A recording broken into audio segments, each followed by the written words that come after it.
All right. Hello. Boom. How are you doing? They always ask, how are we doing, not what are we doing. Well,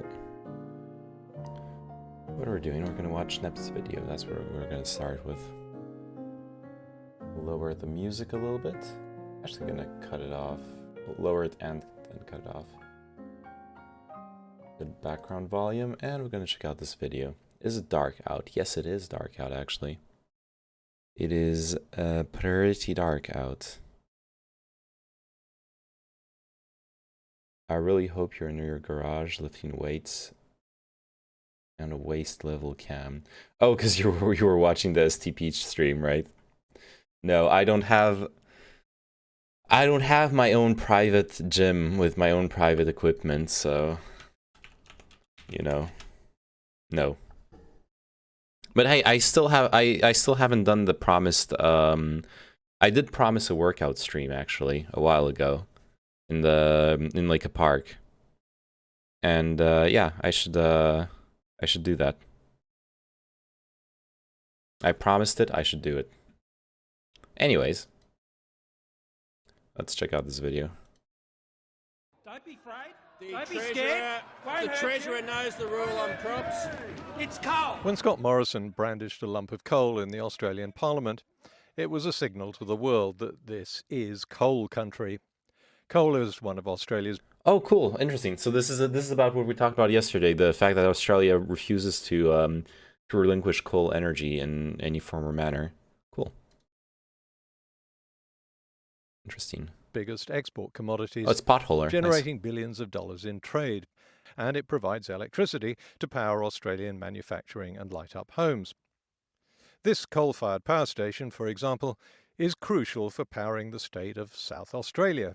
That's why Scott Morrison, the Prime Minister, made such an impassioned speech that our economic survival depends on keeping these... What the f***? Well, that's a stroke of bad luck. But no, this wasn't an accident or a terrorist act plunging South Australia into darkness. It's the last coal-fired power station being decommissioned by its owners in 2016. So, how's the state doing without any power? Actually, it's doing quite well. This statistic astonished me when I heard it, and maybe you'll be bowled over too.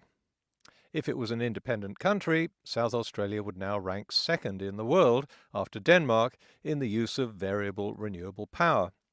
It's doing what so many people in the federal government claimed was impossible, and is thriving on renewable energy. Now, before cynics start flooding the comments section with questions about what happens when the sun doesn't shine and the wind doesn't blow, let's backtrack a little.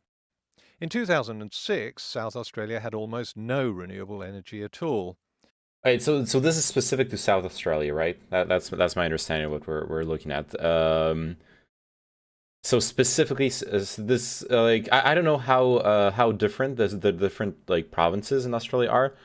Are they like really independent, like the states in the U.S., or is it a really strong federal government? But obviously they can like have their own energy policy, right? It was dependent on coal and gas.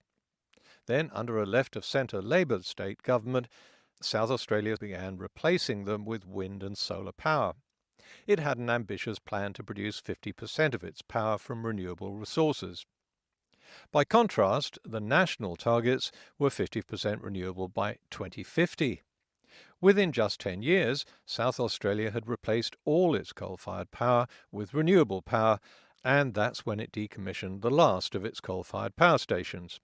What could possibly go wrong? The move towards renewable energy was heavily criticised by the federal government, which was run by the right-of-centre Liberal National Coalition. I know the word Liberal is confusing here. Unlike Canada, the Liberal Party in Australia is the Conservative Party on the right of politics. In other words, it's this, not this. So why don't I just call them Conservatives to avoid confusion? After a huge storm caused blackouts across the state in 2016, federal government leaders called South Australia's move towards renewable energy a failed experiment.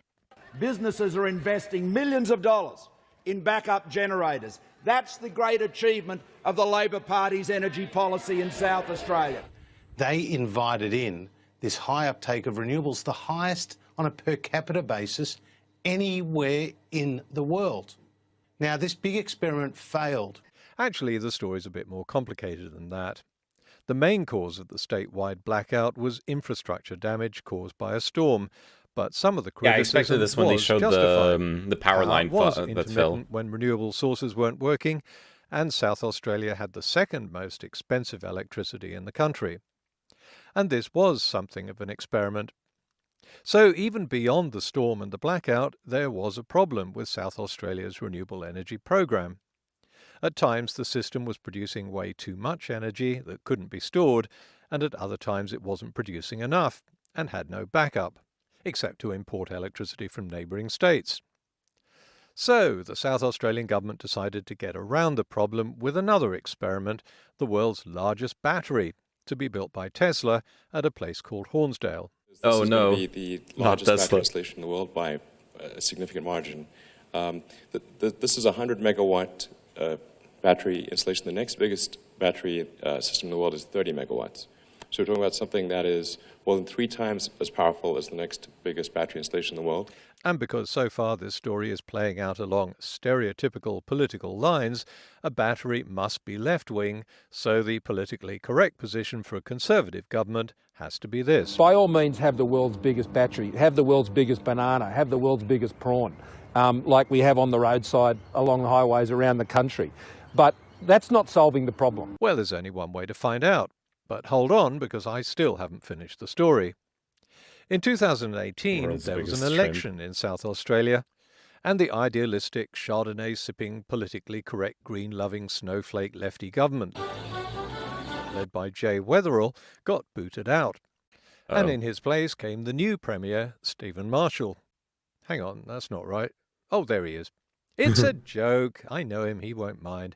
Anyway, he came to power heading the tough-talking, right-wing, shoot-first, ask-questions-later macho government of the Liberal Party, the same party of Australia's current Prime Minister, Scott Morrison, the party of coal. So now that they're back in power in South Australia, they're going to fulfil their promises to pull back the reckless targets for renewable energy, cancel the battery deal with Tesla, and go back to using electricity based on Australia really tough, likes cancelling manly deals, don't pursuit they? of digging up and burning coal, right? You get it? But no, they didn't.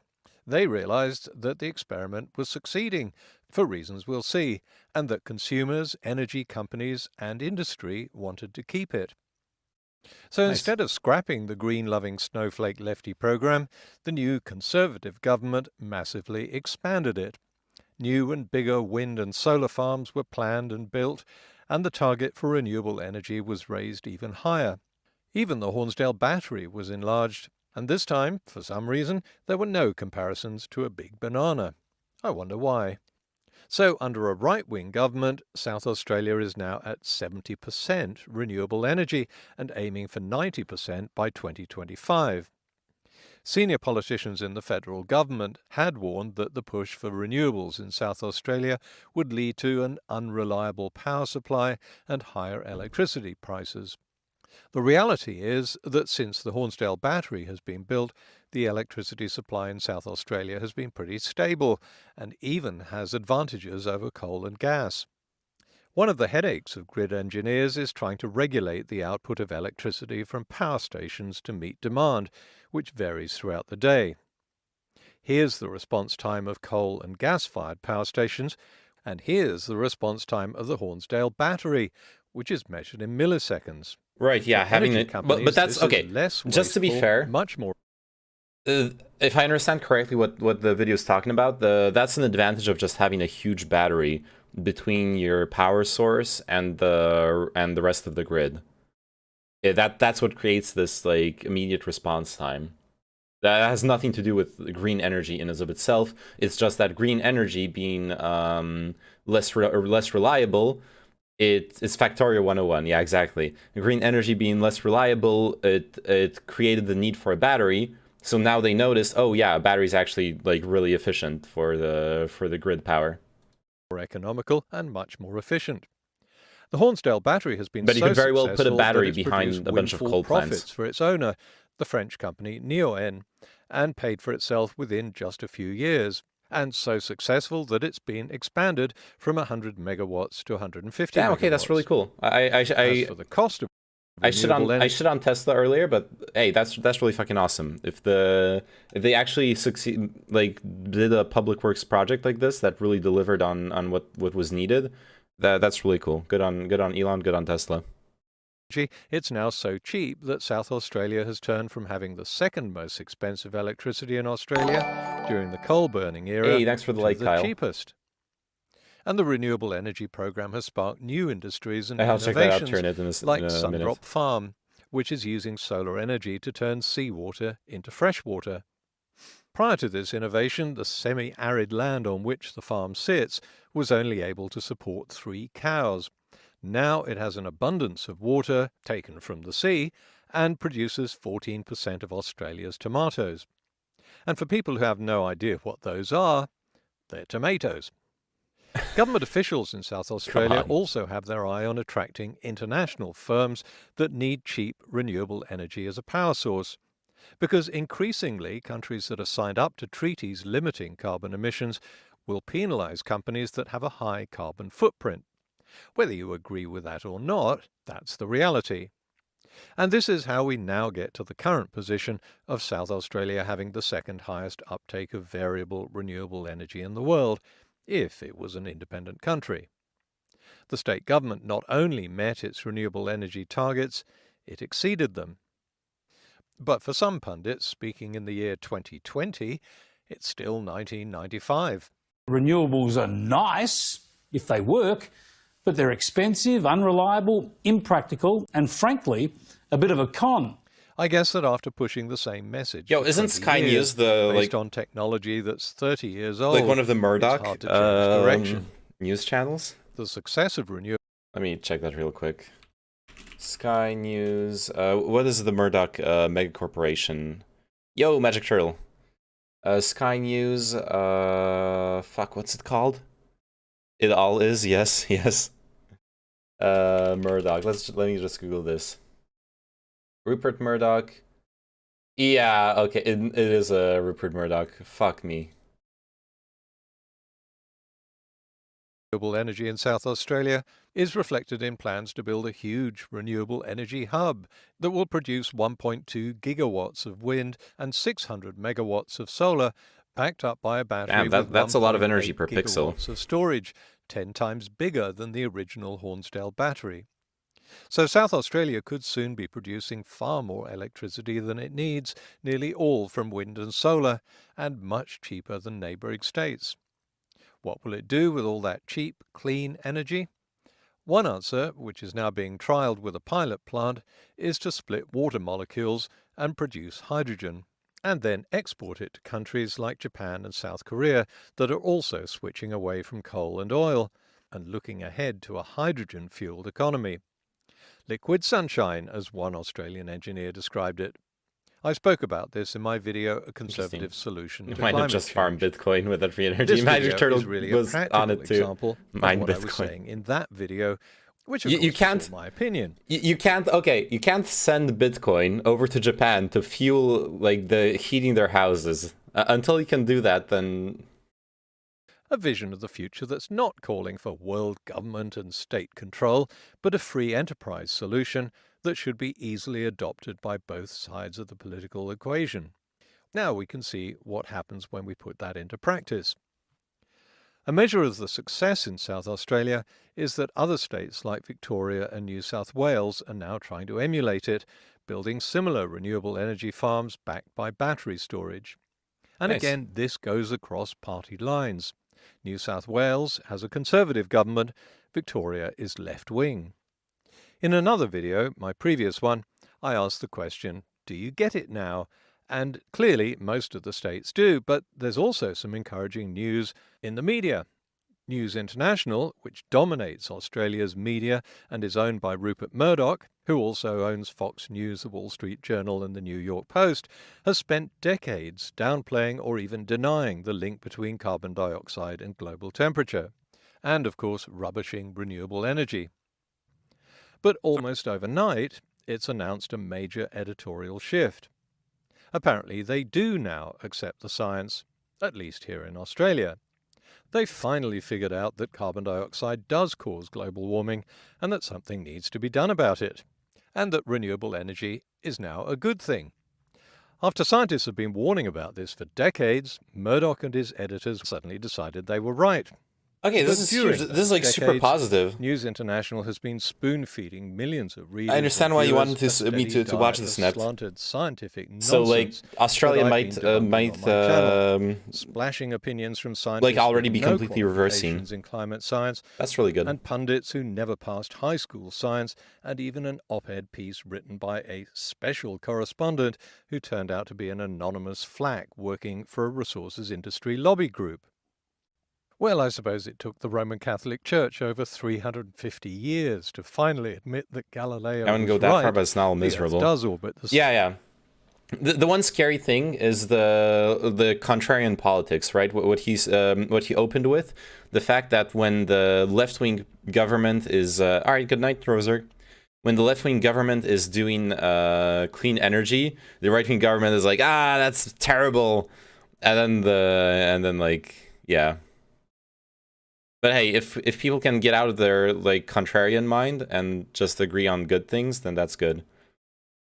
Yeah, he brought up examples of the right-wingers, but the right-wingers started pumping this only after they came into power, and they were like, okay, this infrastructure actually works, and we're going to continue expanding it. But the fact, I see the fact that the Rupert Murdoch propaganda machines are now siding on the side of the climate finance change mitigation stuff. I see that as really positive, because that's going to change public opinion in the demographics that are directly voting for the conservatives.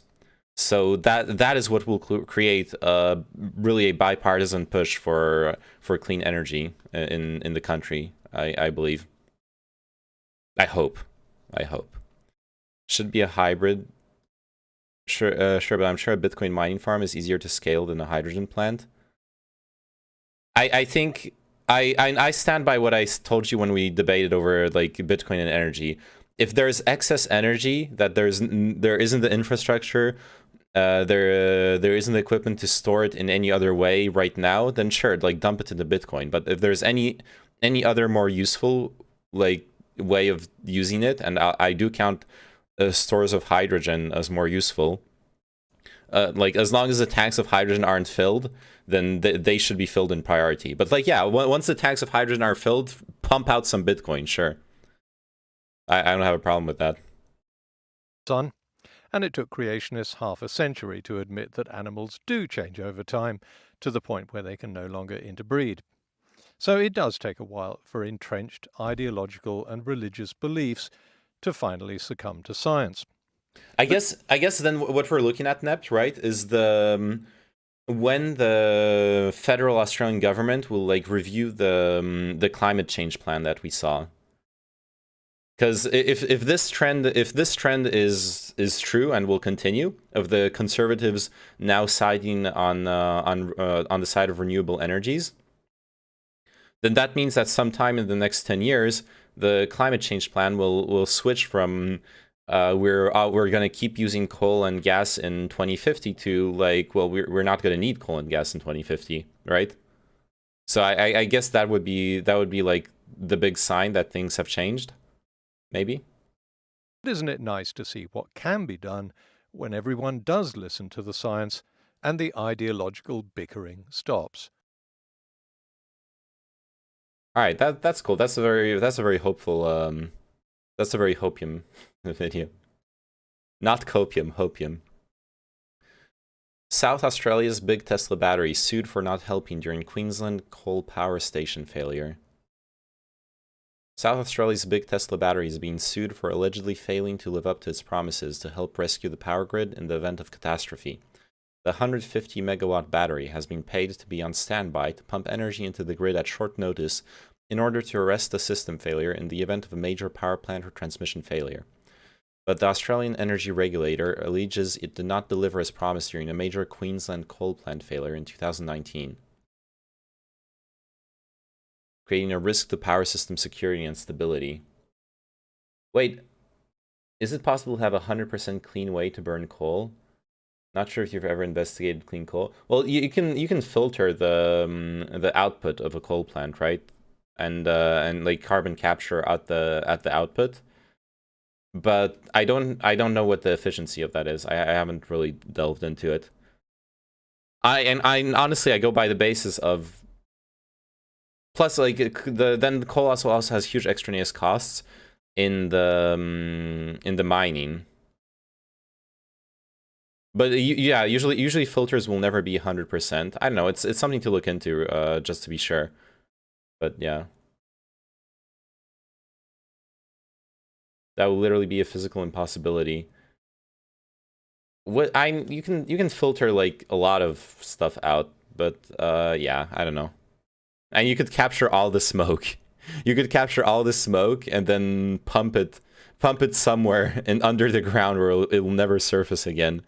And then technically it's 100% clean, right? Replace the gas you extracted from fracking with the with the gas. The federal court legal action against owner Hornsdale Power Reserve comes months after the AER successfully sought financial penalties from wind farms for failures associated with South Australia's statewide blackout. Okay, this paints a different picture. This paints a picture of like, I don't know if we can call it politically motivated. I guess I'll read the whole article, but this is like the whole opposite energy of what's described in this video. This is a federal organization, the Australian Energy Regulator, going after the renewable energies with lawsuits over what, the fact that the wind isn't blowing?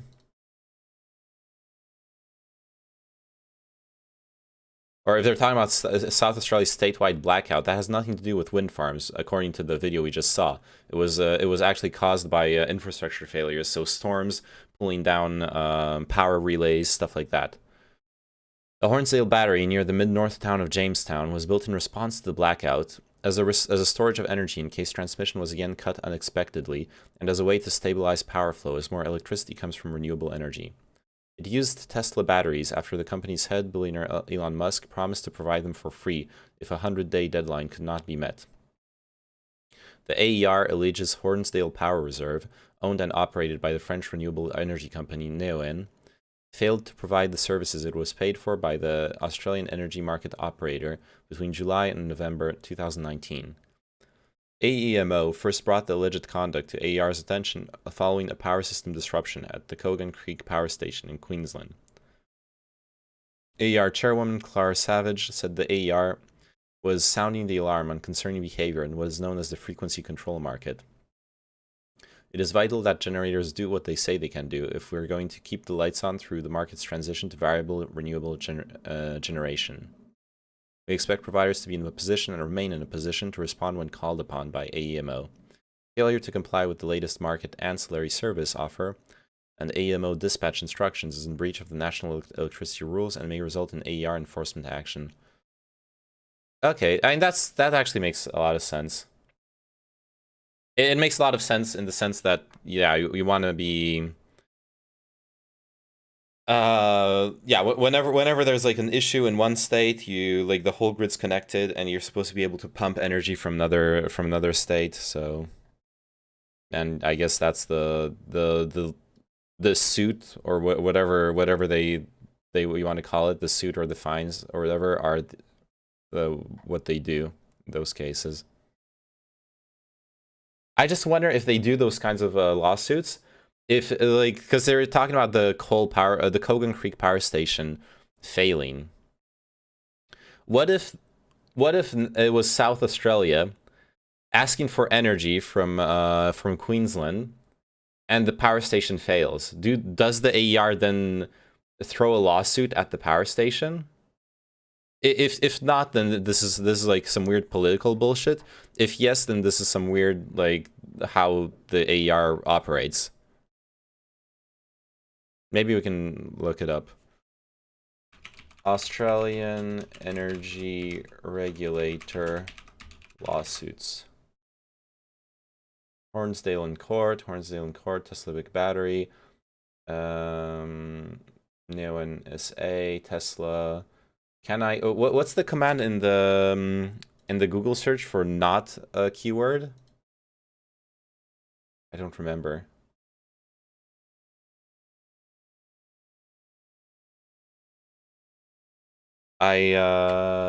Not Tesla, I guess. God, I don't remember how to do the minus Tesla minus Neoen. AER takes action against Origin for alleged hardship breaches. Origin Energy Electricity Limited. Oh yeah, let's check that one out real quick. Clean Energy. Oh, that's not that. They sued Francis NG over 2017 power blackout. Okay, so they actually like let's check if those are renewable energies. But if not, then AER just sues anyone when they're involved in a power blackout. They instituted proceedings in the federal court against Origin Energy Electricity Limited. They allege systemic failures in the automated processes Origin is using in relation to customers experiencing hardship and payment difficulties. Okay, this is something else. This is not a power blackout thing. Australian watchdog sues Francis NG over 2017 power blackout for allegedly failing to tell the electricity market operator it had power capacity available, which could have averted a blackout in South Australia in 2017. The action is the latest by the Australian energy regulator to compel power generators to comply with national electricity rules as the market operator tries to keep the lights on with a grid that is increasingly dependent on flexible power sources. The regulator on Tuesday alleged that NG's Pelican Point natural gas-fired power plant failed to inform the AEMO for several months that it had a unit that could be switched on with 24 hours notice. Okay, so it, like, gas... And gas is usually classified as a cleaner energy, but they actually just sue anyone who doesn't comply with the regulations, whether it's clean energy or fossil fuel. Gas is fossil fuel, right? At the end of the day.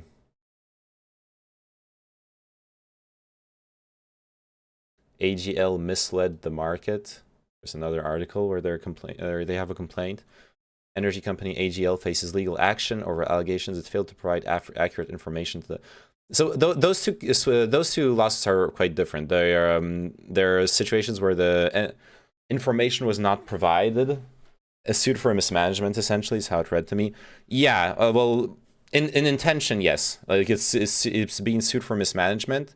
In practice, those two lawsuits are lawsuits over misinformation. In this case, misinformation on the energy capabilities of the plant. Thank you for watching my video. I'm now going to give Paula my undivided attention in our very important video games. What are you guys playing? Overwatch? And this one is a lawsuit over how many customers it has, how many are in hardship. Okay, this is another like payment lawsuit over how they handle people in hardship. You know it. All right, good luck in your games.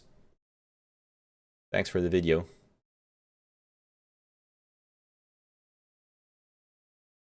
All right.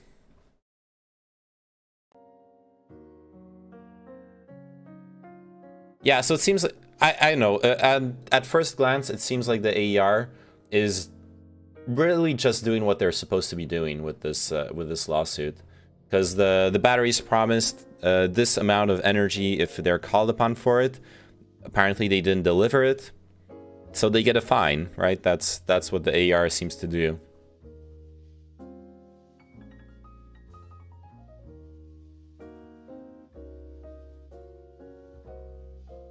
Kind of, it does make you wonder, like, how the responsibility flows down from there. Because, like, okay, the batteries get sued for not providing it, but then they need to, like, did the batteries actually have the power stored within them to compensate for that coal power plant in Queensland, or did they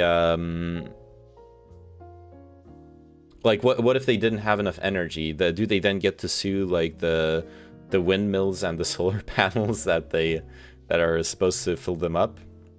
I don't know. This looks surprisingly. Like, okay, anyone who's played RimWorld knows that you don't put your battery fields in the open. You don't. I guess they're covered up, but you know what I mean.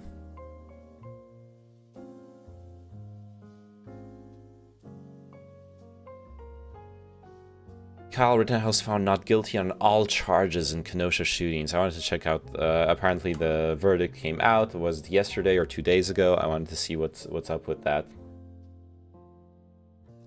Kyle Rittenhouse, the teenager who killed 2 people and shot another during unrest in Kenosha, Wisconsin. Oh yeah, first thing I already like in this article, because I've seen people blown away on the verdict, surprised justice was actually served.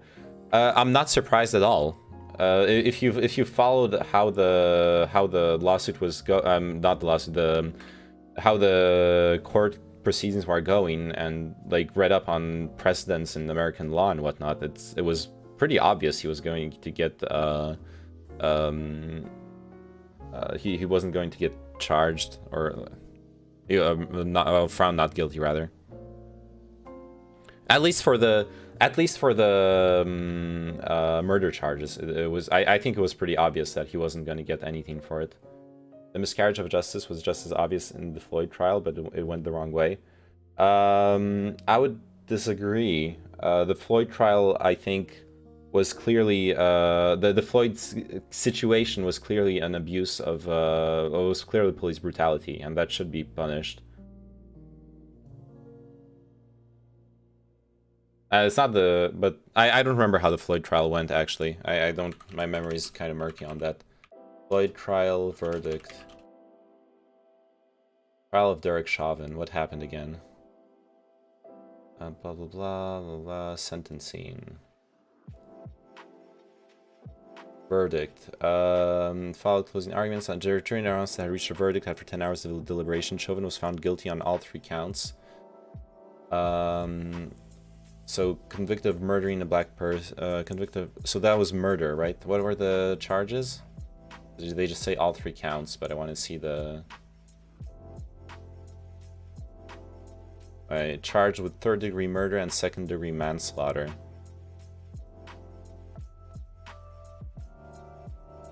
It being politicized doesn't mean doesn't mean the verdict was wrong, okay? Second autopsy was done by Jeff Epstein's coroner, sponsored by the deep state. It was Hunter. Okay, if you're talking about the Epstein, then I don't know. Like, sure, the Epstein's death was really hella suspicious. I don't deny that, but you are literally talking about conspiracy theory. The politicization should have caused a mistrial.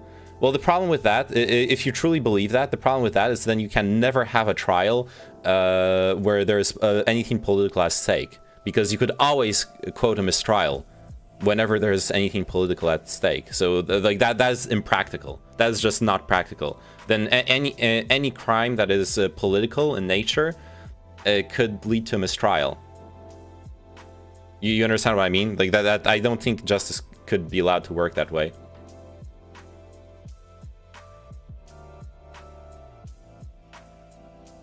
The crime was influencing jurors, which was not addressed. MSNBC was banned in the Rittenhouse case for doing it. I'm not familiar with what you're talking about, and no offense, but considering you're throwing some like conspiracy shit at me, bear with me if I'm a bit skeptical of on the specifics.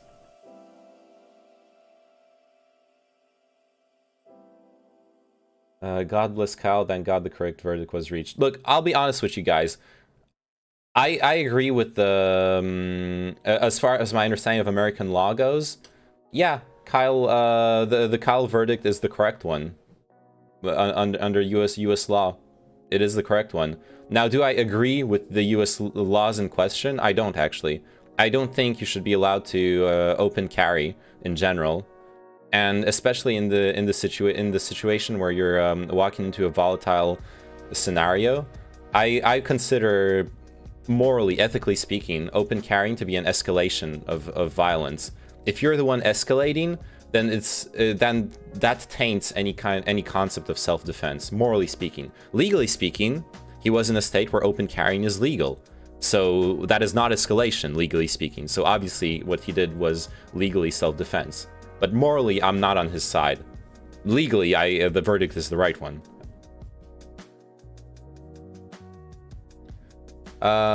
So, anyways, I was gonna say, I like the last time I read an article about Kyle Rittenhouse, they said the teenager who allegedly killed 2 people. Like, we know he killed the people. Okay, anyways, was acquitted Friday of 1st-degree intentional homicide and 4 other felony charges. Rittenhouse, wearing a dark jacket with a burgundy tie and shirt, stood behind the defense table and as each not guilty verdict was read. He tried to hold back tears, then sobbed and appeared to collapse forward on the table, where one of his lawyers embraced him. Rittenhouse's mother gasped after the final verdict was read, her head falling into her hands. The panel of 5 men and 7 women deliberated more than 25 hours over the past 4 days in a closely watched case that polarized an already divided nation. The verdict cannot be appealed. Oh, interesting. Jurors had asked the court a handful of questions, including requests on Wednesday to rewatch much of the video evidence of the shootings. In the end, the panel agreed with the defendant's testimony that he feared for his life and acted in self-defense. Since the shootings on August 25, 2020, the case pitted Americans who saw Rittenhouse as an armed teen vigilante against those who viewed him as a citizen taking up arms to protect businesses from looters and rioters. The judge praised the jury, saying he couldn't have asked for a better jury.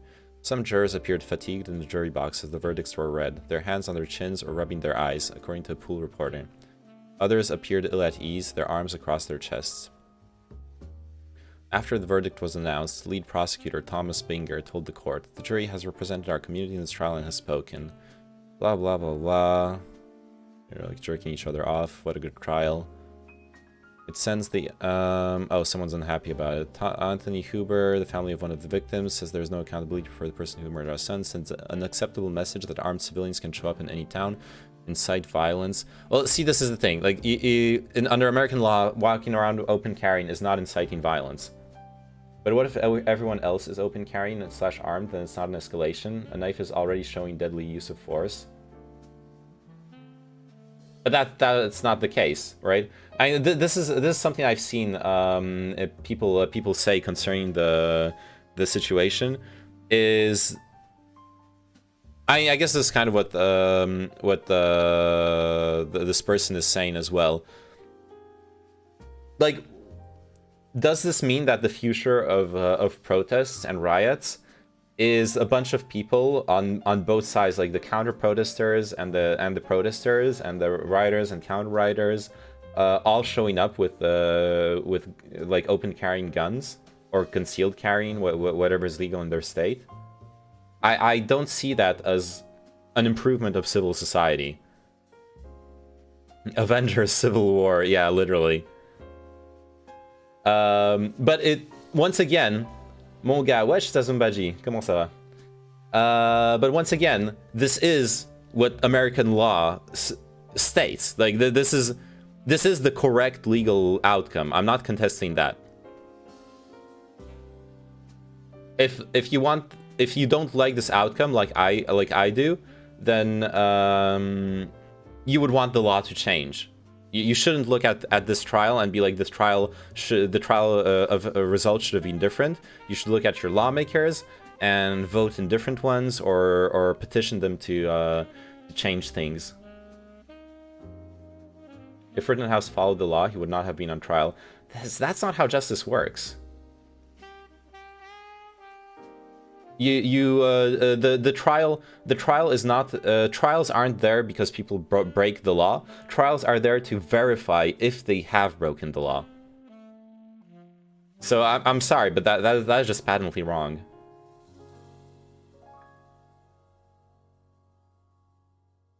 And I mean, look, honestly, like I was saying earlier, I don't want the biased judge confine the trial on his terms. Yeah, I saw some articles. Alleging that the judge was biased and was confining the trial. But honestly, my limited understanding of and it's limited, but my limited understanding of self-defense cases in the U.S. Like, so some of the articles I read during the case concerning the decisions that the judge was making were that the judge was making decisions that were in line with how self-defense cases go and work in the U.S. Yeah, exactly. So New York Times had a piece explaining that the things the judge did that were controversial but are pretty typical in the U.S. for judges to be that way. Exactly. Like the more neutral articles I've read were like, the judge does this and this, and I was like, holy shit, that looks bad. And then that's actually normal to do in self-defense cases. Like, judges do that all the time. And I was like, okay. Then, like, once again, what you have to change is the criminal justice system. You can't look at this. You can't look at the trial. Yeah, it's par for the course. Like, that's what I'm trying to say. Like, I disagree with I disagree with the result of the trial, but not in a legal sense.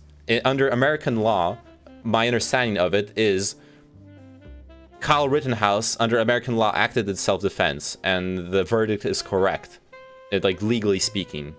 However, morally speaking, ethically speaking, I disagree with what he did. I think that what he did was wrong. I think showing up with open carrying a gun in a volatile situation, in fact showing up open carrying to any confrontation whatsoever, is provocation.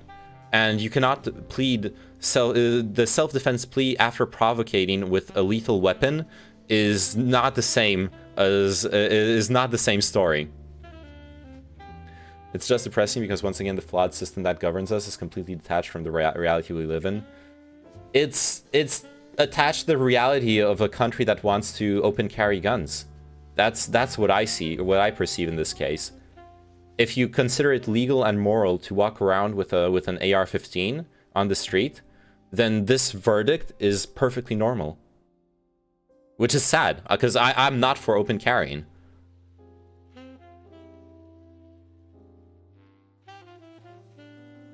Sorry, I missed some messages in Twitch chat. I'm gonna catch up on that.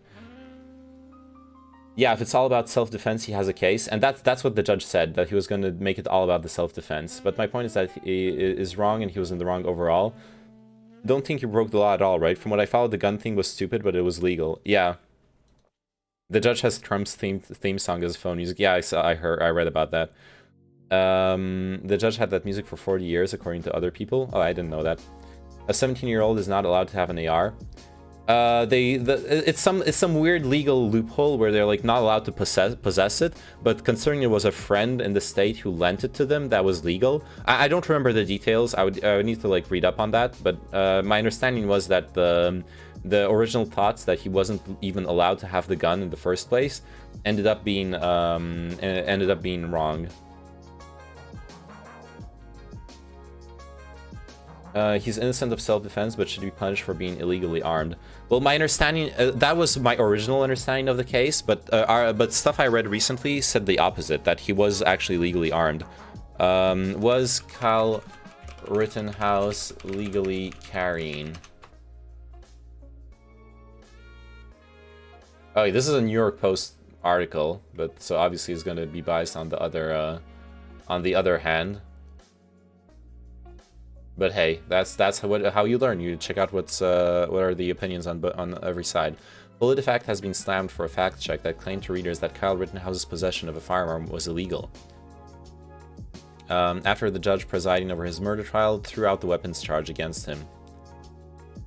I was initially charged with possession of a dangerous weapon as a minor, but the judge tossed it after the charge and the site's claim didn't hold up in court.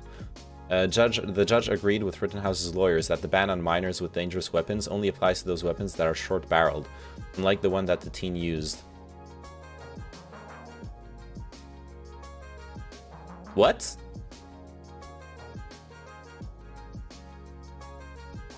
Dude, American gun law is so fucking stupid.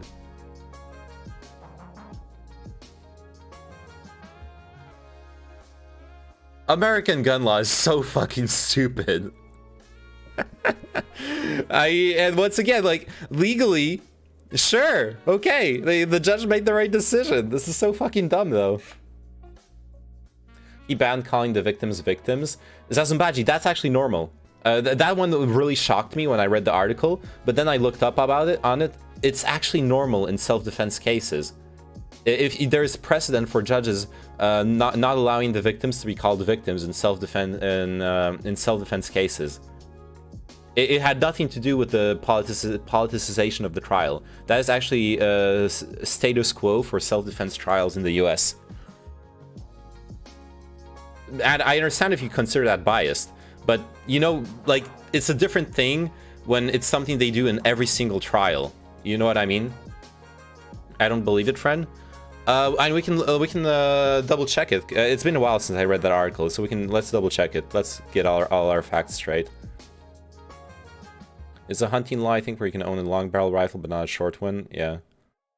This is just another nail in the coffin of how deranged white Americans get away with crimes and murder, while innocent black Americans are killed unjustly monthly. I don't disagree about that there is systemic racism in the US. It's fucking insane. Show me one judge banning a white victim not being called a victim then. Self-defense trials calling victims. I don't know if that's gonna...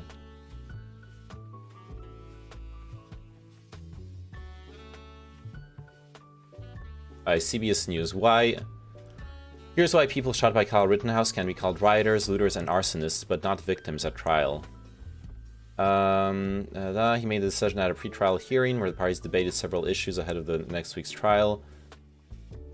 The prosecutor called the decision a double standard. However, barring the term victim at trial is not necessarily the norm, but varies from courtroom to courtroom at the judge's discretion, according to Keith Findlay. Oh, sorry, it's not the norm. I was misinforming you. It's not the norm, but it is something that judges can absolutely do as their own standard. I misrepresented how general it was. But it is something that they specific judges generally do.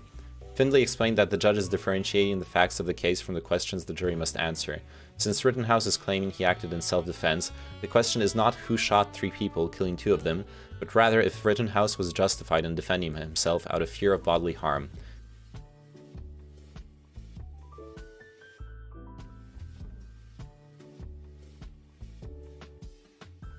Under Wisconsin law, the charter of first degree that requires prosecutors to...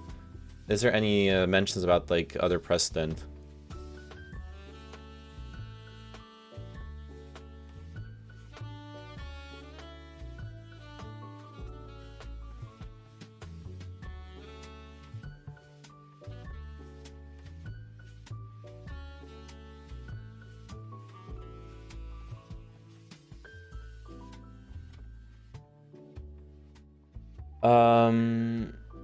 Link source for him being legally armed. I just was reading about it right here. It's a New York Post article, so I understand if you want like more confirmation.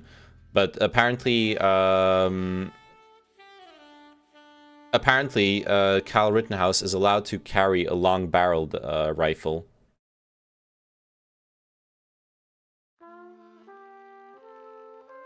Oh, here's another article from a different source, JS Online, Milwaukee Journal Sentinel. I don't know. Here, I can link it to you, Sasambaji.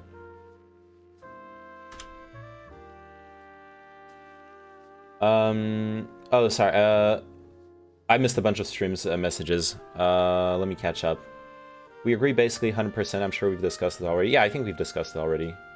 What about the 2015 Paris attack? Do you think 416 would have been injured if there was concealed carry law-abiding citizens? Maybe, maybe not. Maybe more people would have been injured if a shootout occurred, maybe less. The thing is... He already moved on from streams, chat. Doesn't need us anymore. No, not true. I need you. I need you in my life. I need our parasocial relationship. I was actually thinking recently... Okay, this is a whole complete tangent.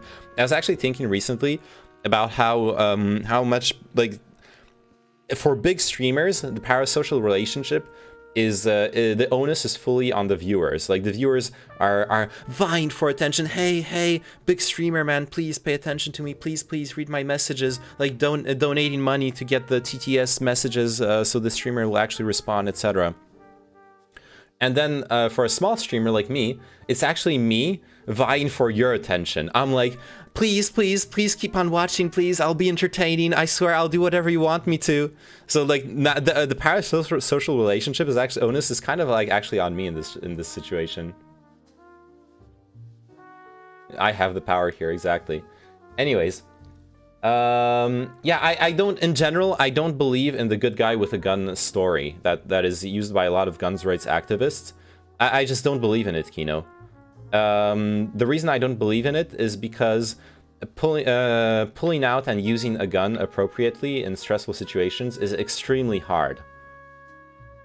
And this is not a controversial statement. It is really hard to use the lethal weapon appropriately in those kinds of situations. As an aside, why are you there during the 2015 attacks? I was in Paris, but I wasn't anywhere near the attacks. I had an ex who was actually in the Bataclan for the attacks. She had a scar on her head. She never really told me like specifically how she got the scar. It was a really it's like a really traumatizing event for her life. So she like couldn't spend the month. Well, it was this month, right? We're in November. Like she can't be in November in Paris anymore. Ever since that happened, she's got PTSD and stuff. It's like really fucked her up. It's sad. The defense argued that the law in Wisconsin was created to stop people from using shotguns, and that the short barrel description doesn't apply to his AR-15. And so the judge decided that he didn't actually break that law, as well as because he was 17. It was written to stop rising gang crime that was being carried out by teens with sawn-off shotguns. It's not a hunting law issue. Okay. What is the norm is that judges have maverick behavior in courtrooms and decide things like this differently. Yeah, that's the article. That's what I'm seeing here in the CBS News article, right? It's literally just judges decide what is their standard. Let's see for the why did the judge in Kyle Rittenhouse's trial drop the gun possession charge? It was among the least serious charges against Kyle Rittenhouse, but one that looked like the prosecutor's best bet for a conviction. Rittenhouse was facing a misdemeanor charge of possessing a firearm as a minor until Monday, when it was dismissed. He was 17 when he admittedly shot 3 people, killing 2 with a semi-automatic rifle on the streets of Kenosha. A jury is now in deliberation. Under Wisconsin law, anyone under 18 who possesses a dangerous weapon is guilty of a misdemeanor, unless they fall under an exception, such as for hunting, military service, or target practice. For months, Rittenhouse's attorneys have pointed to one of those exceptions, one that is confusingly worded, that they argued allows 16 and 17-year-olds to carry rifles and shotguns as long as they are not unlawfully short-barreled. Conversely, Rittenhouse's AR-15 style rifle was not short-barreled. Conversely, prosecutors contended that if the exception was interpreted that way, it would swallow the whole statute and wouldn't make any sense, which is a fair point. Under that interpretation, prosecutors said the law would criminalize possession of nunchucks by a 17-year-old, but allow them to carry loaded assault-style rifles. Yeah, exactly. Ultimately, Judge Bruce Schroeder dismissed the possession charge on Monday, a victory for the defense who had for months been asking him to do so. Up until that point, Schroeder had declined to toss the charge, though he said it should have been clear he had big problems with the statute. The judge was super biased, for sure. Like, making this kind of decision is hella biased. Okay, I'd love to see one single case of a non-white defendant getting off on the same logic. Not the many. I just love it if anyone found a case like that. I would doubt if that existed as well, Sazumbaji, honestly. Especially if you, like, consider how much fucking money Rittenhouse has to hire his lawyers. Like, money and political capital. Like, the best lawyers in the US are gonna work for him pro bono just to get in on a hugely politicized and mediatized case. And like a random black person who's involved in a shootout and arrested is not gonna get that same advantage as him. Absolutely. I think Sasumbaji is making it a race issue because the criminal justice system in general in the US suffers from systemic racism. So he's linking it to that, right?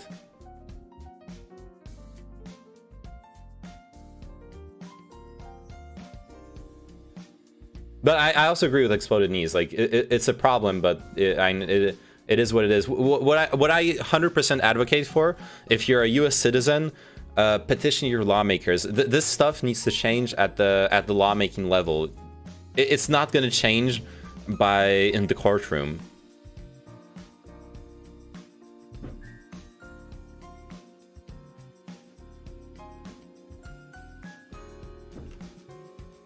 The legislative elections and petitioning your lawmakers are the most important things you can do as a U.S. citizen if you disagree with what happened in the trial, because on the face of the law, from what I can tell, the acquittal is fully is correct. The way like a mathematical equation is correct. Like the law says this, the acquittal says that, they match. What are you talking about? Cal practiced the Second Amendment right. Well, I don't believe the Second Amendment should be unlimited. I am against open carrying. So even though, so I agree that in a state where open carrying is legal, which is the case in Wisconsin, Kyle was within his rights, and the verdict is correct. But I disagree with the verdict, not because I disagree with the decision making by the jury and the judge, but because I disagree with the law itself, Lil Petey. I disagree with the law itself. I believe that how come there's less crime in open carry areas? I don't know. First off, I don't know if that's even true. I would need to fact check that. And then we would need to look at what other factors could explain that as well. Because our open carry areas, for example, more affluent areas, richer areas. In that case, that would you would have to do a multivariate analysis based on that population density as well. You need to make a multivariate analysis of the crime rate versus affluence of the median or like income, stuff like that, population density, education levels. Like there are multiple factors that are involved that are predictors of crime that are generally considered as very determinant in crime statistics. So that is a complex question, Lil Petey, and we can't answer it here because criminals are fucking frightened that their victim is carrying. No, that's not. You can't just say that, Lil Petey. Even if what you said is true, that there's less crime in open carry areas, I just explained why it's a more complex equation than what you're thinking. And if you disagree, you can disagree, but like that's just the reality. Like your poverty, your education level, those are things that are much stronger predictors of crime than whether other people are carrying guns. Also at the Bataclan, there are 3 terrorists with automatic AKMs, which are basically just smaller AK-47s who are wearing explosive vests. A good guy with a gun isn't going to stop what happened there. No, exactly, yeah. Exactly. We didn't like without even going into the details. Of course, you're talking about people who trained with weapons of war. We're talking about fully automatic AKs for soldier tier weapons rolling up into a club, and yeah, of course. You're but the thing, I don't know what would have been expected out of a good guy with a gun there, really. Yeah, why does the USA have more crime than most non-carrying European countries then? Look, crime is a complex issue in general, and people. I'll do a little bit of both sides just to bridge the gap here, Lil Petey and Zazumbaji. People on both sides tend to oversimplify crime when it serves a narrative, and that's what you're doing here right now, Lil Petey. If you're not acknowledging that human behavior is complex, if you just want to attribute it to the one thing that suits your narrative, then I'm sorry, but you're being intellectually dishonest.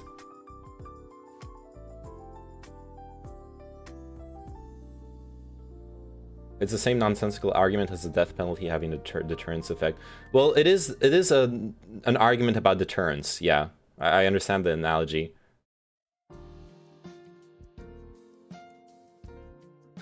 Wait, that guy's right about gun laws and crime rates. Maybe we should look at the stats for if we just banned guns altogether. What would the crime rate look like? Okay, let's see. Crime rate in open carry states. Let's go down that rabbit hole while we're at it. Oh, this is from USA Today. Now, this is just one state. Keep in mind, this is just West Virginia. The claim: crime rates dropped nearly 90% since West Virginia legalized open carry for firearms. An image shared on Facebook last year claims a change in gun laws has led to a drop in the West Virginia crime rate. Now that there's an open carry law in the state of West Virginia, it's kind of like the old Wild Wild West, claims text in May 22nd, 2020 image. Since they've gone to open carry, the crime rate in West Virginia has gone down almost 90%. Everyone knows the Wild Wild West was an era of, you know, no crime at all. No crime in the Wild Wild West, known for its lack of gun crimes, exactly. That's exactly what it is known for. The post has recently seen significant traffic on the platform. But nothing like this happened. West Virginia has seen no such drop in the crime rate, and open carry has actually been legal in the state for several decades. Okay, then this is just really stupid. There are no laws in West Virginia requiring licenses for or prohibiting open carry, which allows owners to visibly carry a gun. They've allowed open carry for more than 25 years, and that the only gun regulation that has recently changed involves concealed carry. They passed a law that allows people over the age of 21 to carry a concealed firearm without a permit in 2016. There are exceptions for those who have served more than a year in prison or been declared mentally incompetent. Even if we assume the post meant to reference the concealed carry change rather than open carry, it's wrong.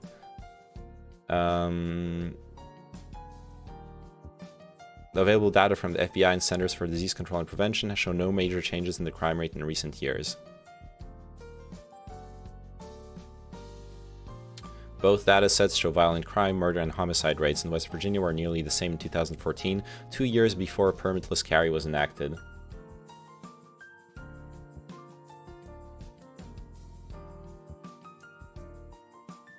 What do you mean it was wild how peaceful it was? Not just wild, it was wild. Yeah, exactly. Why can't they stream the court trial, but you can't even take photos? Is there a case where they allow recording? I don't fucking understand that at all. Honestly, I'm fucking flabbergasted at what the fuck is going on with the US law on recording, filming, and taking photos in courts. My understanding was that you cannot film, you cannot record electronically, you cannot take any photos. That's why you always have the drawings of the people in the courts, etc. It again depends on the judge. Well, okay, I guess it depends on the judge then. What the fuck?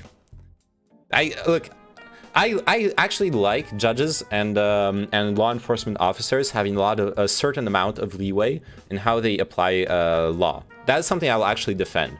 I think it's good to have people be able to make a decision, have human decision making involved in the justice system, but the justice system needs to be as standardized as possible. There needs to be this friction between standardization and making sure that it's neutral and universal, and human perception, allowing for granularity and interpretation of situations. It feels like especially in the cases we're discussing here, it feels like the U.S. Justice system has, on the police side, very almost no granularity. Like police apply the law to the letter of the law, not the intention of the law. And then when it comes to the court, it's like the judge can do whatever the fuck they want. As well as the people involved, if they are minors, etc. Supreme Court has always no recordings, right? That's why they make those paintings. Yes, audio recording is allowed, though. They do sound recordings, but no camera memes. That seems archaic, but whatever. Yeah, I don't think it matters for the Supreme Court. I don't think it matters either way. It's just weird that it's inconsistent. It seems like the chat ran out of counter arguments. Fine by me. Yeah. Yeah, they're not in chat anymore. I just checked the users in chat.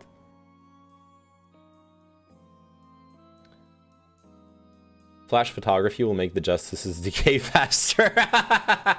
True. We need to keep flash photography banned from the Supreme Court, or we're gonna lose the Supreme Court justices really fast.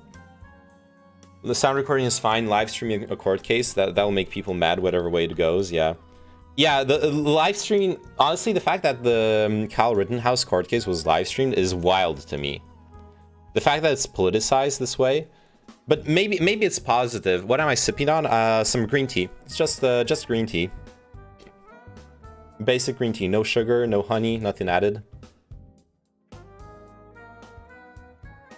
It's kind of wild to me, but at the same time, maybe it has a positive effect. Maybe allowing people to see what happens in the trial means they better understand the acquittal.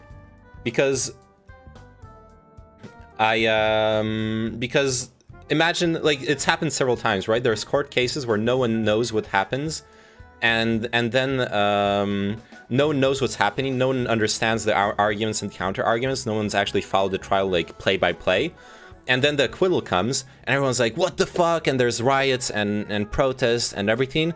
But then if you actually like read the articles and like read into it, you understand that as controversial as it was, it made sense. And like this is the Rittenhouse trial for me. It's controversial. Like I disagree with the laws that created that situation in the first place.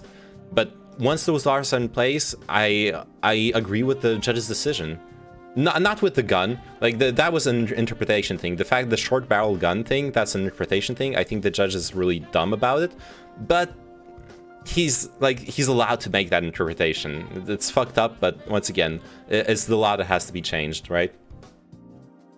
I didn't know Neyman was anti-stream, but I don't know anyone. I was anti-stream, but maybe it was good. I was anti-stream originally, but just like talking about it, I realized maybe it's better that it went this way. Maybe every like big politicized trial should actually be a media circus like this, just so people can like actually pay attention to what's going on in the trial and understand why certain things are dismissed by the judge, etc., etc. And maybe then they will care about the legislative elections. They'll think like, oh shit, I disagree with what happened in the trial, so I'm gonna go see my lawmakers. Like that would be a huge positive improvement to the political scene in the US. You are anti-live stream, yet you live stream yourself. Curious. Yeah, I know, right? Good thing we're not live streaming the trial.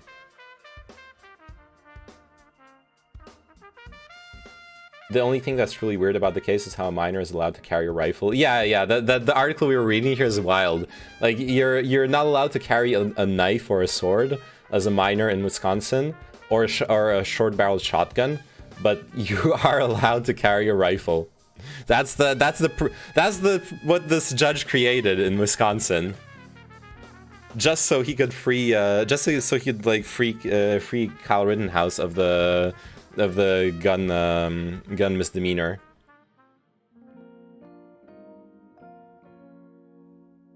Oh, it's not just you can't drink, smoke tobacco, drive, or marry. It's you can't drink, smoke tobacco, drive, or marry, carry a nunchuck, carry a carry like a sword, a short-barreled shotgun. But you can carry a rifle. I mean, the law says it, from what I understand. Yeah, the law does talk about short-barreled things, from what I understand. As an American gun owner, I will say handguns/assault rifles are pretty useless in the lower 48. I just traded in my Glock 10mm and 314 rounds of 10mm because I didn't even enjoy shooting it. Traded it in for a bolt action because it's more practical. Do you hunt, Kino? I imagine, like, obviously, like, a bolt action rifle is much better for hunting, right? It's more accurate, you're gonna have more range on it.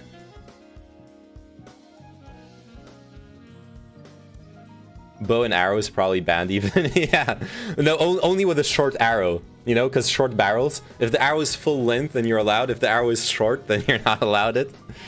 Yes, I hunt elk. Then that makes a lot of sense. Yeah, well, you're not gonna hunt elk with a fucking Glock, are you? That would be insane.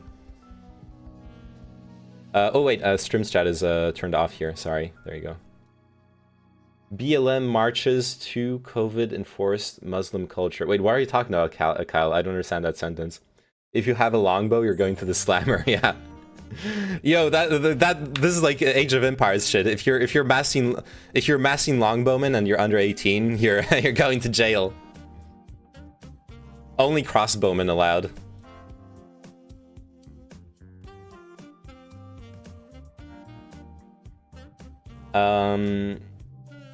Yeah, I like this goes down to like what you're gonna do with your guns, right? I talked about wanting to go to a gun range and rent a gun to learn to like take some classes to learn to shoot, right? I'm gonna do it with a pistol, right? I don't hunt, so I have no use for a rifle. I'll just go rent a gun in a pistol in a. Are there gun ranges in France? Yes. France actually has really sane gun laws that allow you to own guns. Even I could once I have done the paperwork and applied for a permit, I could be a gun enthusiast in France for sport. I could own a gun for sport or for hunting. I am just not allowed to carry it anywhere, if it's not locked up in a case. There is no concealed carry. There is no open carry. The only carry I'm allowed to is if I'm a military, police, or I get a special permit from the government that I have to apply for, stating that my life is under direct threat, danger of assault, and that I need a gun for self-defense in the street. That they very rarely give people. No, but people use Glocks because if you injure an elk, it can still charge you and gore you. Someone died last year in the forest I hunted in. What the fuck? Wait, so why is a Glock better for that? Because you're shooting, is it because you're shooting a hollow point with the Glock?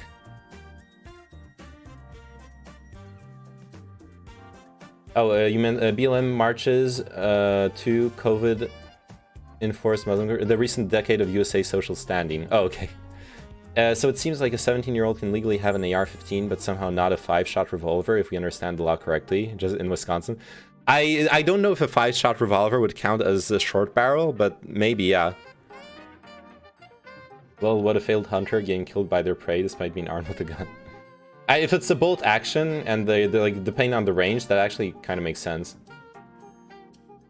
If you're hunting with a bow, which I do, you can carry a sidearm. I got a bolt action so I can hunt both rifle and archery season. Oh, okay, that makes a lot of sense, actually.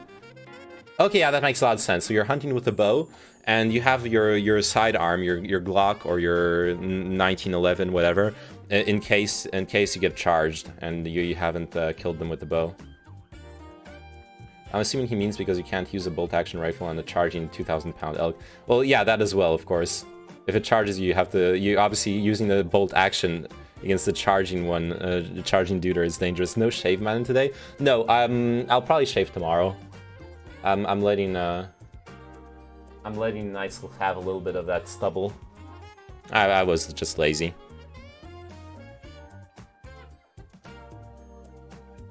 I fucking hate Hazan with this copium react shit. If you think this won't increase gun violence and rioting, I don't know what to say. Just either don't cover it or calm your react shit down.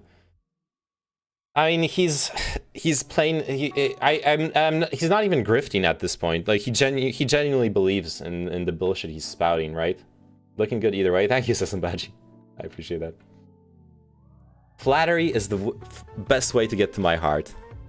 I shouldn't give away such tips.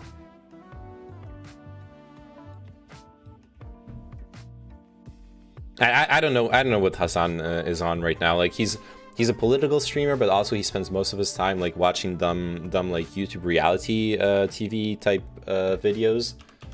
I don't get his appeal at this point, honestly. Is he streaming right now? He is. Rittenhouse walks free. Oh, this is a commercial for the League Netflix show, Arcane. At this point, taking guns away from the US is probably impossible. I just don't understand why it's so hard to do a license system like you have for driving. It's hard because the NRA is one of the most powerful political lobbies in the US. And the NRA has a stance similar to the US's stance against communism in the Cold War. If you give, the stance is this idea that if you give an inch, if you give away a single inch, they're going to take away an entire arm. If you allow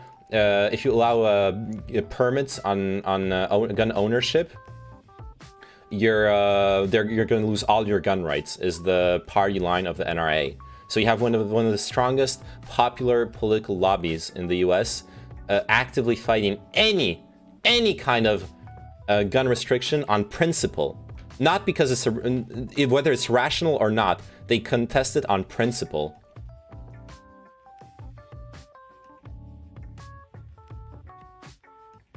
Also, honestly, something I 100% believe in is that the US has an attitude problem with guns, as well as a regulation problem with guns. Meaning that the US has an image of gun use being the good guy with a gun, the lone gunman saving in the Wild West, saving everyone.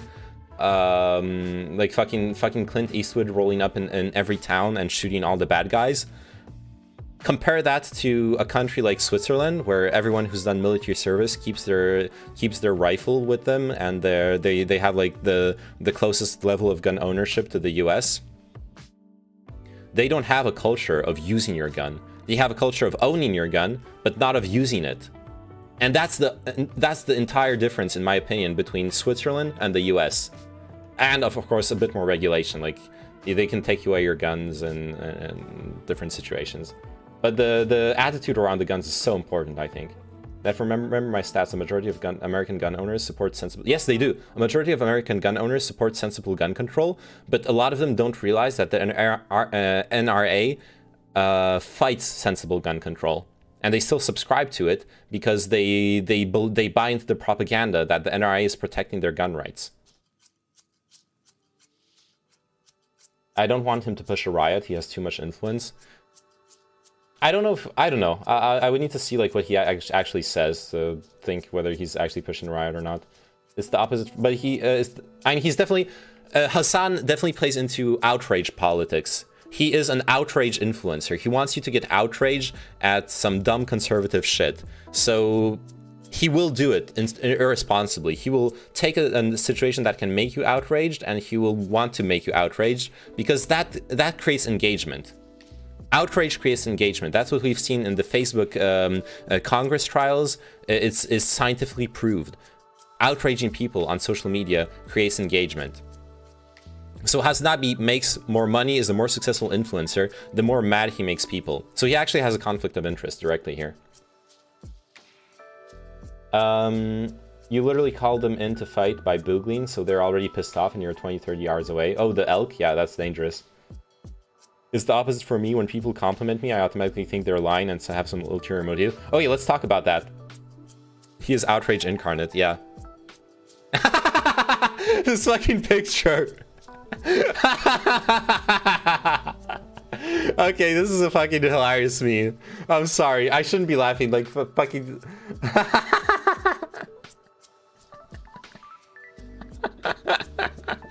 I'm sorry. This is so fucking dumb. Wonderful display of legal justice today. What a great group on a Friday, and came for a Democrat judge. Yo, Captain Insano, I don't disagree. This is a display of legal justice, absolutely. Just to make things clear, I 100% agree that from my understanding of the laws involved and my reading up on them, yes, the judge and the jury made the right decision as far as American law is concerned in the Kyle Rittenhouse case, absolutely. Now, I personally disagree with the laws in question. I think open carrying is not good for society. So under my ideal society, that would never have happened in the first place, or it would have been illegal. Hey, Mr. Joker, how are you doing? But exactly, like, as a display of legal justice, yeah, it was correct. Bro, anime girl darling, it's not real, it's all my imagination. Not true. Anime is real. Wish the kid hadn't been in that situation, but the law was executed properly. Yeah, 100% agree, Captain Insano. Then we're 100% in agreement, yeah. The law was executed properly. I disagree with the law, but that's between me and the lawmakers, not between me and the judge, right? It's up to me to petition like the lawmakers to vote in the legislative elections, etc. Open carrying in and of itself is a provocation and nullifies the idea of self-defense. Morally, I agree. Legally, that's not the case in the US, right? Which law I just got here? We're talking about the Kyle Rittenhouse verdict. So we're discussing how the laws played out in that verdict. There's several laws we discussed. There was the Wisconsin like minors allowed to carry like long-barreled rifles law. There's the open carry law. Which law do you think should be different? Open carrying. I think open carrying should be illegal in any civil society. I hear you, but until extremists left and right stop being such animals, I kind of support carrying. Look, yeah, I know we will have to agree to disagree. I think carrying, and like, okay, to give some context, I live in France. I'm an American citizen, but I live in France. Here, unlike many Americans think that in Europe we like don't have any gun laws, or like guns. No one is allowed to have a gun. I'm allowed to have a gun. You damn correct, jurisprudential bastard. Yeah, sorry. How would you carry a rifle like to a range? You would carry it in a locked case. Yeah, you should have a case. That's the law in France. So I'm allowed to apply for a permit and buy a gun. I could have a rifle. I could have handguns. I could have rifles. I could have all sorts of guns, of semi-automatic or bolt-action guns in my house. But the second I step out of my house with my gun, it has to be unloaded and in a case. Every single time. Otherwise, I'm transgressing the law. Risking jail time and losing my permit, obviously, etc., etc. And I can take my gun to a hunting area, to like a forest where I can hunt, or I can take it to a shooting range or to a sporting event. Absolutely. You realize how much money Rittenhouse is about to be rolling in? So many defamation lawsuits likely coming, including against Biden the jackass. I don't think so. Defamation lawsuits are extremely complex and hard, but I do think he's going to be rolling in cash. You know why? Because Rittenhouse now crystallizes the attention of the American conservatives. I think Rittenhouse has a huge choice to make in his life right now, and Rittenhouse's choice is to go into politics or not. He already received an offer from I forgot the name. There's like a congressperson who already offered to hire Rittenhouse as a congressional aide. If Rittenhouse goes down that path, he has an amazing start-off boost to become a successful politician and have a huge career in politics as a conservative. Yeah, he's gonna get book deals, TV appearances, work for Toilet Paper USA or Breitbart. But better than that, he's gonna be I think he can become a politician. I think he 100% can become a politician if he goes like under the wing of a successful conservative politician who will train him and groom him to become like a future senator or congressperson. If he takes up the offer to become like a congressional aide, he is going to be like the next generation's one of the next generation's big conservative politicians, as long as he doesn't fuck it up. Like, the ball's in his court. As long as he doesn't fuck it up, he'll be successful at that. But maybe he doesn't want to do that. Maybe he wants to get out of media attention, and that would be perfectly fine, of course. Maybe later, but not right now. That's the sort of thing you do in your 30s. No, like congressional aid, he can do that now. He can start his political career now. And yeah, sure, of course, he's not going to be like a senator or a congressperson until his 30s. But he can start his political career now and be on the fast track to become an influential politician in his late 20s, 30s. Yeah, sure. That's okay. Sorry, by congressional aid I meant I included congressional aid as a politician, but you're sure. The French just have body odor instead of guns, right? Aha, good one. No, but seriously, the French have actually really sane gun laws, unless you really want people to carry. If you don't need people to be open carrying or concealed carrying, the French have very sane gun laws. You can apply for a gun license and own guns as long as you don't have a felony record and as long as you don't have a record of mental illness. You submit a dossier to the administration, and then you get a gun license. You have to go through some training as well. Go to a range. Can you use them in self-defense though? I don't think you can do that here. No, you can only use guns in the self-defense law in France is about proportional self-defense, and that's very important. So if someone robs you unarmed and you shoot them, you're gonna be you're liable for first-degree murder. If you shoot them in the back while they're running away after having robbed you, you're liable for murder. You can only use your gun in self-defense if they yeah, the bar is really high here in France. If someone actually is robbing your house, you can only use your gun if they're actually assaulting you, or if they're basically, even in the US that would be murder. Okay, I wasn't sure about that. Sounds familiar to Canada. Yeah. So like the guy breaks into your house, he doesn't assault you. you need to you need to like stop him without shooting him, or just let him rob you. I don't know. I sure hope he disappears versus politics. I don't support or applaud him necessarily. I'm just so pleased that the law here was executed in spite of mainstream media damning him and labeling this as a racist attack, etc. So happy that the courts in Wisconsin and the jury was cerebral. I actually appreciate your attitude, Insano. That's a very, very mature attitude, in my opinion, relative to a very controversial case. Can you threaten them with a gun? I don't know. I'm not sure, Jirio. And the French government fears the people despite the strict gun control, right? Just ask Louis XVI. True.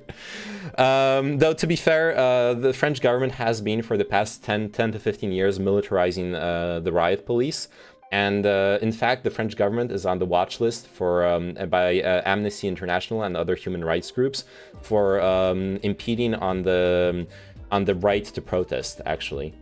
That's not something you guys hear outside of France, but France is like on the shit list year after year, and it's getting worse for blocking the right to protest. For good reason. French protesters are fucking crazy. It goes both ways. Like the thing is, there are I 100% believe, you can call me a conspiracy theorist if you want to, that's fair, but I 100% believe that the police infiltrate the provocateur agents into protests to incite violence and to give a bad image to protests. There are multiple like eyewitness reports and like videos, weird shit, like of weird shit happening. Protesters like burning some shit and then disappearing behind police lines without being arrested, stuff like that. That make it very, very likely that the police has a clear like psyops division to make protests look bad. So I don't know how true that claim is that the protesters are fucking crazy. That being said, there are black blocs in France who stir shit up. Yeah, agent provocateur is a literal ancient tactic. Anyone can look it up to confirm. Absolutely. And it's fair if you want to call that conspiracy, because like I don't have the proof on hand, or like the videos I've seen or whatever. I mean, we could do like a deep dive, but yeah. Also, I missed some other messages and streams.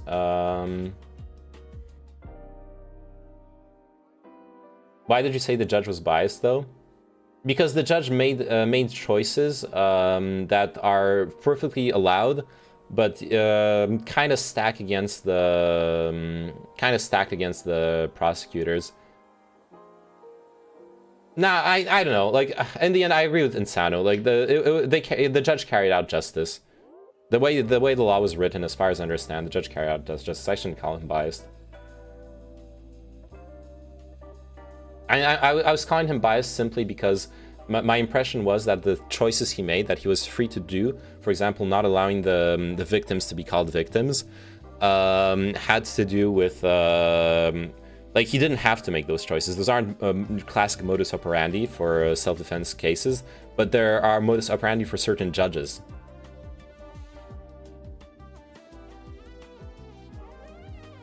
Is Kyle a 4chan dude, or did 4chan make him look like one? He fucking killed 2 people as a 17-year-old. It has to be traumatizing. If he wanted to kill people, he would have sprayed. I actually 100% agree as well. This is something that a lot of people who hate Kyle in this situation don't necessarily acknowledge. Kyle showed trigger discipline. He didn't spray. He shot like 1-2 shots at the people who were attacking him. He demonstrated self-restraint. I still think he shouldn't have been there with a gun. But yeah, like it was you can do that while simultaneously look for an opportunity to LARP as a cowboy, you know? Yeah, and he was LARPing as a cowboy. Like I understand what you mean by that. This gun didn't have the option to spray. Yeah, but there's a difference between shooting like 1 shot, center of mass, and then seeing a guy like fall to the ground, and like multiple, and being like pa pa pa pa pa, which he could have done. It was a semi-automatic weapon. Yeah, he had the typical militia LARPer outfit, sure. Everyone can have their opinion on what happened, but the law was executed properly in this trial. Yep, that trial is even more left than right, allegedly, runs on Democrat ticket. These are simply insane charges by the DA to try to stop a complete loser idiot waste of life from rioting.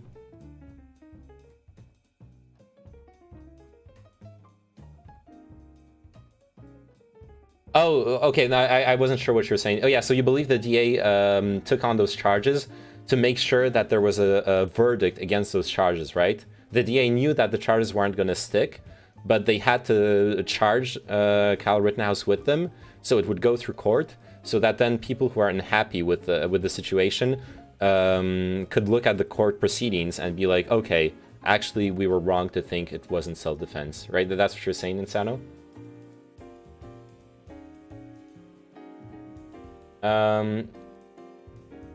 He's not a school shooter going for maximum casualties. I don't think anyone has ever said that. Some people kind of go down that line. But yeah, no one here has said that. I agree. That he was LARPing as a good guy with a gun, 1000%. Yes, I agree. Imagine the outrage if they didn't even press charges. Yeah, you're right.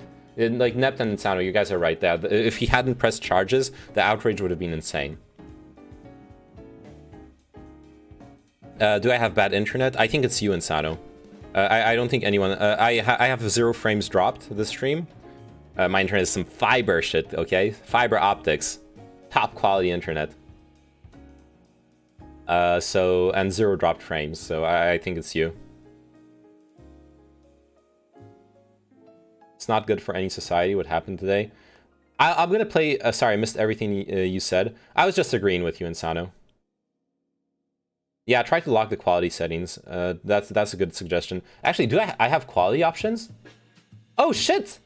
Thank you, Twitch. Damn, I'm getting the quality options. I'm getting the... Look at this. I'm getting the privileged treatment from Twitch. Nice. Transcoding. Yeah, that's actually the right term. I didn't know before I typed it. I thought you had transcoding for a while. No, transcoding is only guaranteed for Twitch partners. The transcoding priority is Twitch partners always get transcoding. Then if they have extra processing power, affiliates get transcoding. And finally, non-affiliates can get transcoding. The thing is, I'm not affiliated. I'm not a partner, I'm not affiliated, so I'm last in queue normally to get transcoding. But what I do believe, I believe that Twitch also probably looks at my viewership. So it's like a day-by-day basis, yeah. And it can even happen halfway through the stream. Like half the stream happens without transcoding, and then the rest of the stream has transcoding. That can happen as well. I just wish guns were banned worldwide, except for policemen and military. I'm gonna play devil's advocate here. But like guns have a role in society. Guns have a role in hunting, which arguably doesn't have to happen in most places, but there are still places in the world where hunting has to happen. In self-defense against wild animals in certain parts of the world, and for sport. Target shooting. Oh crap, you aren't a partner? I'm so out of here. Yeah. Can't fucking sub to me. If you want to support me with money, you gotta do like a TTS, like a donation. But hey, I think it's better value, you know? Donate to me, donate $5 to me every month, and I get more of the money out of it than Twitch would give me otherwise, and you get a TTS donation every time. Yes, we can control guns in detail while allowing responsible citizens to own them. Yeah, I 100% agree. I think responsible gun ownership is something that's achievable. Okay, how about this? No underage people, and either hunting license or full background check plus psych eval before buying a firearm. I think full background check and psych eval before hunting license or firearm license. Either way. But yeah, like basic, but yeah, like background check, psych eval, 100% every time. Type Kyle Rittenhouse and title for views. Yeah, that's actually true. Gotta get those crazy I shouldn't say crazy politics watchers. Today has been really good. Like Insano, I'm so glad you dropped in here. Because usually when I stream the politics section on some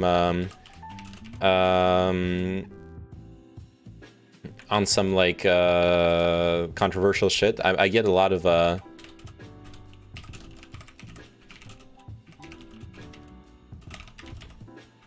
yeah, that's a good tip.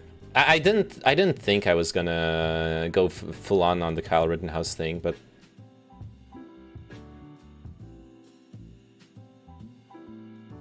I should have changed the title a while ago.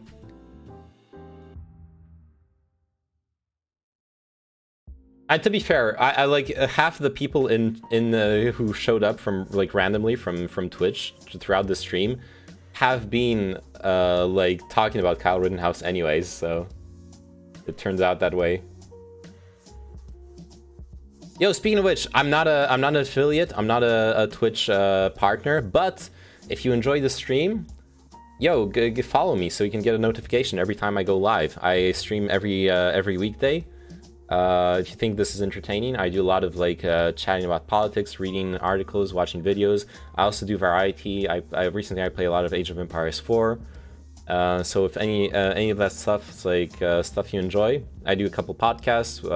One's about politics. Another one that was supposed to be tonight but got canceled is about like relationships and life drama. So yeah, if any of that's interesting to you, follow me and you'll get... oh, I also do IRL streams. Probably gonna do an IRL stream tomorrow night, by the way, actually. It's something I want to do tomorrow. I want to go show off the... I don't know if there will be that much people in winter, but I want to go show off the people like dancing outside by the Seine in Paris. Have you also been in higher education, if you want to tell? I'm a prep school dropout and college dropout. We get the impression, you know. I consider myself to be well educated because I like to read. I like to educate myself in general. I'm a software developer and I'm self-taught. But I don't actually have a degree outside of high school. I'm one of those people, you know. I'm very smart, Kappa, exactly.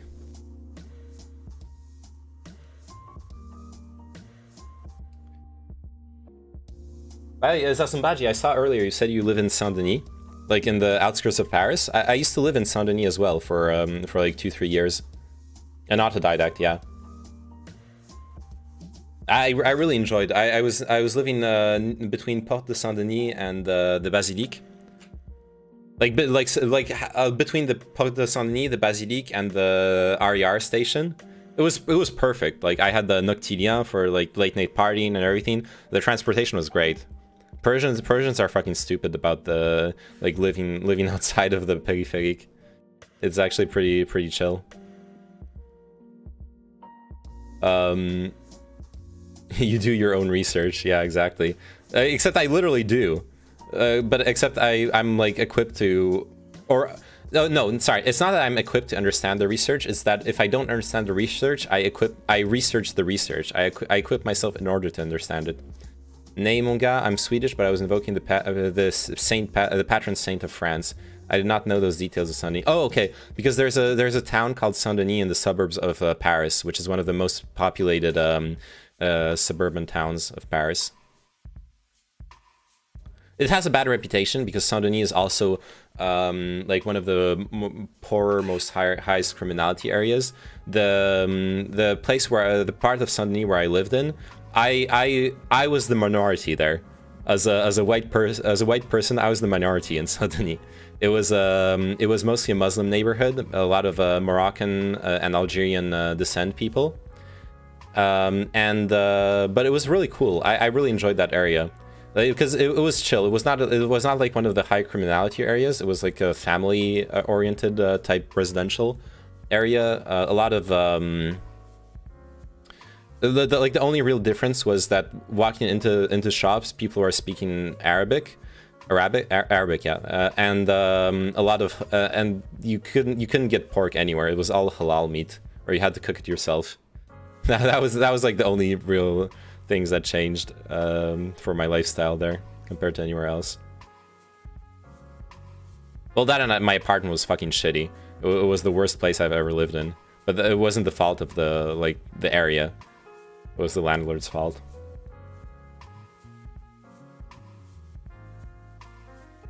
Oh yeah, I wanted to butt into this conversation about gun laws in streams.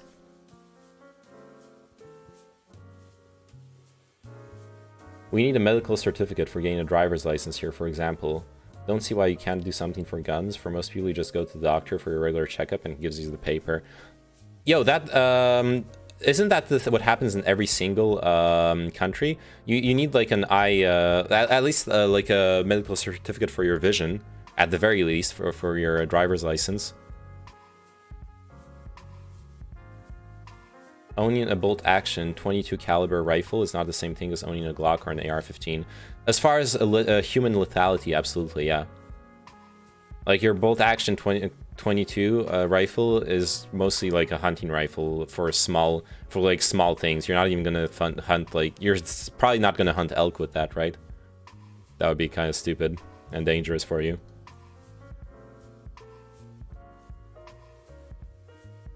Oh.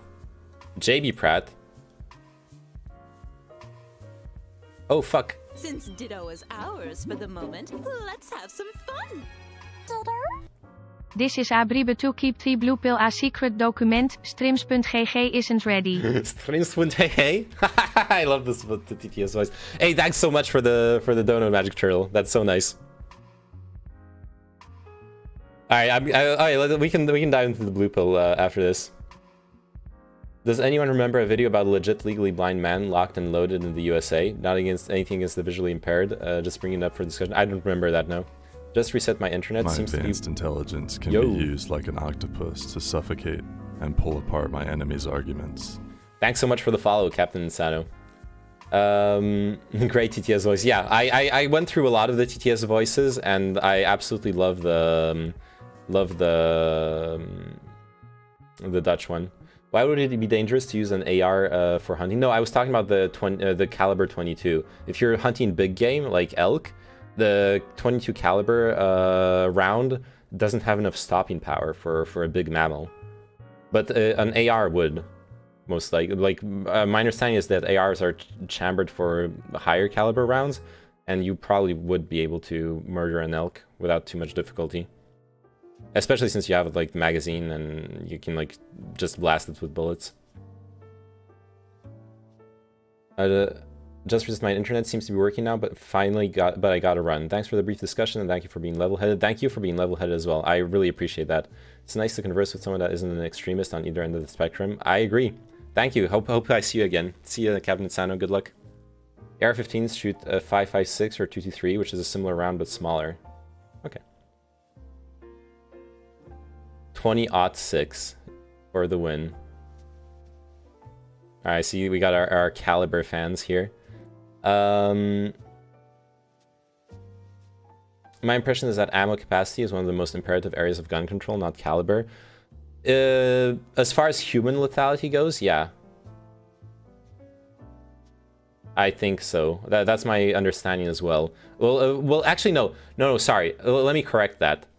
Ammo capacity is one of the most imperative areas of gun control when it comes to killing sprees. But killing sprees are not what, like mass shootings are not what the main cause. They're the most mediatized form of gun violence, but they're not the main issue with the gun violence. If we want to be rational about it, and which doesn't mean like mass shootings should be stopped. Like I don't disagree that that's an issue, but it's It's sadly, I have to agree with the conservative line. It's like an overblown issue, mediatically speaking, which doesn't mean it doesn't have to be addressed. Yeah, I know handguns at the top of the list. I appreciate that. Yeah, AR-10 is in 308, but for sure. But I'm not sure about 5.56. Okay. Nevertheless, yeah, like especially since they happen often in schools, which is really tragic. Yeah. If you want fewer gun deaths through gun control, you have to target handguns. Yeah, 100%. That's what I believe in. I believe I just believe in blanket sane gun control. I believe in permits. Nothing permitless ever. It's overblown, absolutely, but yeah, why does someone need such a huge mag? Yeah, you never need a huge mag. That is absolutely true, of course. It's a fair thing. There's no practical use for like a 30 bullet mag and for civilian applications. 100% agree. Did I miss any messages?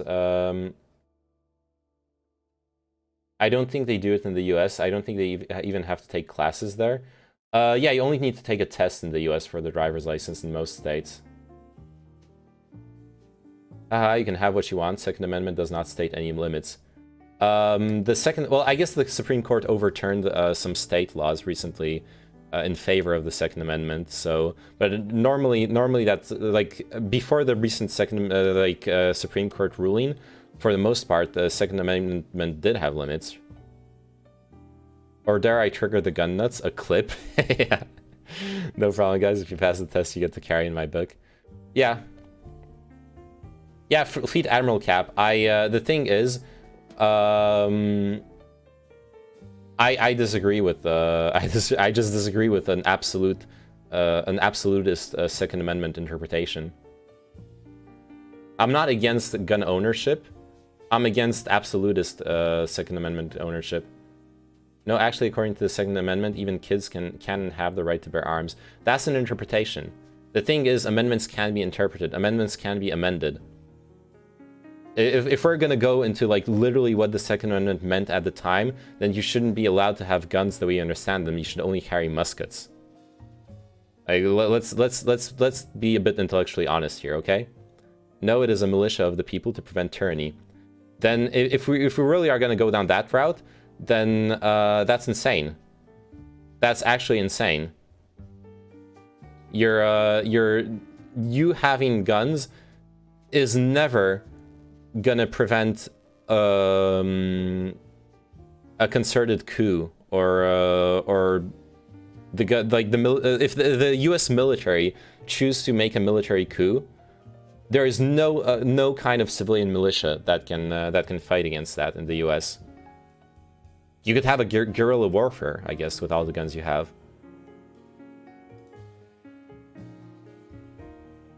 A well-regulated militia. Admit the whole Second Amendment, please. Oh, is that part of the wording? Ooh, it says regulated in the second. Let's double check that. If it says regulated in the amendment, then ooh, Fleet Admiral Cap. Ooh. Second Amendment, full wording. Let's Google that.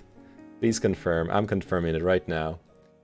A well-regulated militia being necessary to the security of a free state, the right of the people to keep and bear arms shall not be infringed. Ooh, so you can have a well-regulated militia.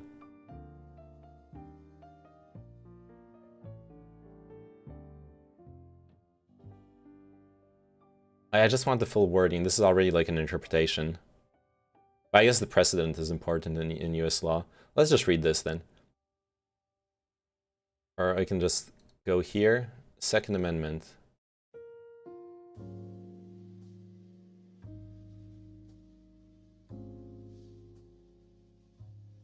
Oh, that's just the latest case. And this is a well-regulated militia being necessary to the security of a free state. The right of the people to keep and bear arms shall not be infringed. So that doesn't even mean that citizens should carry weapons. That means that regulated militias should be allowed to carry weapons. That's a complete different thing. Read it with the commas, buddy.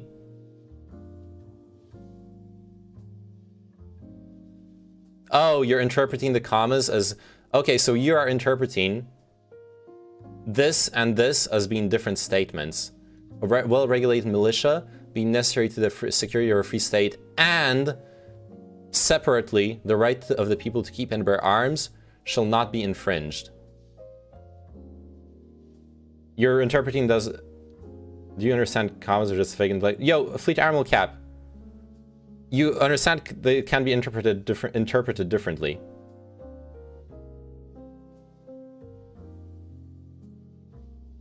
Even the and. But like, no need to be facetious, okay?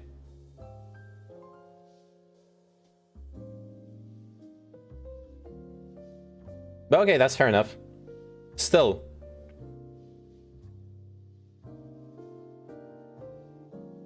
I don't believe that's infringing the right of the people to keep and bear arms, to have proper regulation of on gun toting and owning and gun ownership. I just disagree with it. And it's okay to agree to disagree, you know. But I have good reasons to disagree with it. To be fair, what was the mean of regulated at the time of writing? That's a fair question. Let's Control F, regulate. On the other hand, some scholars point to the prefatory language, a well-regulated militia, to argue that the framers intended only to restrict Congress from legislating away a state's right to self-defense. Scholars have come to call this theory the collective rights theory. A collective rights theory of the Second Amendment asserts that citizens do not have an individual right to possess guns, and that local, state, and federal legislative bodies therefore possess the authority to regulate firearms without implicating a constitutional right. Oh, this is interesting. There's an actual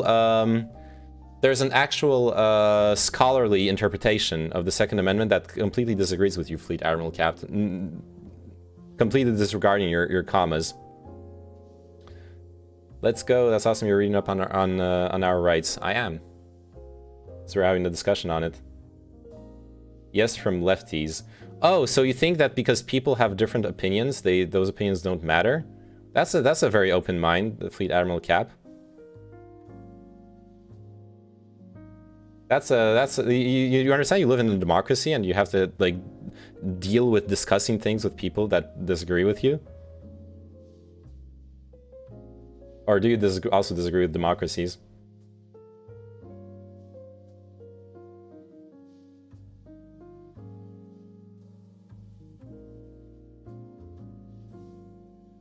Let's see, did I miss any important messages? Yeah,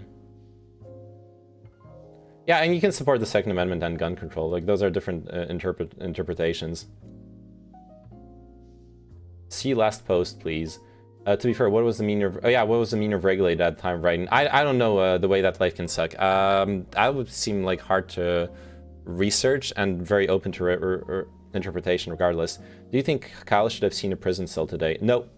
I think the law was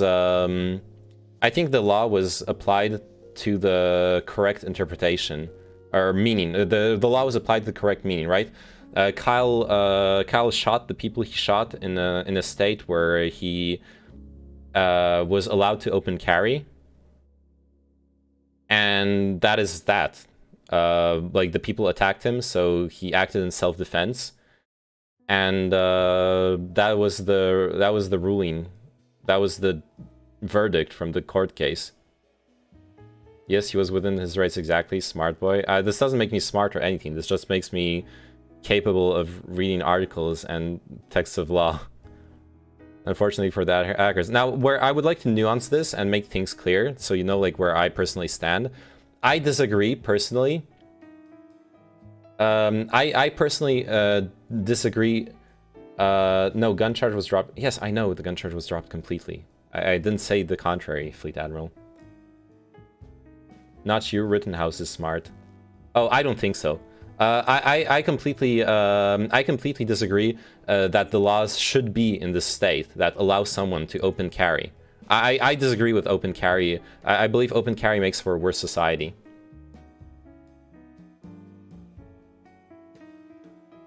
So in an open carry society, the verdict was correct, and that happens to be the state of Wisconsin.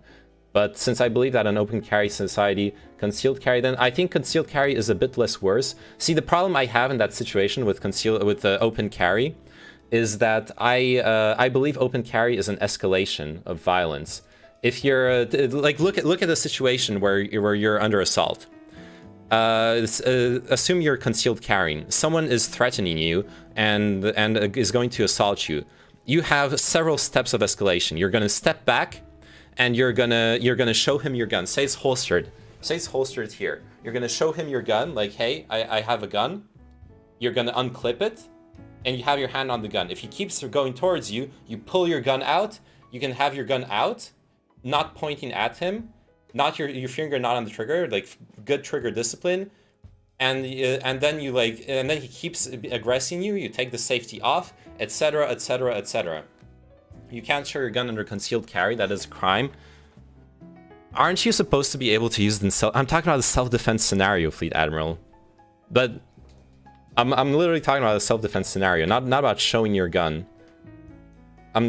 But okay, maybe you cannot brandish a gun. Okay, damn, I was completely misunderstanding the situation. So you can only, so if you pull the gun out as you are threatened, what are you supposed to do then? Like you have to shoot the person. What if the person stops assaulting you and runs away? That like makes it's stupid. You have to shoot them even if they run away. Otherwise, you're in the wrong. That's so fucking stupid. Okay, let's fucking forget the concealed carry because that's so fucking stupid. Anyways, you're open carrying. You're open carrying. Someone assaults you. You have the argument that or you get charged with reckless endangerment. Okay, that's retarded. I agree. I actually agree with you, Fleet Admiral. That's fucking stupid. Okay, so let's go back to, anyways, I was explaining why I disagree with open carry. I disagree with open carry because if someone starts being aggressive and potentially violent to me and I'm open carrying, I have to retaliate with lethal force, right? I have to, if they overpower me, they immediately have access to a lethal weapon. My life is under immediate threat. Whereas if I have a disagreement with someone, if I'm being assaulted, which is something that has happened in my life, by someone at his fisticuffs, and I know, like a punch can actually kill people. It's actually really fucking dangerous. I fully understand that. I fully acknowledge that. But I've been punched, and I'm glad. And like if I was open carrying, I would have needed to shoot that person. But I don't. Like an octopus to suffocate. And that would have been a worse outcome in that situation. That's why I'm against open carry. The counter to this point is that if you open carry, most sane people would not try to attack, intimidate, or whatever. Not necessarily, because the counter to that is that if I see someone open carrying who's not a trained police officer or a trained military, trained military, I am scared for my life. It's like, I would compare that to walking in the middle of the street without, surrounded by a bunch of cars. I'm trusting cars not to run me over. Which means that, and yeah, I'm like really careful when I'm crossing in the middle of the street. I don't want to walk around and live my life being afraid that someone is going to shoot me. And no, because there are very serious steps to get that permit. Wrong. There are states in the US where you can open carry permitless. We just looked that up like 5 minutes ago. In West Virginia, you can open carry permitless. You think the verdict was justice? Yes, the verdict was justice. The law was executed and properly understood, as far as I can tell. LeMayo, you're a soy boy. You clearly have never lived in a third world country. I don't know what you mean by that, but you're saying dumb shit like lol soy boy and third world countries. Like there are third world countries with common sense gun control. There are third world countries without it. I don't know. You're just being a troll. Yes, you can apply, but if you can't obtain a firearm without being able to, you want to get an open carry. I literally looked up like West Virginia, you can open carry permitless. Like that's just wrong. Do you drink a lot of soy milk? Because that's what he's asking. I think no, come on, Info Warrior, fuck you. We all know what soy boy means. I've spent enough time on the internet.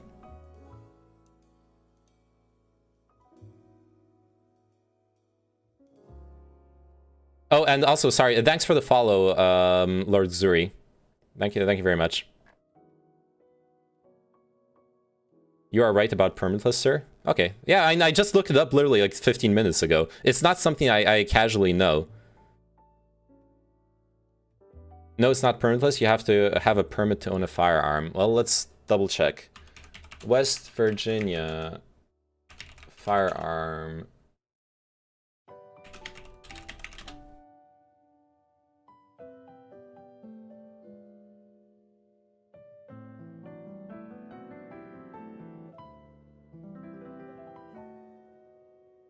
Okay, allow JavaScript.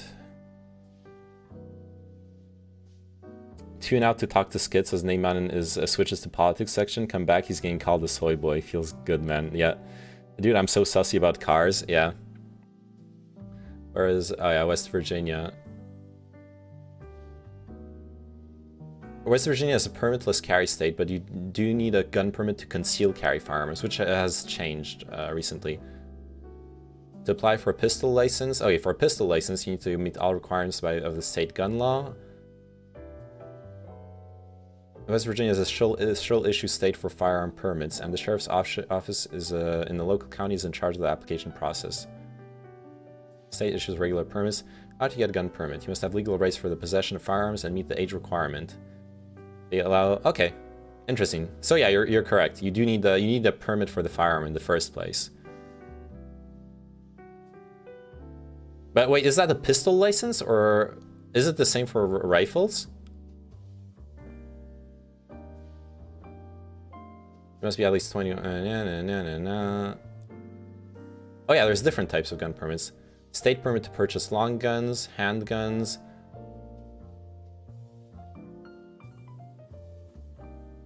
Wait, what? They don't issue a state permit to purchase handguns. They don't issue a state permit to purchase long guns.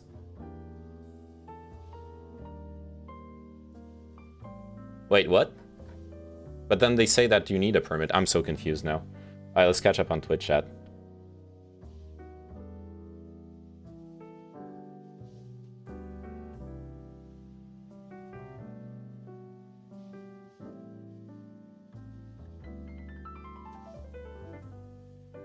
You can't buy a firearm without a permit, man, so you automatically are checked. Then if you have if they have open carry, you can open carry. Yeah, okay. I understand that. Open carry is legal in Colorado without a permit, but it's illegal in some cities. Okay.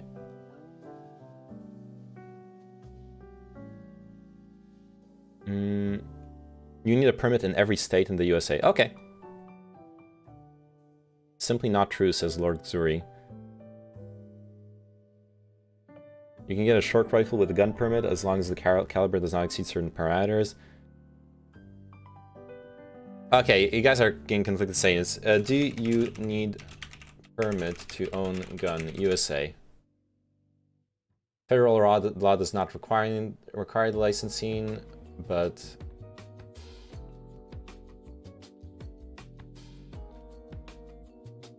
okay, which states allow permitless gun? Not just the carry, but gun ownership. Ah, it's all about the carry.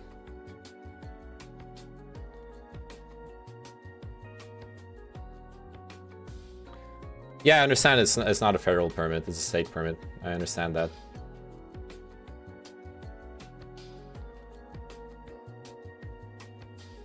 I went to the gun shop and bought an AR-15, left with it 15 minutes later. It's state by state. A lot of states have loopholes where reporting purchases aren't legally required. Yeah, that's what I've heard as well. And in most, I mean, that's the thing. There's the gun show loophole. There's the private purchase loophole where like purchasing from a private citizen, not a store, means the purchase is not reported and you don't need to check permits and stuff. But that's still like illegal. That's what we're talking about, right? If you don't have a permit. Like in Virginia, you can buy with no registration / reporting, but the seller then takes on liability if they don't report.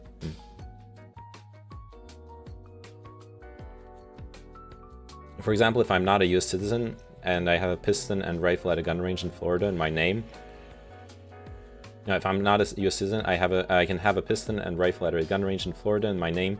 I can only use at the gun range for sports use, but I cannot own it or take it out of there on any occasion. Okay. No, it's not illegal.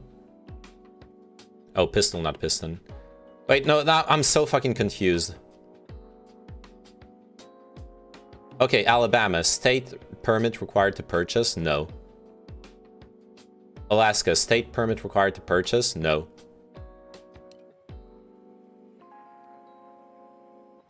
Okay, what are we looking at? State permit required to purchase, firearm registration, and owner license required.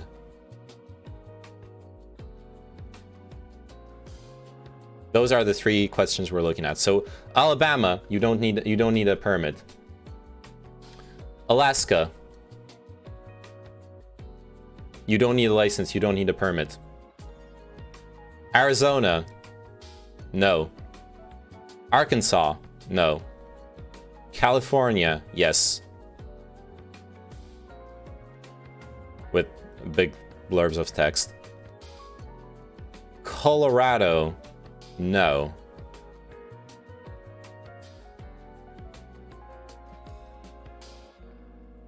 I guess, do we want to, like, we also want to throw in open carry, right? So let's go back up the list. Open carry allowed. So you can, this is full permitless in Alabama, according to this. 100% permitless. No permit for purchase, no permit, no registration, no owner license, no open carry permit.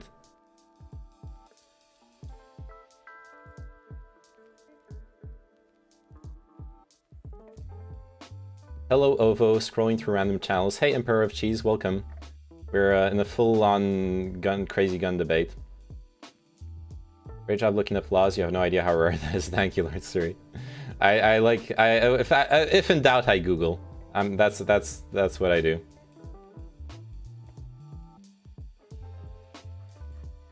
Fleet Admiral.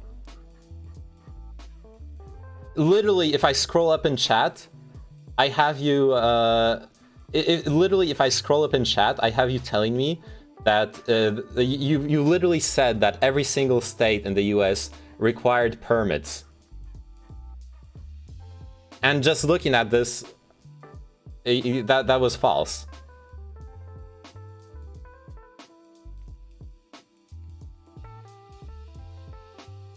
Read what I sent you.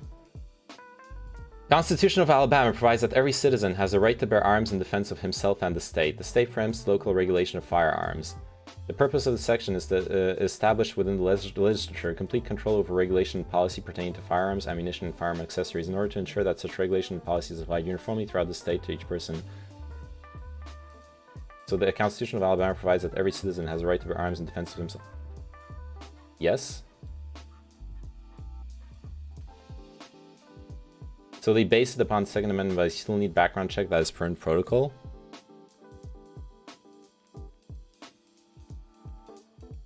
That is not what is said here. Okay, let's talk about Alabama. Literally, that is not what is said here. Okay, licensed dealers are required to process background checks through the FBI prior to completing a sale. But this is only for licensed dealers.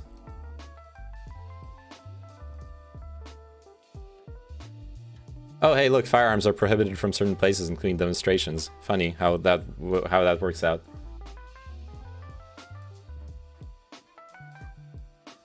And you can buy in other transactions that where the background check and the record aren't required.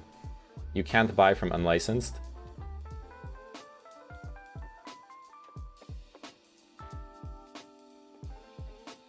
Private sales of handguns and long guns are legal and no background check is required.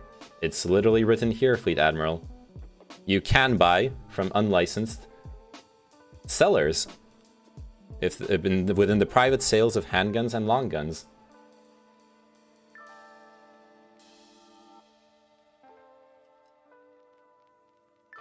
But the only original one, you have to have it, man.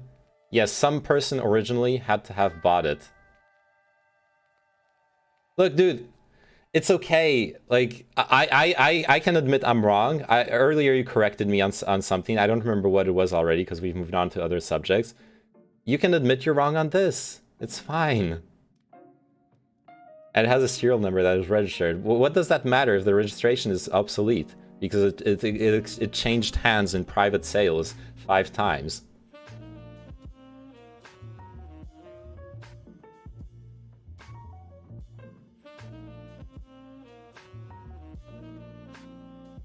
You know why it's okay to be wrong? In fact, it's great to be wrong, because it means you're learning things. I like being wrong. Oh, sorry, I missed your earlier message, Emperor of Cheese. Crazy gun debate. Awesome. Yes, guns are awesome. In fact, I want to start separating for my first AR soon. Wait, what do you mean separating? You mean saving? Well, it seems like these laws are usually in place for people who seek weapons legally and rightfully, OVO, so it shouldn't be any more infringing and difficult as it is. Depends, right? I personally, so like the comparison I will constantly do is I'll compare it to, I mean funds, OVO. Yeah, I imagine fun, like saving up money. Yeah. The hard thing is not being wrong, but not being defensive / having an ego when you're wrong. I agree. That is hard. I struggle with that too, honestly. Yeah. So I live in France, right? I'm a U.S. citizen, but I live in France. I can legally own a gun here. There is no legal open carry for me in France, or concealed carry. But I can apply for a permit, which will require a background check to make sure I'm not a felon, and psych eval as well as gun classes.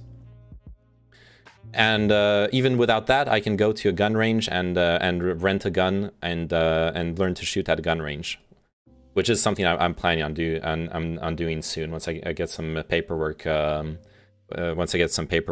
sorted out. I think that's reasonable, honestly. I can seek a weapon legally and rightfully, but there are the checks in place to make sure that that I'm not a dangerous gun owner. I like the streamer cognitive skills are objective when sub button. So the thing is, I haven't affiliated with Twitch, because that would mean I would get pre-roll ads as well as mid-roll ads. There isn't a reason for it though, mate. I believe there is. I believe that first off, I believe that criminal background checks make a lot of sense. And secondly, I believe that psych eval checks make a lot of sense as well. Also, I honestly believe, based on simply based on statistics, that generalized gun ownership in general, I guess that's I'm repeating the word. I think general gun ownership is not doesn't make society safer. I know this is like the big point of disagreement usually between me and people who are like really hardcore pro Second Amendment. I don't mind like gun ownership in general. I'm not like pro gun absolute abolition, but I'm really against like absolute freedom as well. I see it as an individual basis. The problem is that people do suffer from mental illness that impairs their decision making. And giving those people quick and ready access to a lethal weapon is just demonstrably dangerous. And now psychology is not an exact science, but it is still a science.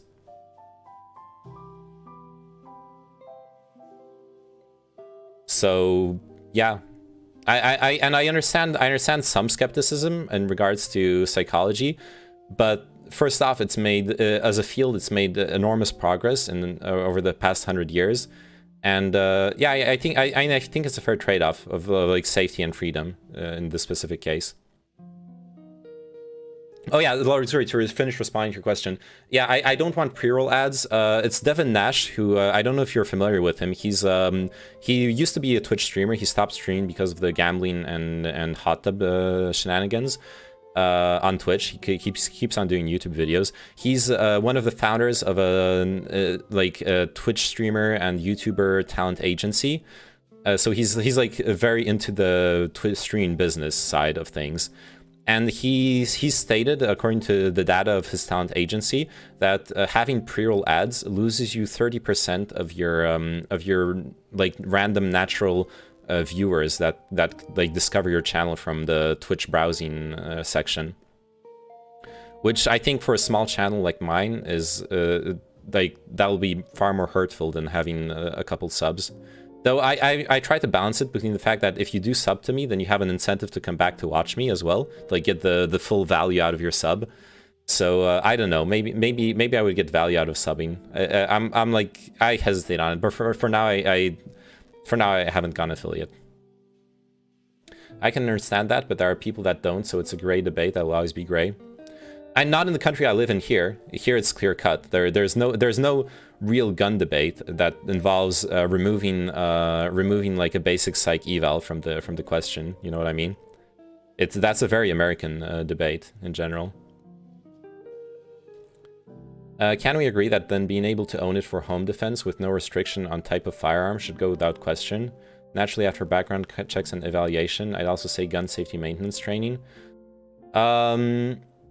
What do you mean by no restriction on type of firearm? Do you mean you're okay with people owning full automatic firearms at home?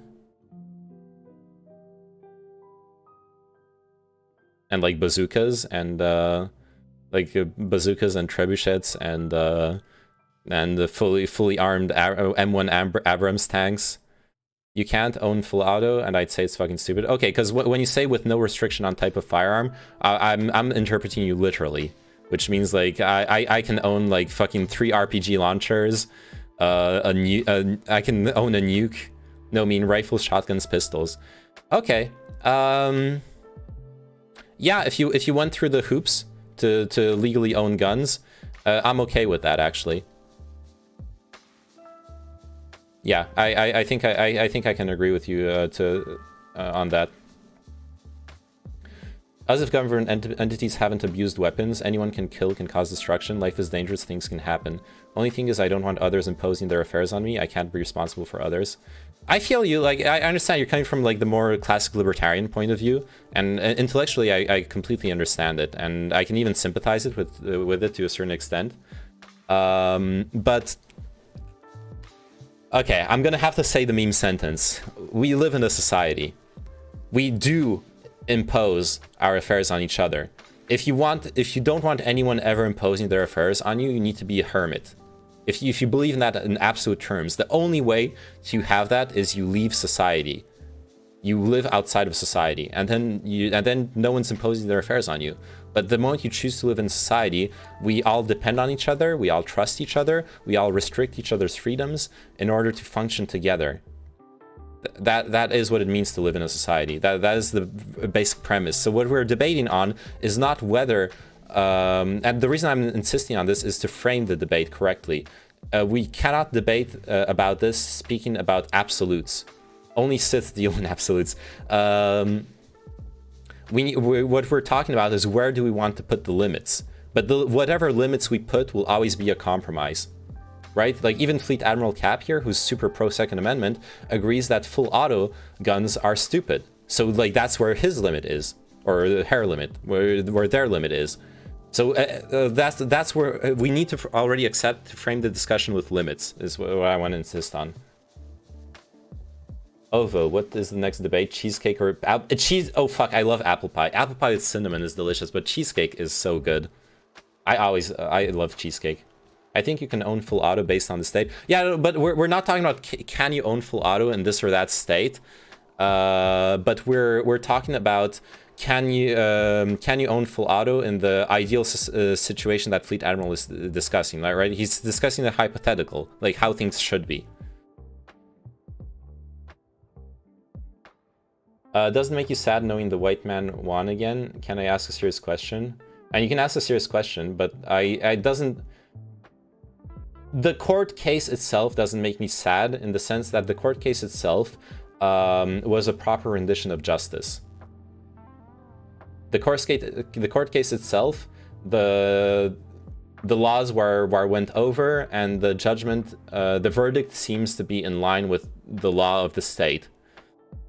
Now, personally, I disagree with the law of the state. So it makes me sad, not the verdict, but the laws that led to that verdict. No, there should be no restriction on that, either accuracy... Oh, yeah, sorry, I missed some...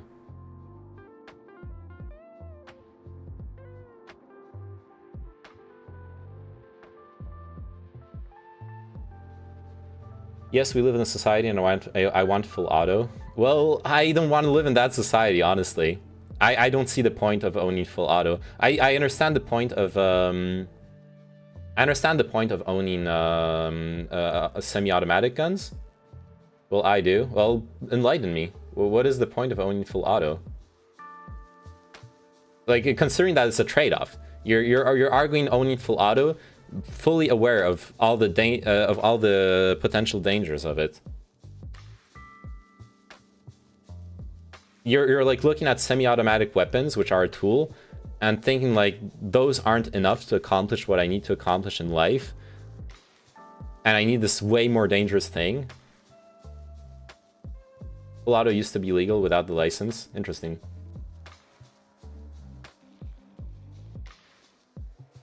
It's good that he's not guilty. He was defending himself. Yeah, and American law was upheld. I agree. I disagree with the law. I don't disagree with the verdict. The verdict was correct. Hey, Live Surfing, how are you doing?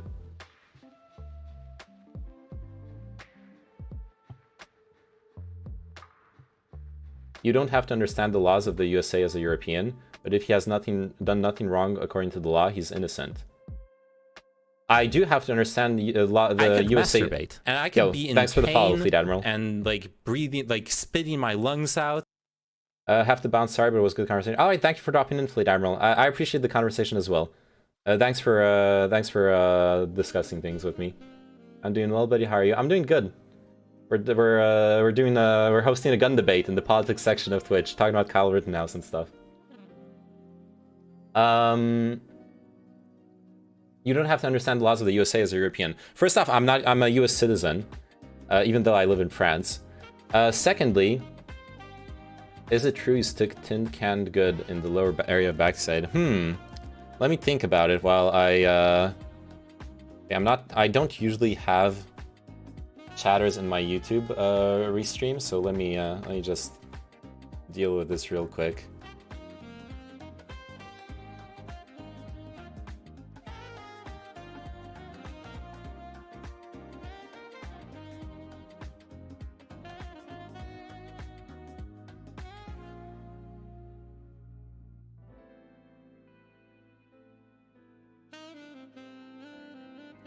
Perfect.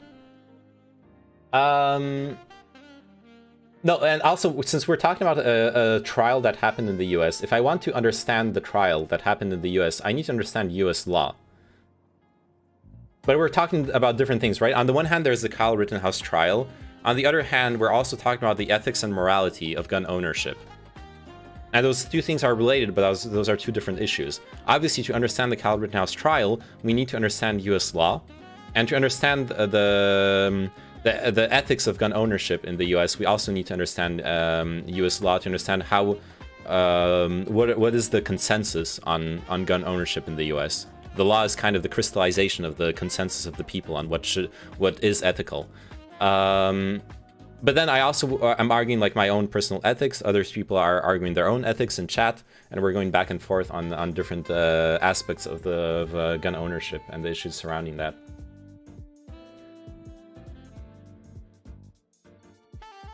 Ooh, that is another point to implement is culture. What works for others does not work for another. I think that's something I said earlier before you hopped in, Emperor of Cheese. I genuinely think that one of the biggest issues with the US is not even a legislative issue, though I do disagree with the laws. With the laws I talked about, I don't think open carry makes for a safer society. I don't think concealed carry makes for a safer society.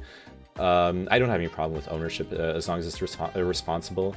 I think I want to own guns. I think guns are cool. I don't have a problem with that. But one thing that the US does have that European countries don't have, and this is a comparison I like to do when we're talking about guns between the US and Switzerland, is Switzerland is a country that has very, very high rates of gun ownership. Typically, people once they've done military service, they go back home, they keep their rifle. But Switzerland does not have a culture of the good guy with a gun. Switzerland does not have a culture of I'm gonna shoot all the bad guys. I'm gonna self-defense and like murder all those evil people like breaking into my house and etc etc. They don't have a culture of you need to be out there shooting bad people basically, or well, shooting people in general. And I think that is a huge difference in the I think that's a huge difference and a huge factor in why there's so much gun violence in the US compared to Switzerland, for example. That, of course, quality of life in Switzerland is extremely high. Societal, like fundamental societal factors are way more determinant in crime rates than gun ownership. I'm gonna have to agree on that. Poverty levels, education levels, rates of single parent households. Those are things that are extremely influential in crime rates, and I believe in tackling complex problems that are multivariate through multiple angles. So I don't mind also talking about better gun laws, but obviously if we're talking about the whole general issues of crime and the need for the perceived need for self-defense, etc., we need to talk about societal issues as well. Off topic, but oh shit, how is he 32 and he looks 22? Because I drink the blood of virgins. Usually, that's why I have such a low viewership. Every month I pick a random Twitch chatter. I know they're going to be a virgin since they're a Twitch chatter. I find where they live and I exsanguinate them. Then I have enough blood to drink for a month. The recent Tom Green video speaks to this differing culture. Maybe I'll check it out. That sounds like I don't know who Tom Green is though. If you look at Mexico and Venezuela and my home country of Colombia, some of the most violent and dangerous societies where guns are heavily regulated. When I associated with my counterparts, especially Colombians, they perfectly understood the desire for weaponry. It's a debate that's speculative in many ways. And most of the crime in the USA tends to be in more concentrated rural areas, especially cities. Yeah, crime will always be higher in cities, of course. It's also about prosperity and fair distribution. 100% agree, Manfred, Max Links, 100% agree. That's what I meant by being a multivariate problem that has oh, Tom Scott, okay, not Tom Green. That's what I meant by it being having a multitude of societal issues and affluence, like quality of life being a huge factor. So it's a cultural problem that I see, not a gun problem. Well, the thing is, things can be several problems at the same time. This is something I hate when I debate. Not saying you're doing that right now. You're not doing that right now in my perception. But I have a friend who does that very often. I've seen this on both sides of. Let's take something controversial in the culture war, like intersectionality or critical race theory. I have a friend who's very reactionary on that. Most Americans would consider him a lefty because he believes in Marxist theory, but he's a traditional Marxist, a Marxist who believes only in the material theory. He doesn't believe in culture, in what like Jordan Peterson would call cultural Marxism. He doesn't believe in intersectionality or critical race theory. So what he takes is one way of seeing the world, which is the Marxist material theory, economic theory, and he applies it to everything. He sees the entire world through this one single lens. So what I always argue with him, what is the fundamental disagreement I have with him? Because I don't disagree that you can. I'm not a communist at all. But I've read Marx, and I believe that Marx, as an economist, as a sociologist, has some very interesting works. He has been extremely influential. Even people who are known as like free market capitalists, Adam Smith, Keynes, they've all read Das Kapital. He is a fundamental, important intellectual in the theory of economics and sociology. And those things are very interesting and fascinating. Any given theory is like a map, right? And you cannot have a one-for-one map of the world. One-for-one, I mean the scale. A map is an abstraction. A map will lose information in order to make other parts of the information clearer. And that means that you cannot take one theory and use it to interpret the entire world. So I find my friend's stance of trying to use Marx to understand, say, issues that are clearly have to do with racial lines or sexual identity, and he wants to completely obfuscate them with some some like Marxist theory, I found that just as insane as when you're looking at someone who's like a hardcore SJW who wants to full on push, who wants to like only argue about identity politics without ever addressing material conditions. My dude Marx has been debunked for 100 years at this point. There's no such thing as debunking in soft sciences such as that. That's just not a term that's used. Trash ass judicial system where morality doesn't have any bearing whatsoever, and you can run to another city to defend property for which you have no affiliation. I don't think the judicial system is at fault here, Benyo. It's the law itself. The law was applied correctly. And I agree with you, this is a bad outcome. But this is, what happened is a bad outcome, but the verdict itself is fair. Like I've spent like an hour earlier in the stream, like going through articles, actually reading the texts of law, various like jurors' interpretations. As far as I can tell, the verdict is correct. So what we need to change, Benyo, as you and I disagree with those kinds of things happening, what we need to change is the law. What we need to do is petition our lawmakers. What we need to do is vote in legislative elections. That is what we need to do. But the judicial system itself actually carried out its job correctly.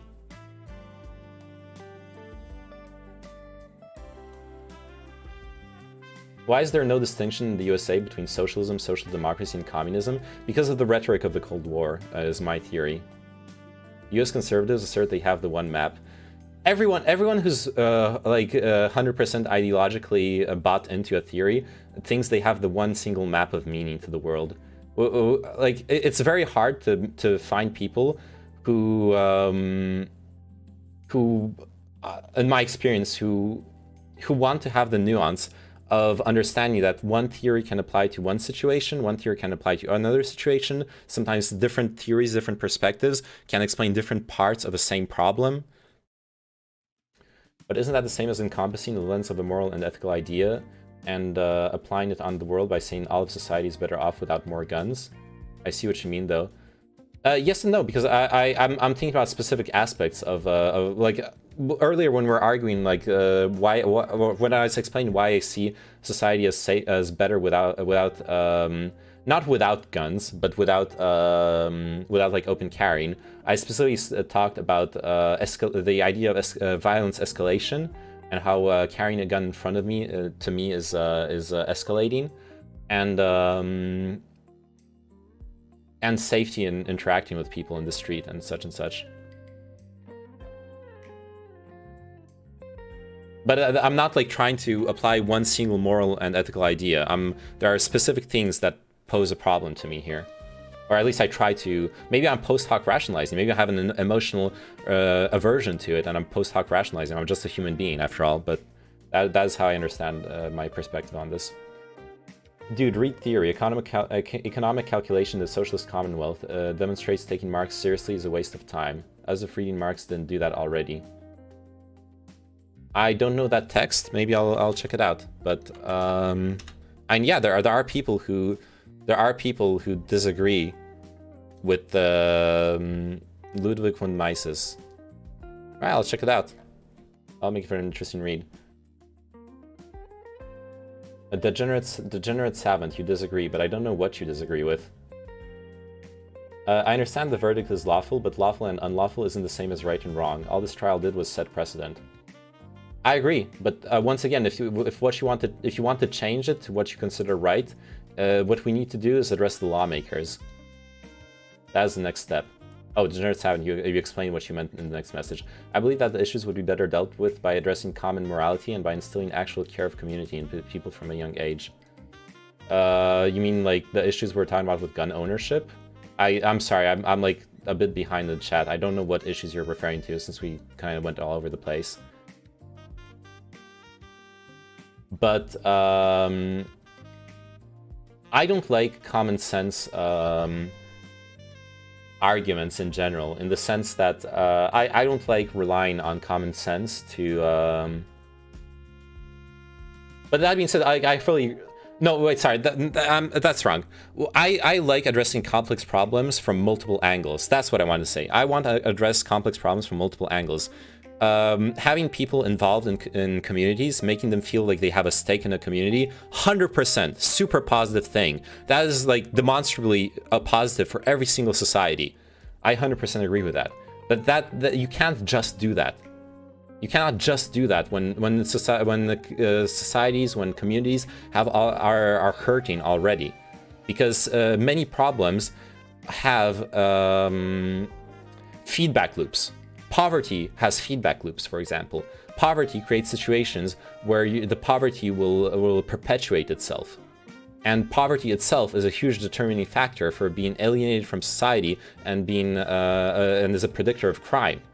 So, and that in itself is a predictor of poverty and lower education, because you turn to crime. And so you're alienated even more from society. And already you have a feedback loop. So those feedback loops have to be actively stopped. But also you need ground up issues, like involvement in community, of course, and ground up solutions. But still can be a level of tunnel vision. So yes, you could make a valid point, but there's a country or city that will contradict that. No worries, it's a big topic. But speaking on Kyle, I'm just glad it's coming to a close, almost 2 weeks. I agree with that. Yeah, the media circus lasted long enough. Friend, this trial said zero. Advanced intelligence can be used like an octopus to suffocate and pull apart my enemy's arguments. Thanks so much for the follow, the way that life can suck. Friend, this trial set zero precedent. Don't panic about it. If you know self-defense law, you know everything about the verdict could be cross-referenced to earlier self-defense verdicts. Okay. Yeah, my understanding in general is that precedent isn't like a lot of people talk about precedent, but I don't know that precedent is that important in this case. Yeah, C, creating more laws doesn't always pan out well. It does not fix the problem. It does fix problems that are if the problem is with the law. So like Benio and I seem to, from my understanding, but sorry if I'm misrepresenting your perspective, Benio, but my understanding is that we agree that Kyle Rittenhouse the situation that happened in Kenosha should not have happened. Okay, once again, I agree with the verdict. I disagree with the law that makes the verdict correct. So I want to change the law. And the way to change the law, if I see the law as a problem, it is to change the law. It's the legislative process, degenerate savant. Obviously, that's what I want to address. If I don't think the law is right. How and why? By petitioning lawmakers and voting in legislative elections. That is how you change the law. Are you actually unironically asking that? And why? To do what? Because I'm against open carry. I'm against open carry. I think open carry is what exactly would change? I would change open carry from the current law. Like concerning the Rittenhouse case, I disagree with open carry. And what I've said before, and I'll repeat it now, I guess. There we go, making progress. No, it's not about progress. Okay, you're being facetious, and that like triggers me. Concealed carry, yeah, I'm not a fan of concealed carry either. Especially the way the self-defense law is around concealed carry. I think concealed carry should go away as well.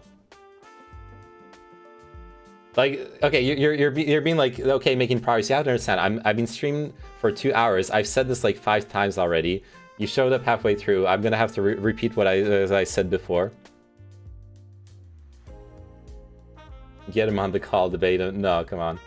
So you shouldn't be able to walk around with a firearm.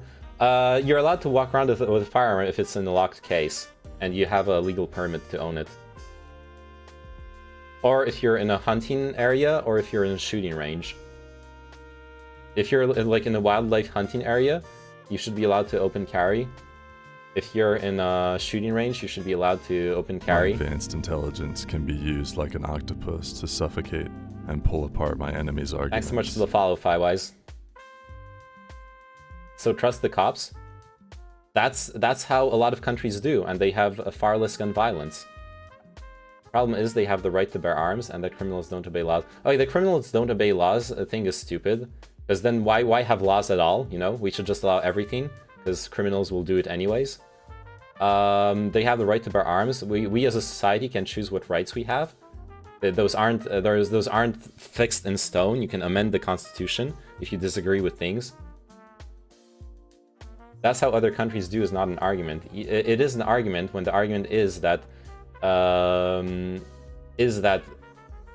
implying that you cannot have a functional society where you trust the cops with state-sanctioned violence. I get your logic, but I'm curious how often open carry results in violence. I'm curious as well. I agree. I don't think it's like a big systemic problem. That's a fair point, the way that life can suck. But I think it creates a very bad situation to have people allowed to open carry in volatile situations, which is literally what we were talking about with Kyle Rittenhouse. You have someone going into an area where there's going to be protests that probably devolve into riots. And why are you saying Kyle should be free? The verdict was he's set free. And yes, he should be free. Not because he killed a pedophile. Kyle should be free because he acted in self-defense according to US law. Okay. Okay, Logan will never simp. If you go down this line, you're actually fucking triggering me. Do you not believe in the rule of law? Do you believe you should be allowed to murder people just because they've committed a crime you find disgusting? Or do you believe that people should actually go through trial and due process and have access to their rights?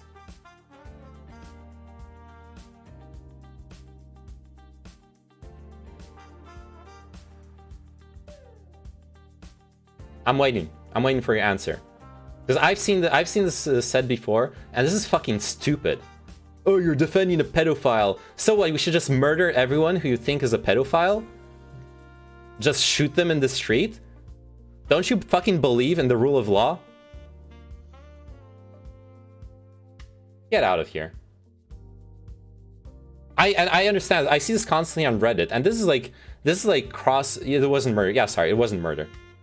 It was homicide and self-defense. You're correct, Degenerate Sound. This is something I constantly see on Reddit. When it comes to pedophilia, and I'm not pro pedophilia. Pedophilia is a heinous crime. It's terrible. It fucking hurts people for the rest of their lives. It's horrible. It's absolutely horrible. But this idea that it's okay to kill people because they're pedophiles goes against everything we agree to in a society that works under the rule of law. It's fucking stupid. So get your fucking stupid ass emotions. I feel emotional too about pedophiles. They're horrible people. But either you agree with the rule of law and it applies to everyone, or you disagree with it, and in which case you can't have a coherent society, or we can't have whatever the fuck you think is a coherent society. But like, please describe it to me. Actually, I don't want to hear it. But anyways, I'm done with this subject. Not to mention, I'm sure that Kyle knew everyone's legal history before he shot them. Yeah.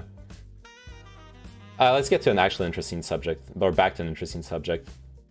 That's how other countries do is not an argument, it's an appeal to authority. No, it's not an appeal to authority. I'm showing that there's examples of countries that entrust the full weight of sanctioned violence to police, and they still have low crime rates. Because that's an argument I often see from people who are pro open or concealed carry, is the idea that you're gonna have like constantly be assaulted in the street. Crime is gonna go unchecked in the streets if you can't defend yourself. First off, you can't defend yourself. Obviously, if someone pulls a gun on you, you probably like either you're far away enough to run away, or you just like let them steal your shit. Even if you're concealed carrying, if they are the first one to pull on you, they're going to be able to shoot you while you're pulling your gun out. So I don't see how that's even relevant, unless that's like a risk you're okay with, I guess. With all due respect, he wasn't murdered. He got himself killed. Yeah, no, you're right. Emperor of Cheese, Degenerate Sound. I'm sorry, I used the wrong word. He wasn't murdered. He got himself killed. I agree. It's about a lot more than what happens on the side of the city. Look, I've been mugged. I've been robbed. Fundamentally, you should have the right to defend yourself with a firearm. I disagree. I got punched. I got my phone stolen and my wallet stolen, and that's where it ended. Most gun ownership defense is in the rural area and in the bush against animals and such. I 100% agree with that application of gun ownership. Actually, that is the one application of self-defense gun ownership. Like you live in a rural area where there's like bears, where there's big mammals. Absolutely, you should have access to guns, and you should be able to carry them when you walk around. That is one of the areas where I 100% agree with that.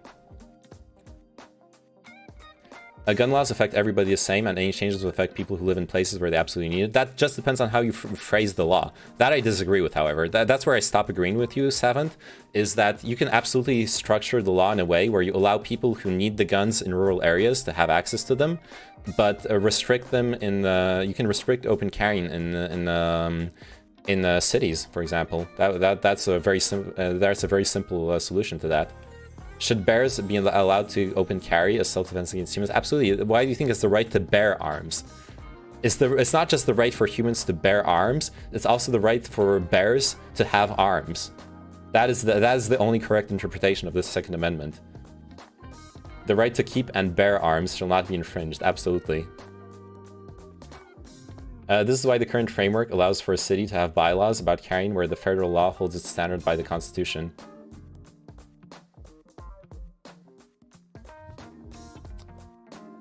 Here in Austria, it would be impossible to go to a demo with a gun and say, he wanted to take the gun from me, I had to shoot. Here in France as well, that's never going to happen.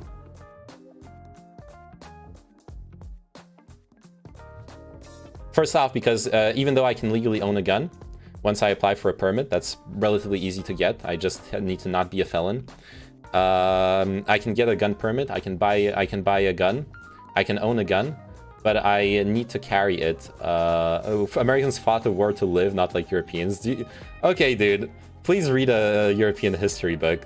Europe has been war-torn for the past 2,000, well, even longer years. Not to mention that World War II was pretty fucking violent. A war to live, whatever the fuck that means, I think it can apply to World War I, World War II. The War of 1876, the Napoleonic Wars.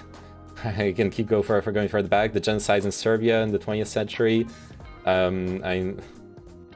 Wait, allowed bears to have arms as an armament against humans, or bears to own arms as in firearm and self-defense? Confused, not the semantics. I think it rather refers to bear arms. So what we should see is bears buying extra arms and getting them attached to their bodies. So we should be seeing bears with like multiple arms. France couldn't even do their 77 years revolution, not like us. Yo, if you want to start throwing dumb shade at France, remember who the fuck donated the fucking Statue of Liberty and why there is a Statue of Liberty in New York and a Statue of Liberty in Paris.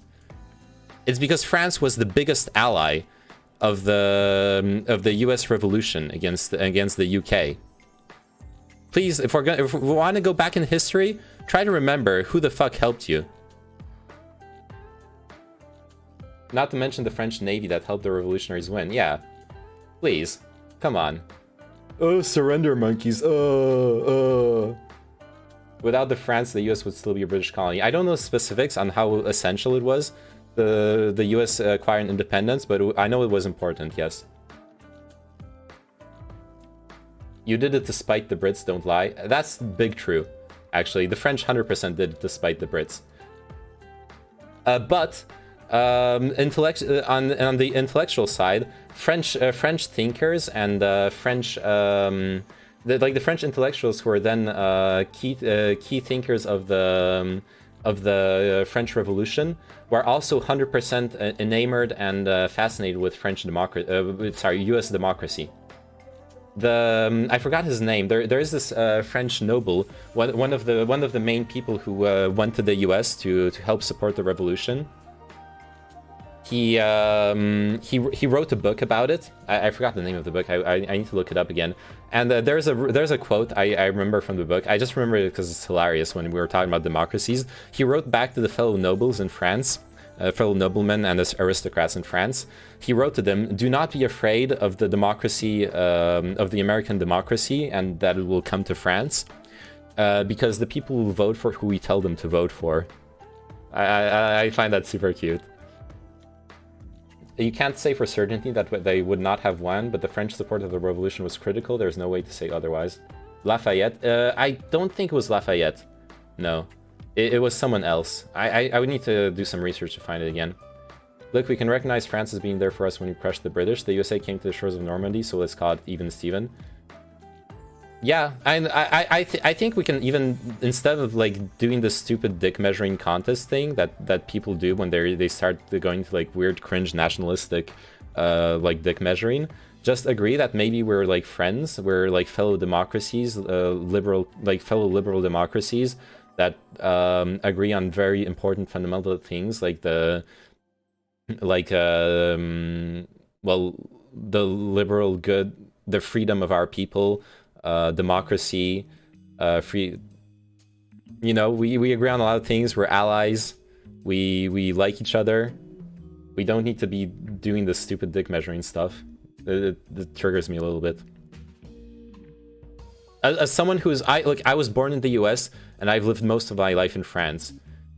So I'm like looking at both sides. When I see French people being like, "Oh, we're the best," and I see Americans, USA people being like, "Oh, we're the best," I'm like, dude, there's a big world out there. Just got in here real quick though. What's your take on the verdict? Really simple. The verdict is correct according to all I've read about on American law. The verdict is absolutely correct. And because I disagree with open carrying as I don't think it makes for a better society personally. I disagree with the laws that make the verdict correct. But obviously that means the verdict is correct, and that I, as a concerned citizen, the next step for me would be to address lawmakers and vote in legislative elections. But I cannot at all be unhappy with the verdict. It was the proper rendition of the judicial system, proper performance of the judicial system.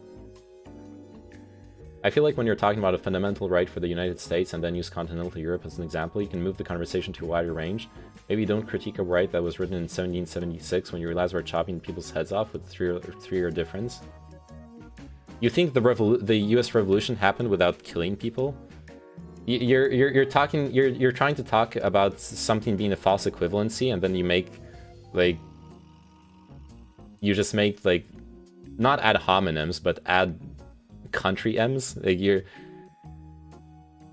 it's like this. Just literally not an argument what you're saying now. Public executions for political leaders. Yeah, it was fucking brutal. Yes, it was a horrible time for France. Like, I'm not defending it, but revolutions are fucking brutal. But definitely the U.S. Revolution, the aftermath went better. We didn't do that. I'm sure you murdered British political leaders. But yes, you did not have the shit show that was the aftermath of the French Revolution. I could never do what you're doing right now. These people are like /poll here trolling. Right now I'm not talking to trolls. If I was talking to trolls, I would have banned them. I'm talking to people who are arguing in good faith for the most part, I think. Is it possible that a two-party system is a problem? No big changes happening? To a certain extent, though, something I've noticed in European democracies that allow for multi-party systems is that they do tend to devolve into two-party or two coalition systems, regardless. There was a study I read a long time ago, like a political science study that discussed that, and that went deep into statistics. It went deep into statistics, like electoral statistics of many different countries and many different constitutions and electoral systems. And basically, it amounted to that over time, all electoral systems tend to degenerate towards more and more of a two-party framework. But there are problems with a two-party system, absolutely. If I was on that jury, I would say not guilty. Same. If I was on the jury, I would say not guilty. Once again, I disagree. I disagree with the law, but I would vote not guilty either on the jury. I followed quite a few of the details, and I would voted not guilty as well. January 6th, some of us sure wanted to and tried. That is true. Yeah. Regardless of one's opinion, I think it's important to recognize that we were exposed to different information than the jury. That doesn't mean their decision is guaranteed correct, but there's a reason that they were supposed to avoid media. Well, there's a reason the jury was supposed to avoid media, but I actually discussed this earlier on the stream, and I thought it was very interesting because I changed my mind in real time. Honestly, I changed my mind in real time on as far as the media circus that was around the court case. I'm used to the traditional regulations around courts in the U.S. being like judges refusing to have any photography, any filming, right? But the fact that there was this live streaming of the court case that people were following so closely, I wonder, I hope that what it will make is that a lot of people who disagree with what Kyle Rittenhouse did will understand that the court case itself happened correctly. I really hope that that's what's going to happen. That the extra mediatization of it will make it so that people understand that that it was a proper rendition of justice, and that if they disagree with what happened, what they need to do is not protest the court case, not go out to the streets. What they need to do is petition their lawmakers. Go see your lawmakers, vote in legislative elections. That's what you have to do if you disagree with what happened. The court case itself, it was proper. Surely they want just get clips of the judge's ringtone. True, obviously that's an issue, yeah. That's why you see cartoons from court proceedings and some news though, because cameras aren't. Yeah, I know about the cartoon thing, because the court cameras aren't allowed there. Only state courts can be filmed. Okay, so that's the distinction. And yeah, to be fair, obviously the mainstream media did not help did not help nuance things. There were a lot of articles that I've read that were nuanced and that did explain the nuances of specific things, but I saw a lot of clickbait article titles that sadly that people are not even going to read the articles. They're just going to share and form an opinion just off of a title. It's something that happens way too much. It's hilarious because he was instated by a Democrat and then revoted in by his error for steering well. Yeah. I don't see a problem with that. I mean, he's a fair judge. He looked at the law, he listened to the pleas, and he judged. I don't. There's nothing else to say about it. Lots of discussions about objections. What we saw that the jury didn't. Oh yeah, fair enough. I like the guy a lot. I don't know the guy personally. I don't have an opinion on him, but yeah, sure. My understanding as well, someone earlier said, I didn't fact check that, but someone earlier said in Twitch chat that apparently people who know him, he's had that ringtone for 40 years. So him having that ringtone was not some like Trump dog whistle. It's just that he likes the song and he's liked it for a very long time. Well, not for 40 years. That's a really dumb thing. He didn't have a cell phone in 1980. What the fuck? I don't think it was 40 years. Yeah, that thinking back, that was probably a really dumb fucking statement. Very few people had cell phones in the 1980s. Texas enabling vigilante lawsuits will also let them arrest at gunpoint too. After all, aren't they acting in defense of the unborn?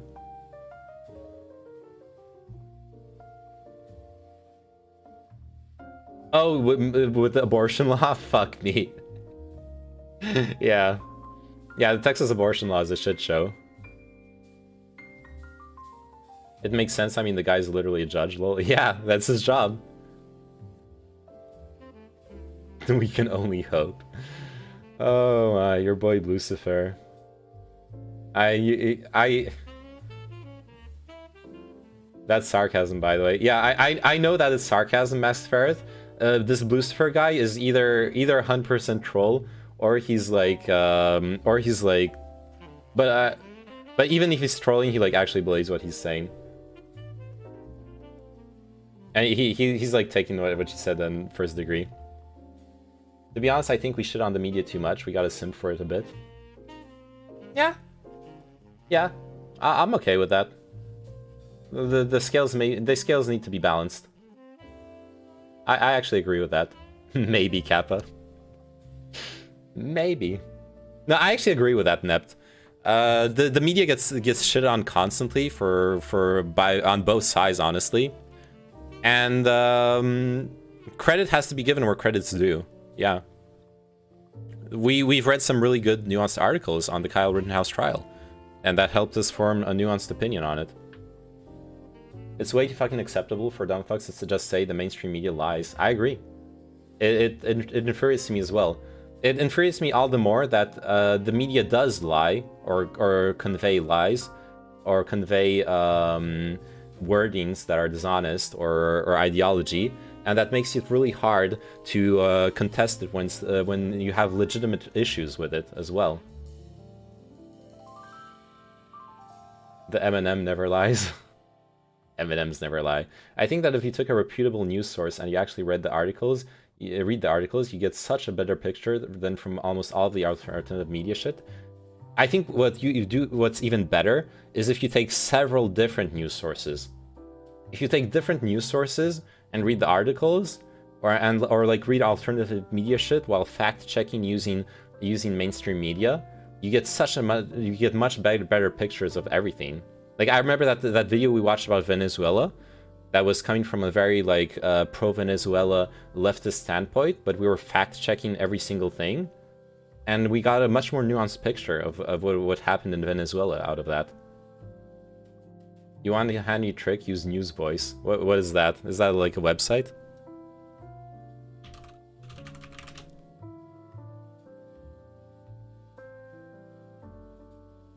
Android app might be on iPhone. Oh, that's an app? Okay, I will check it out, I guess, maybe. Which literally creates the atmosphere that allows Trump to be president. I think that more good went into Trump becoming president than saying that the media than cheating on the mainstream media. That was a bit more of a complex event than just that. You like Trump, Degenerate Savant? Okay. And I'm Canadian. Okay, so you vote. Are you like conservative? Then. It just all comes back to education or lack thereof. If people were smarter in the U.S., they would know to research more and be more thorough in what they read and believe. I disagree. I disagree because you can be intelligent and do a lot of research, and all your research can be really biased. It takes a specific I would say self-training to force yourself to read the things that go outside of your bias. We all have, myself included, even when I'm aware of it, I still have it. You still have it, even when you're aware of it. We all have our bias that makes us still acknowledge news that's in line with our beliefs much easier than news that isn't in line with it. It's very, very hard to fight your own echo chamber reflexes, and that's what we have to train ourselves to do. And I don't think that has to do with intelligence. I think that has to do with training. Yeah, of course, that's the best practice, but I mean, in general, if I had to use just one source, traditional better than alternative, yeah, sure. I would say it's one of the largest factors because of what I just said, correct? But that's what higher education is supposed to teach you, how to academically approach information. That should be in lower education. Your Liberal Party aligns with Communist Cuba genetically too? What the fuck are you on? What the fuck are you smoking, Lucifer? I definitely don't align with our Liberal Party. Wait, I don't know the Canadian political scene. What is the Liberal Party in the Canadian Overton window? No, for real? Wait, I'm UK. I need to... Justin Trudeau's mom fucked Fidel Castro. What? Oh, Liberal Party, that's Trudeau's party. Okay. So it's like center-left. Liberal left. Okay.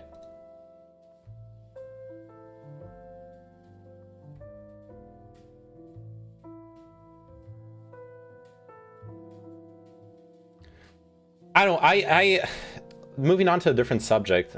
I'm glad that that there have been the diplomatic talks between the US and Cuba.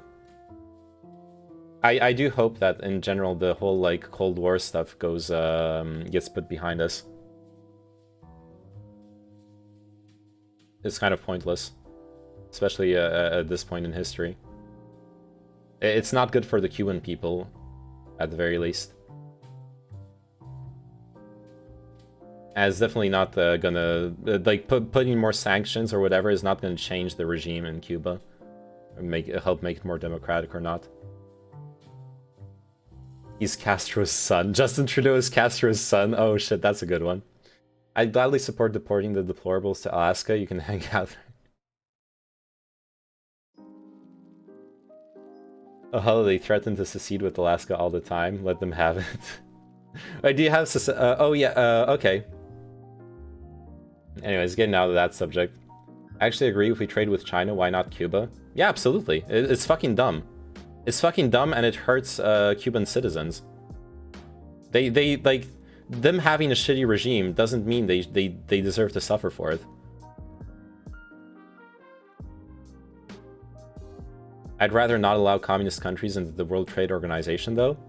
I disagree.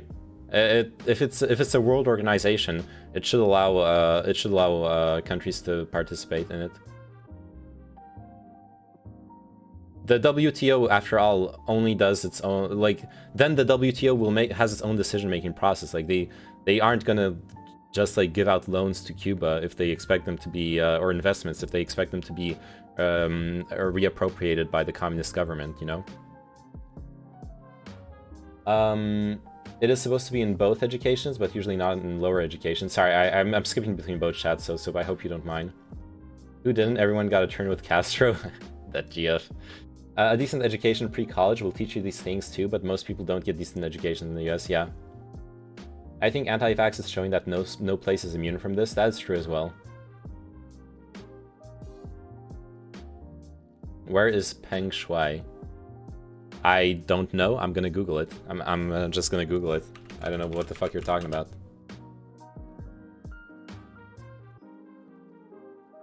Peng Shuai is a Chinese professional tennis player. She was ranked world #1 doubles by the World Tennis Association.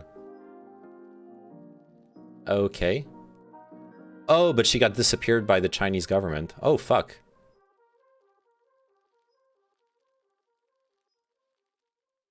Peng Shuai, United Nations calls for proof of Chinese tennis stars' whereabouts. WTA chairman willing to pull out of China. Oh, fuck.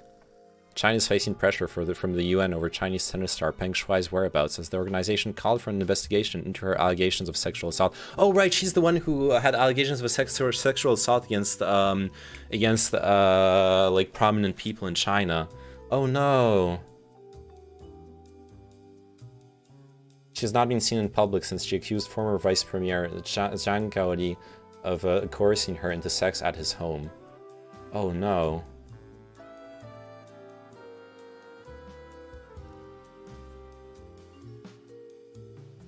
Damn, I hope she's okay.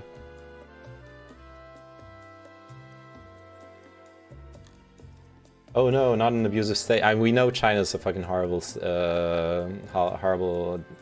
regime. Who could have predicted this? That doesn't mean we can't be sad at it. I'm not quite as cynical as you, Lucifer, to not feel sad every time this happens. No, dude, for real, Google Justin Trudeau, Fidel Castro, look at their faces side by side. What the fuck are you on about? Okay, Justin Trudeau, Fidel Castro. Oh no, we're actually doing this. We're actually fucking doing this. Oh my god.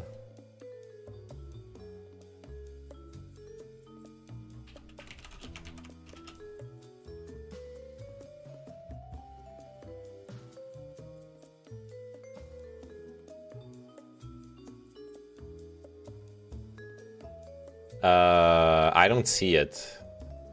It gets closer when he has the beard. I guess they have the same nose. They do have the same nose.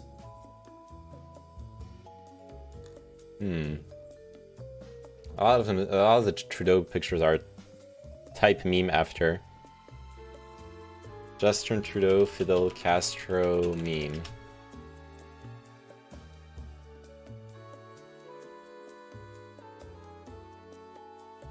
Oh, they like here they have the same facial expressions.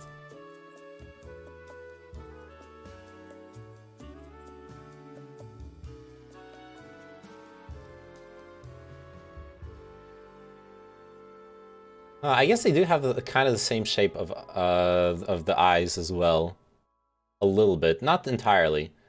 Justin Trudeau's eyes are more like downturned. Anyway, I don't fucking care. I genuinely like honestly this is really funny, but outside of the meme, I genuinely don't fucking care.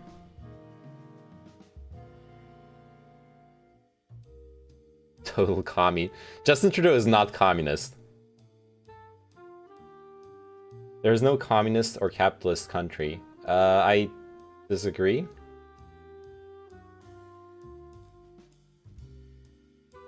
I've seen this meme before, but the best one in my opinion is that Princess Diana had a son with her bodyguard, William, I think, the bald one. And people, like... And those things can happen. But, I don't know, I'm not big into, I'm in Canada, we practice capitalism. Yeah, absolutely. In Canada, you practice... Canada is a liberal democracy. Canada is a liberal social democracy. You have a socialized healthcare insurance. You have strong regulation of many industries when it's considered to impede on the interests of the people. But you have a free market behind that. That is the same we have here in France and most European countries. I genuinely believe that social democracies are, for the most part, are some of the most optimal forms of government, structures of government. I am a social democrat. I like social security nets. I like paying taxes that will go to helping the people around me, helping them live better lives. I think that helps me live a better life in turn, in ways that me having that money could not accomplish. And so that makes for a better society for everyone, is my belief. We'll learn fact, all countries are mixed systems, some planned economy, market economy. Sure, yes. Like, the same way, like, yeah, like a social democracy is a somewhat mixed system that's like more on the socialism side than, say, the USA system. But for the most part, those are what we call, yeah. Yeah, if you want to go with that semantic angle, then I agree with you, Igor, actually. It's just that the thing is, the way people use those words, the means they give to those words, are not the same that you use here. This is literally just a semantic disagreement. No one disagrees that a country like Canada has certain social, or socialist, if you want to call them that, aspects to how the society is organized. No one disagrees with that. But for most intents and purposes, it is a free market country. You have freedom of enterprise, you can privately own the means of production, etc., etc. And no communist country ever existed. That's I know what I understand what you mean. Social programs aren't socialism. They aren't socialism the form of government, of government or of economy, but they come from socialism. They come from a socialist approach to society. Yeah, socialism is the removal of private ownership of some aspects of means of production, absolutely. But social programs come from a socialist perspective, a more socialist perspective on society. You can like, it's a scale. It's not like black or white. It's not. It's like what Igor is saying. It's mixed. It's you place yourself somewhere on a gradient, on a political gradient.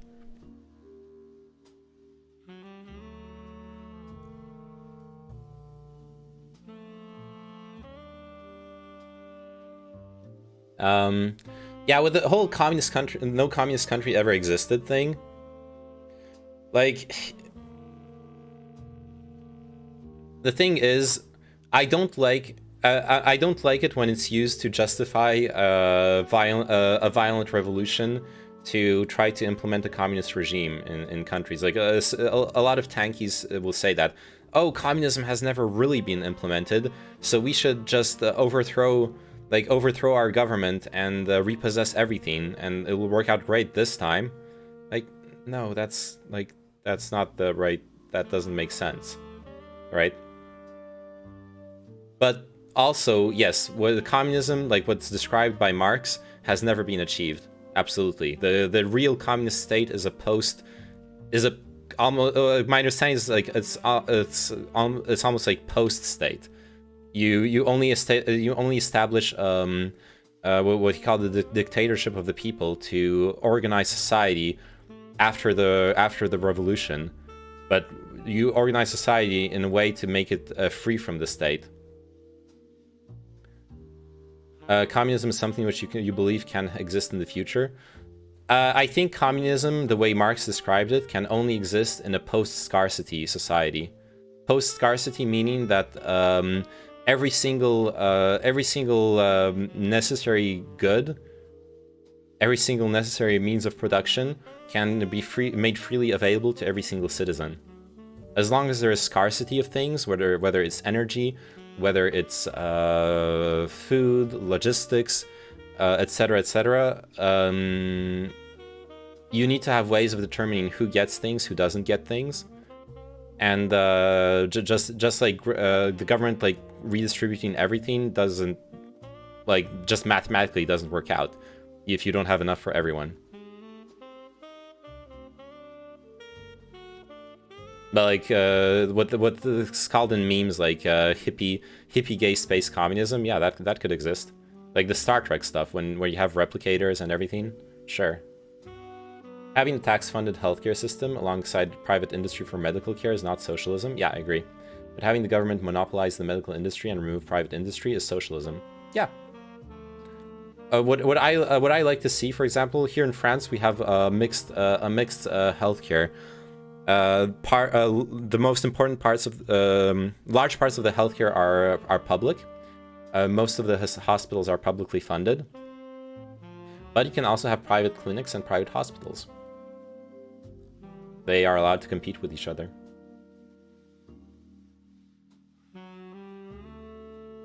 So if you talk about my country, people call communist.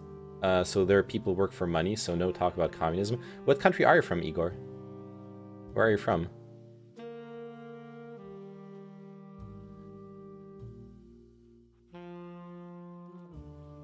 Not my any.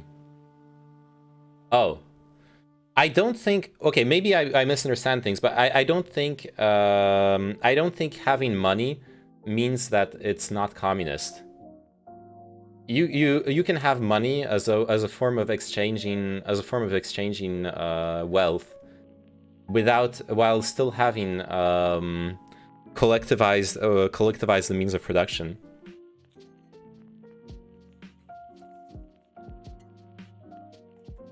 The communist society will still... No, in communism you don't work for money at all. I just don't think that's feasible. Transylvania, Romania, it's Igor. Good on Lucifer. No, that just doesn't work. You right? You need tokens of value to be able to trade things, and you will have people trade things. Even if the token of value is like the food stamps, and like my family's from Poland, okay? My parents lived through communism. You don't want me to call it communism, but I'll call it because that's what the regime called itself. They lived through communist Poland, or Soviet satellite state Poland, if you want to call it that rather. And like outside of the money, which there was money, sure. They would go to the shop and they would have like a stamp card to get like food and necessities. That wasn't money. That's like the communist approach, right? But I would argue that their food stamp thing, it's still a token of value. Like, we're just playing semantics here. That token of value or cash money, there are different forms of transferring wealth and value, but fundamentally you're still working for it. Well, except you get the food whether you work or not. Like that's considered like a fundamental right under those if you're not in a famine under those USSR was state capitalism and nothing else. I'm not familiar with the social programs of the USSR, but I know social housing, for example, was a huge thing in the Soviet states. As far as I know, it's correct that communism as originally written has no money anymore, at least in its ultimate goal form. Okay. I wasn't aware of that. But in the USSR, for example, providing housing for everyone is, I guess you'd call it state capitalism, but I mean that's just not a very capitalist approach to housing. Remember, a token of value for Neyman is a follow on his Twitch and a like and comment on his YouTube. True. You can go check out my YouTube channel, by the way. Help it grow. Really? So really no one did socialism. No, not even socialism in these communist countries. Sure. Yeah, if you like, hey, if you like what you see here, if at some point I'm not streaming and you need more, you can go check out my my YouTube channel. I have all my VODs, except the ones that get like copyright strike.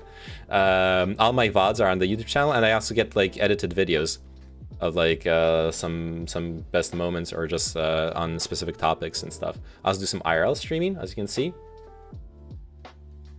All the stuff you can go check it out on my YouTube channel. Subscribe, like, blah blah blah blah blah. What's the difference between state capitalism and communism? Is it just scale? Usually, I think what Igor means is that state capitalism for him means a state-run economy. It's not a question of scale. It's that the state controlling the economy, the way, for example, let's take USSR. Let's limit it to USSR. The USSR had the 5-year plan. Every 5 years, the top tier of government officials were establishing quotas and budgets on what was going to be invested in, what was going to be developed, what industries were going to produce what and how and where, etc., etc. So that is a state-planned economy. The state is building up the economy exactly how it's decided it should build up, and then he's calling it capitalism because, as Igor described, his definition is that people are still working for money and then trading the money for the goods. They're not just ad hoc receiving all goods and doing right. Man, I still recommend the Revolutions podcast on the Russian revolutions. It's so good. Oh yeah, I'll just Google it.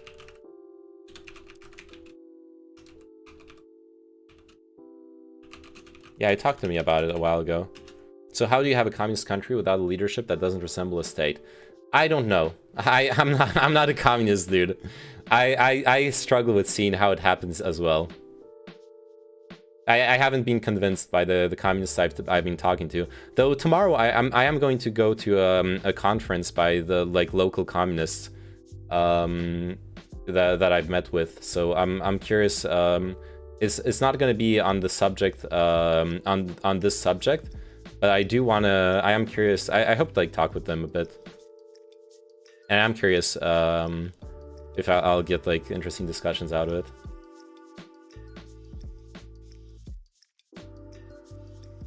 I'll do it for free, but expect a % of total revenue once he reaches 1,000 concurrent viewers. I'll have my assistant draft up a contract. Anyways, ciao. All right, see ya, Kino. Dub the Dubman also simps for the podcast. Okay, cool.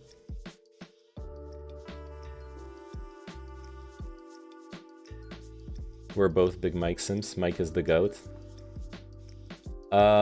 Wait, what are you talking, Paula? Men at Arms. Oh, Men at Arms against elephants. Oh wait, is Dub Man streaming?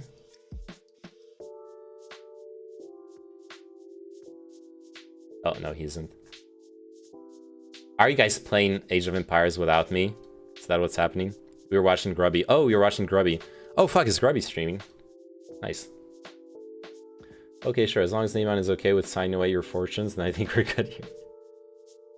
If you want to read/learn stuff about modern Marxist economics, read watch Paul Cockshot. Okay. You know, I'll add that to my list. I do want to read and learn about that actually.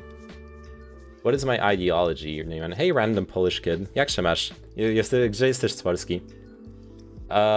My ideology. I don't like to perceive myself as an ideologue, as much as I like to.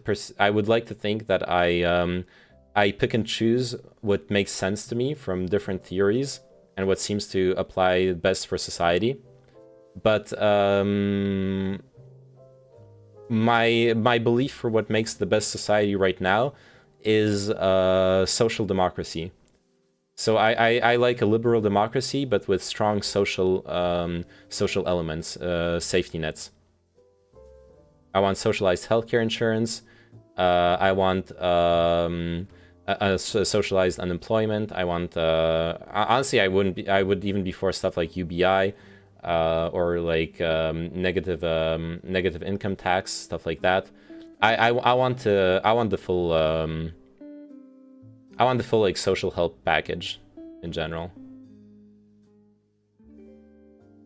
which I mostly have here where I live, for the most part. So it has its flaws. There are things I don't like with it, but yeah.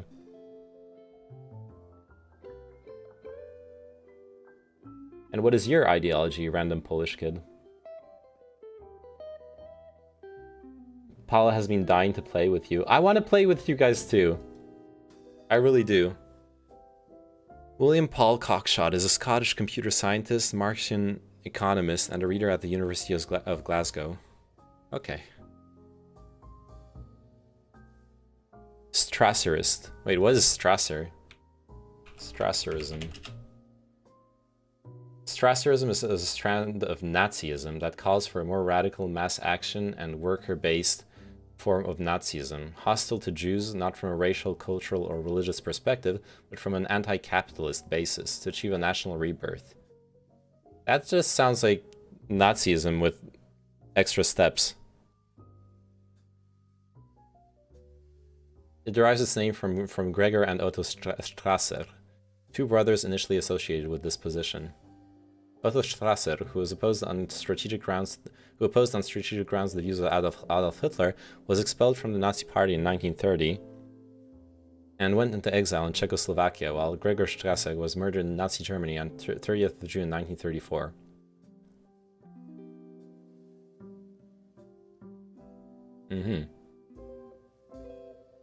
Well, I hope you grow out of this terrible, terrible ideology, dude. I don't know what else to tell you. Sounds like a grifter. That's a good one. That's actually a good one. Grifters BTFO.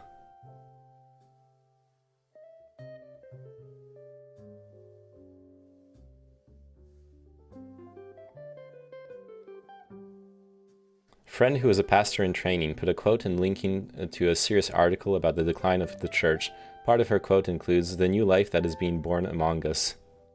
Among us. I've been waiting for a good chance to post this extra spicy meme. Damn, hurt fifis.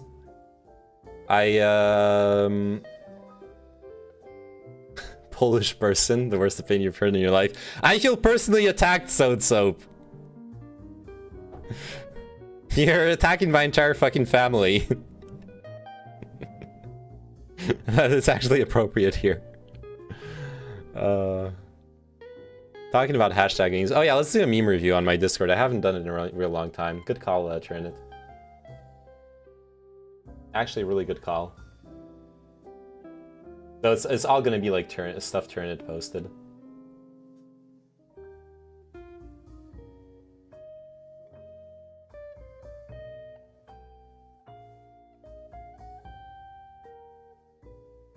Okay.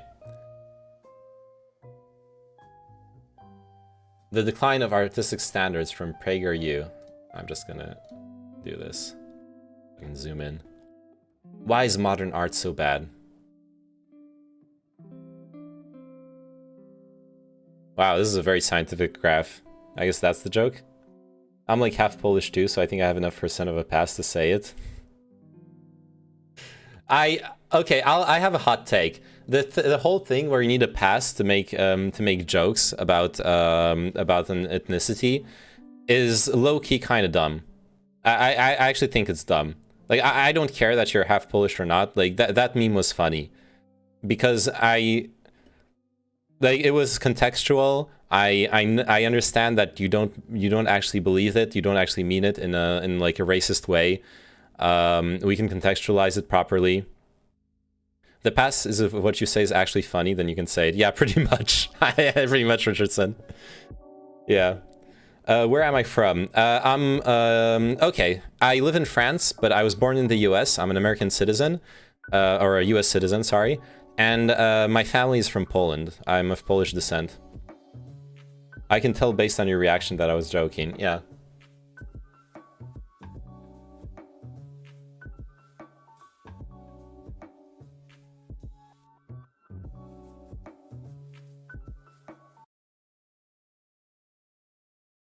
Everyone passing out after I steal all of the school's carbon monoxide detectors. Wow, good one, Roserg. Roserg's not even here, and I'm checking out his memes. Not safe for speakers. Oh, this is a Bukra one. Uh-oh.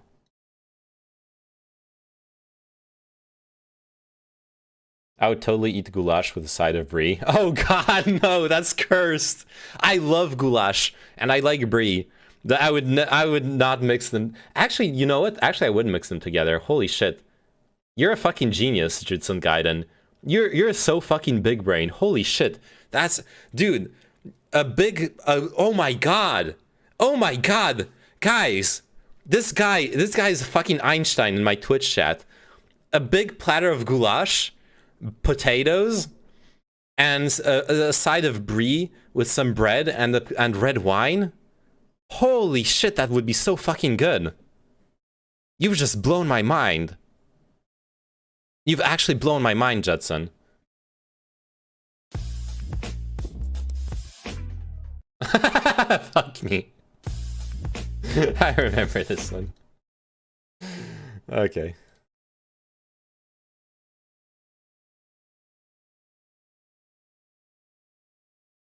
A fun meme for y'all. The crucifixion of Jesus? Pog. I'm sorry, what? What? Pog as slang comes from the Twitch emote taken from a video with pogs in them. What is a pog? A small cap from a juice drink that is traded and used in games by 90s kids. The juice drink was called Pog, short for passion fruit orange guava. Passion fruit was named after its flower, the passion flower. Passion flowers were called flower of the five wounds in Portuguese, eventually being translated as passion fruit by the English in reference for the passion of Jesus, aka his last moments alive before being crucified. Alright, and to add another level to the etymology of passion, passion in Latin means to suffer. So the passion of Christ is the suffering of Christ. It's always fun to look into your heritage for cuisine ideas, especially if you're a foodie. True. Actually, that is true. Goulash is for sure not Polish. I mean, goulash is a staple food in Poland. But goulash is also a staple food in many other Eastern European countries, like, of course. The thing is, I think I know where you're coming at, Igor, is that this thing that happens between different Eastern European countries where everyone is like, no, my borscht is the real borscht, or my borscht is the, we invented the borscht. Or like, okay, you're saying it comes from Hungary. Maybe it comes from Hungary, yeah. Wikipedia says it comes from Hungary, cool. That's okay, like it comes from Hungary. But the things with cultures is we transfer and exchange things. There is such a thing as Polish goulash.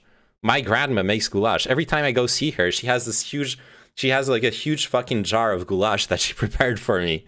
So it is a real thing. Imagine being Dutch and all Dutch food is bad. But yeah, and at no point I claimed like the Polish invented goulash. But it is a typical Dutch dish. Originating in Hungary, goulash is a common meal predominantly eaten in Central Europe, but also in other parts of Europe. It is one of the national dishes of Hungary and a symbol of the country. I recently sampled Ukrainian-style borscht and its rules. What's the difference? What's specific to Ukrainian style? I'm going to change the title since we're not really talking about Rittenhouse anymore. And we definitely covered the topic like 5 times over.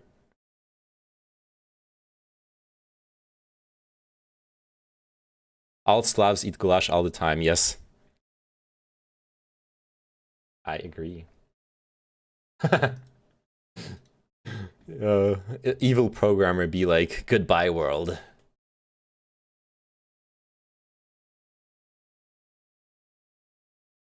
Believe it or not, Eraserhead is my most spiritual film. Why elaborate on that? No, I won't. No one sees it. I have not seen Eraserhead, so this joke just fucking flew away over my head. I'm so sorry. I missed the conversation on Rittenhouse and gun laws. Well, basically, we did some research on the verdict. We researched the U.S. laws and the reasons for the verdict, the arguments of the judge, as well as some opinion pieces on other jurors. And we I personally arrived to the conclusion that the verdict is correct. Now, now to nuance this, I personally is just elaborate on that. No, okay, yeah, that is a good meme then. I personally, just to sum up the discussion from my perspective, I personally disagree with open carrying. I don't like that open carrying is a thing. I believe it endangers people, and the fact that 2 people died on that night, that Kyle Rittenhouse felt needed to kill them in self-defense, is, I personally perceive that as a direct consequence of the fact that he was allowed to open carry. So as someone who's against open carrying, I see what happened as wrong. But the verdict itself is correct because it is an open carry state. So I'm a Rittenhouse fan myself. Okay. So like I like the verdict. It's a proper the rule of law was upheld. I like that. The court proceedings happened correctly, right? But I am against open carrying. I am someone who looks at what happened and is like, okay, I need to petition my lawmakers. I need to vote in legislative elections in order to make sure that the laws change on those issues in the direction where I believe that society will be safer and better in. Try asking my Rittenhouse take. Don't. Okay, I won't. There you go. That was easy. Yeah, we had a lot of Rittenhouse fans in chat this evening. Definitely the politics section here on Twitch is very, very pro-gun rights. I'm all for anything that gives civilized folk an edge over tyrants and barbarians. Yeah, the thing is, I don't want to, like, I hope you understand that since we spent like 2 hours on this, I don't want to like go another like deep dive debate where we have to like walk through the whole conversation tree, because I've done that with several people already tonight. But just to sum up, I don't see gun rights as a rational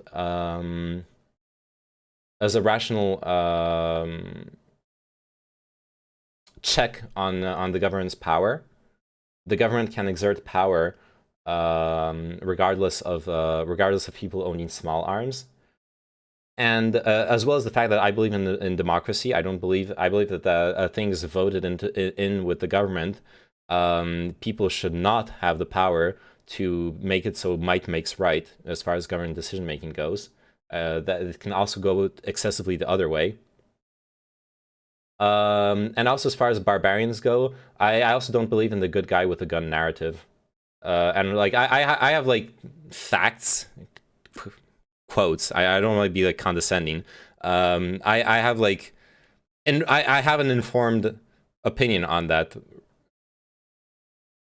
In the sense that I look at gun ownership being extremely tied to the majority of gun deaths being basically suicides. Like most people turn the guns against themselves. So gun ownership as a self-defense should really only happen if you actually really need the gun. Like I'm thinking of rural areas where you might run into a bear, where you go hunting, if you go hunting, etc. Like I don't have a problem with that in as of itself. But yeah, I multiple times this evening, because I genuinely believe that France's gun laws are very in line with what I think is correct. I've just referred to France's gun laws as to like how I think things can be pretty okay, and I would point at how little there's gun violence in France in general. Though obviously there are other factors in that, and I fully acknowledge that. It's not just a question of owning guns.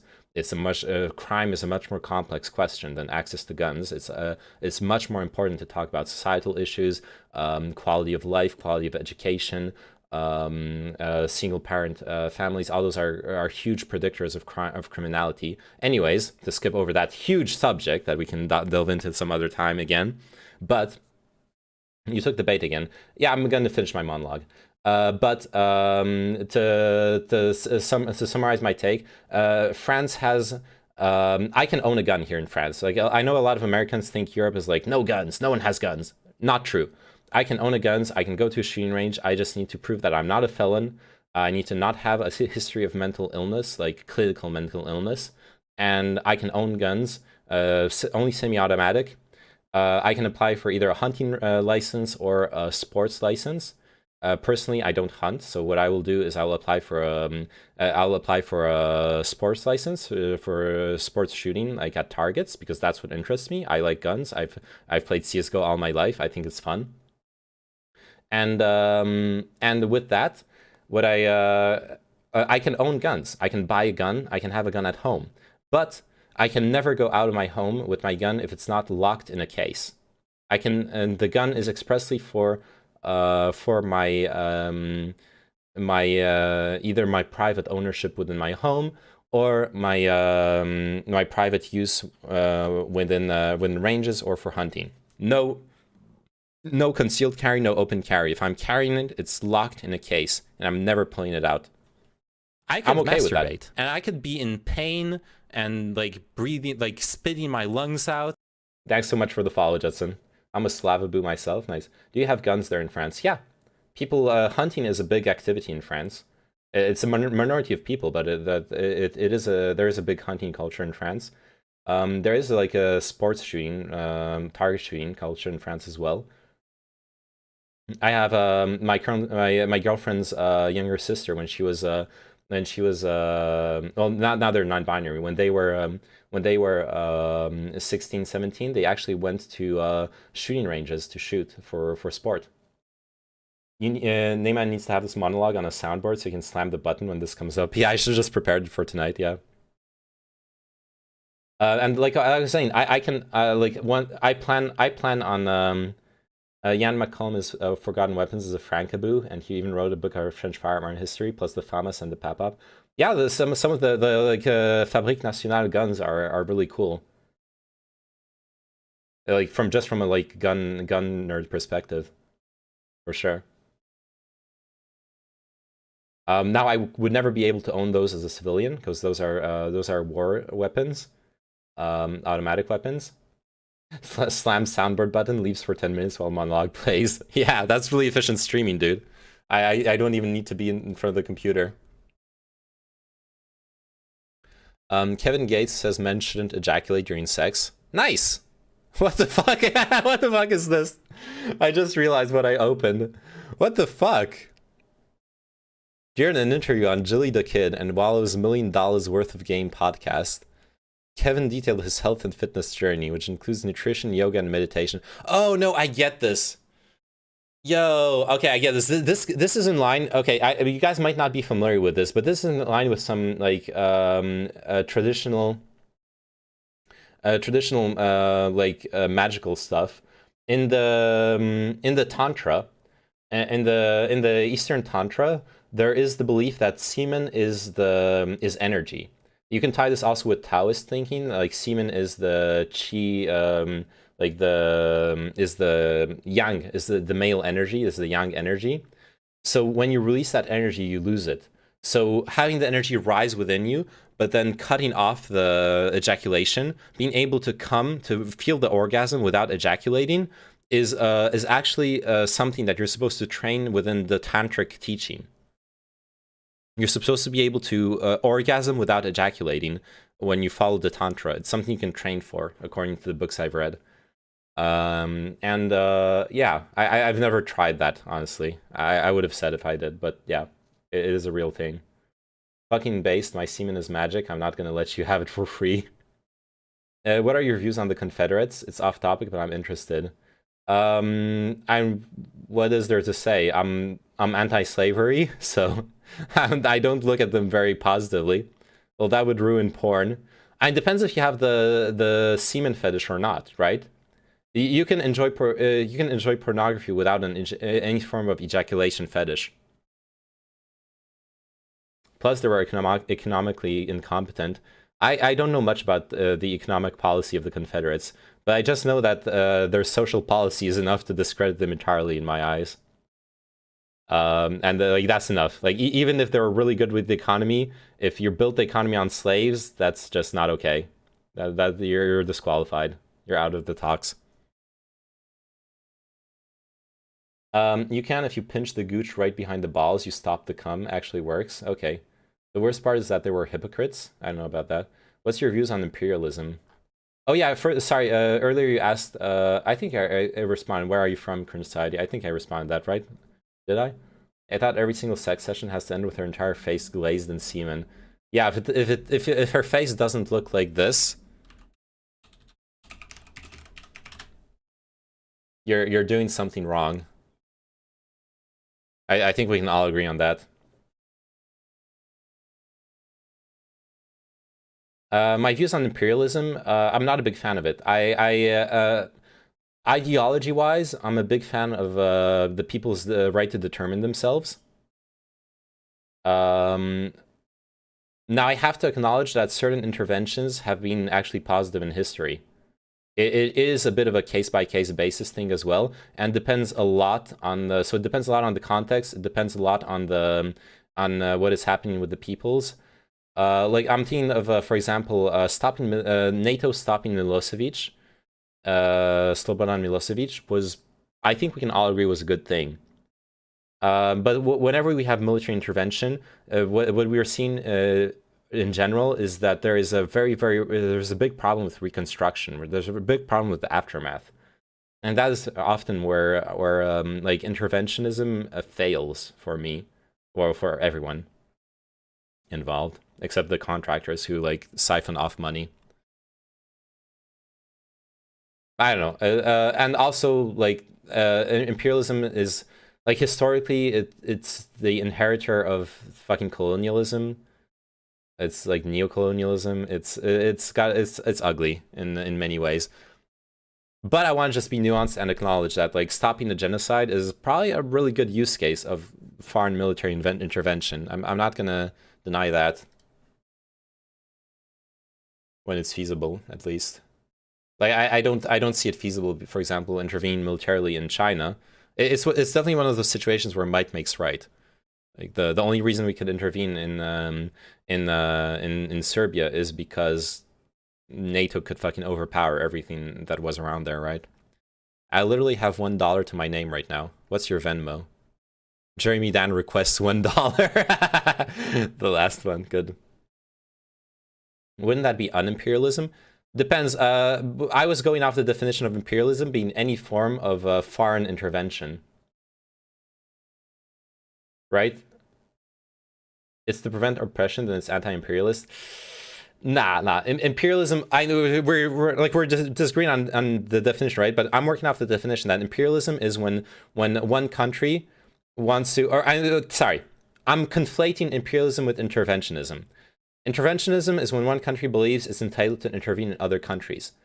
Now, the reason I'm conflating the both is because imperialism I would define as the intention to place yourself diplomatically and worldwide as an empire, as a force that projects power and influence across the world.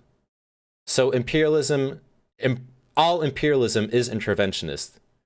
I guess not all interventionism is imperialist necessarily. So yeah, so it would not be unimperialistic, but I guess it would not be necessarily imperialistic, right? You see imperialism as the opposite of nationalism? Is that what you're saying? Sorry, I'll keep on slowly doing the like meme review of my Discord. War on drugs? War on drugs. Hey, anyone saw Dunk? Imperialism is when Azan has house. Exactly. The opposite of nationalism in the civic sense. Civic nationalism is, as I say, wingless. Oh yeah, like civic nationalism meaning this nation turning on itself, right? Not wanting to project its power outside of its borders. Yeah, I agree. Yeah, that's the opposite of imperialism. I agree. Like in many ways, Trump was nationalistic from that perspective. Trump was not imperialistic. In many perspectives, he was turning the attention of the U.S. To within the country, or at least trying to, in many ways, not in all ways. He certainly didn't pull out of Afghanistan like Biden did, which was a non-imperial action. Colonialism is to take over another nation / tribe, etc. for economic gain. Imperialism is to take a nation over to exploit its people. No, those definitions, Polish kid, are just false. Colonialism refers to basically imperialism of a specific time. It's got a historical context. Fundamentally speaking, both are about exploiting. Both you could argue are about exploitation. But officially imperialism doesn't have a goal of exploitation. It's just that you're never going to go exert imperial power over anything else if you're not going to gain something from it. But yeah, it's the same thing. It's literally the same thing. You're speaking a false, like they're the same thing. The U.S., the European countries have done imperialism to acquire resources, and exploiting people is economic gain, anyways. So I disagree with your definitions. Since you were looking up David Lynch, have you seen his 1984 movie interpretation of Dune? Yes, I've seen it. It's so fucking good and so fucking bad at the same time. It's terrible, but it's pretty fun to watch, especially once you've seen the new one. It's a really good example of a lot of the things that you should never see in movie making, which I find fascinating. It's a guilty pleasure like Flash Gordon. Yeah, absolutely. Tanky's gonna tank. The USSR brought civilization to savages who didn't have the concept of plumbing or hygiene. The US turned civilized men into savages. There's no history but Marxist history. This is an account called Revolutionary Socialist Action. Okay. Marxist history is a hard science like physics or chemistry. All other histories are pseudoscience and fairy tales. I thought you were a historian, not a propagandist. All your sources are written in English. The Soviet Union stood against all forms of bigotry and provided free food and housing to all. Everyone claiming they committed atrocities is a liar or actively benefits from these lies. Oh my fucking god. USSR equals lawful evil to the max. I agree. The Shield scene is pure comedy. Yeah. It is. Yeah, USSR lawful evil. I agree with that. Most of the dictatorships are lawful evil. So USA is not evil then? Depends from your perspective. You got sidetracked from checking out revolutions. No, I'm sorry, Nept. I'm sorry if I baited you. I checked out. I googled the podcast again, so I would have it on underhand. But I wasn't thinking of listening to it right now. I was thinking of having the tab open and keeping it for like either later today or for another stream. The shadow state totally is. You're saying? I think there are evil people in the U.S. leadership, but not like a shadow state. They're in the open. You don't need a shadow state to find people doing fucked up shit in the U.S. government. What do you think of the Taliban? What do you mean? Global homo gonna get ya. But the shadow state is pro-globalism, which makes them cultural traitors, so they don't represent us. Oh my god, there's so much. I 100% disagree. I 100% disagree. Okay, globalism does not make you a cultural traitor. What the fuck is a cultural traitor? That's such a charged statement. Do you realize that? You're not gonna blast 36 hours of it in a row, Pico? Yeah.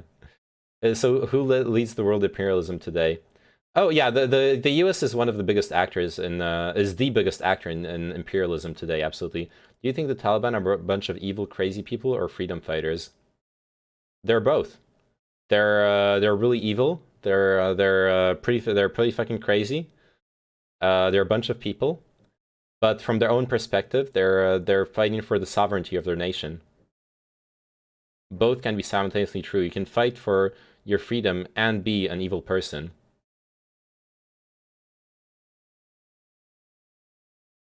Fighting for freedom doesn't magically make you good.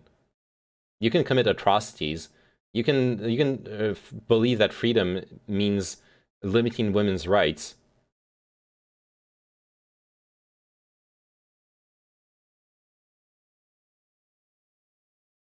Cultural traitor in the sense that they're pushing for global government, which is imperialism. Dude, I don't know. I think the world is better. First off, globalism is not something that is globalism to a certain extent, at least partially, is something that literally you can't. That literally you cannot, to a certain extent, not entirely, but to a certain extent, globalism is not something you can fight against. Unless you go, we blow up the internet lines between every country, we cut off flights, we cut off trade. You're not going to stop globalism. Nazis, Taliban sympathizers, Confederacy enthusiasts must be named on Twitch chat during politics, yeah. It's fine for nations to collab out of their own free will, that's not what I mean. But do you understand that for the most part, and I really mean like 90%, what people decry as the globalist hegemony is just what naturally arises from countries coming together to create things like the United Nations and diplomatic agreements and trade agreements and creating trade ties, etc., etc. Capitalism necessitates globalism, you dingus. Yeah, I agree with that, actually. Not with the dingus part. Judson, you're an okay guy, okay? We're chatting with you is pretty okay. It's pretty cool. But yeah, capitalism necessitates globalism. It's so sad, it's such a sad thing that a lot of people believe in many things and they believe in what others said to them. I don't know what you're referring to there, Igor, but I guess, yeah, a lot of people believe in different things. That is true. The Afghan government was more evil than the Taliban. I wasn't aware of the Afghan government committing any atrocities or limiting freedoms that I would consider fundamental human freedoms.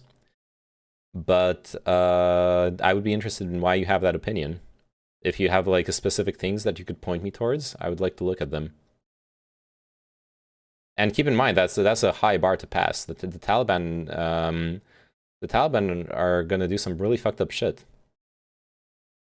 Ayn Rand recognized two forms of capitalism: one which serves the interest of the people, laissez-faire, and another that serves the interest of the state, crony corporatism. Oh man, Ayn Rand to me is honestly one of the worst influences on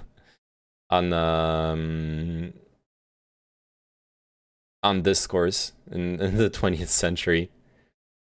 It's interesting. It's interesting to like think about and read, but I'm not a fan of libertarianism. I think libertarianism can be intellectually elegant, but that is what makes it dangerous in large part. Libertarianism is honestly, to a certain extent, just a dangerous ideology. Have you heard of the practice of bachabazi, and that was popular within the Afghan government? No, I was not. I have not.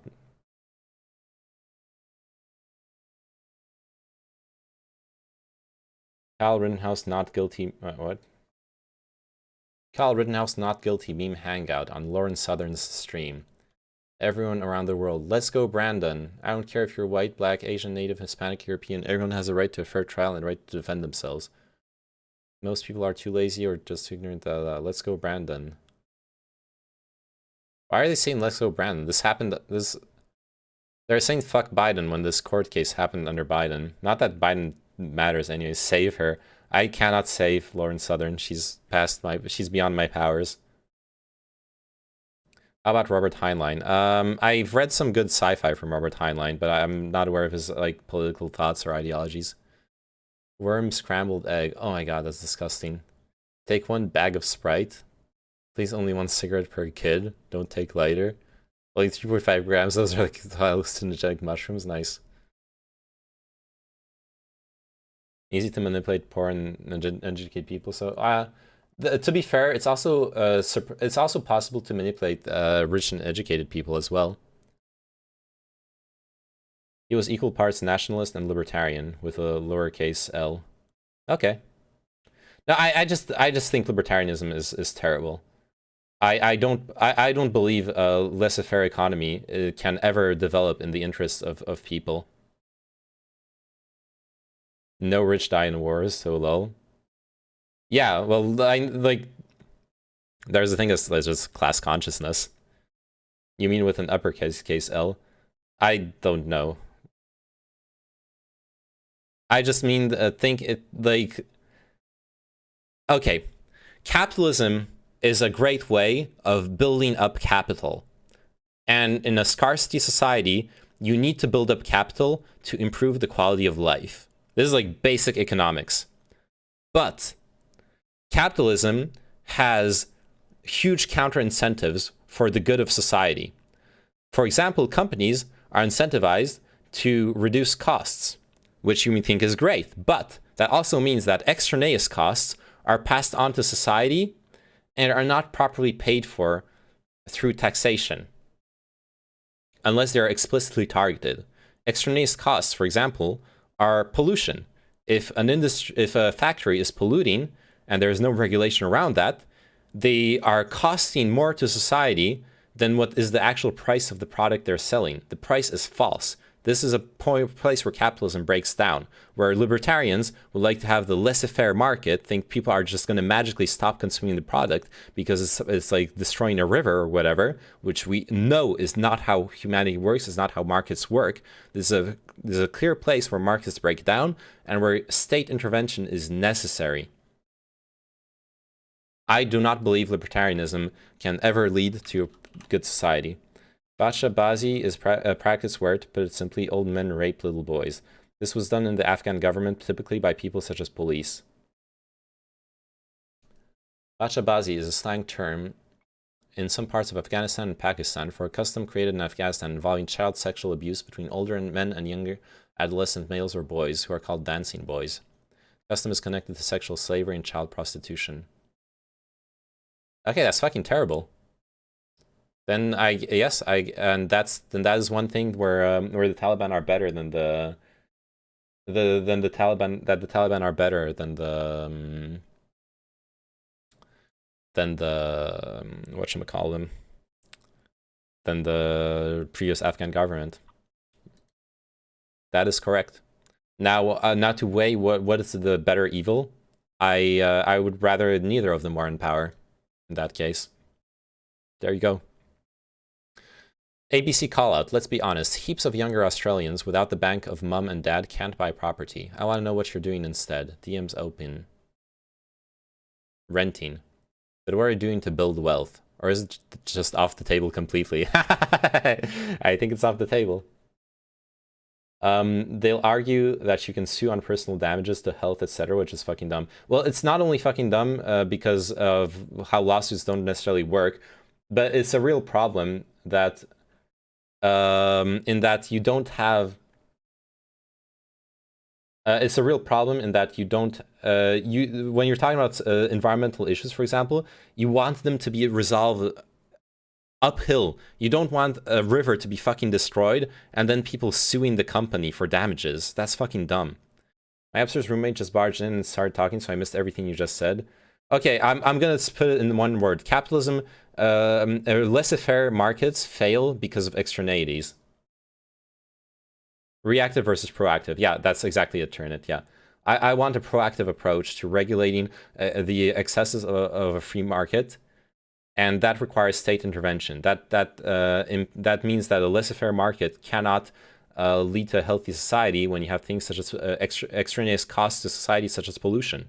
You need a proactive approach where the pollution is prevented through regulation, through auditing, through active verification of the industries involved, rather than have things be destroyed and then be like, oops, I guess this part of the country is fucked for 1,000 years. Whoopsie daisy. That leads to worse outcomes for society. They'll argue that the threat of the reactive approach will be enough to result in proactive behavior, but that's just false. Laissez-faire had a different meaning during the French Revolution. Okay, maybe you have a different. Maybe you have a different definition on it. Then you would have to explain it to me.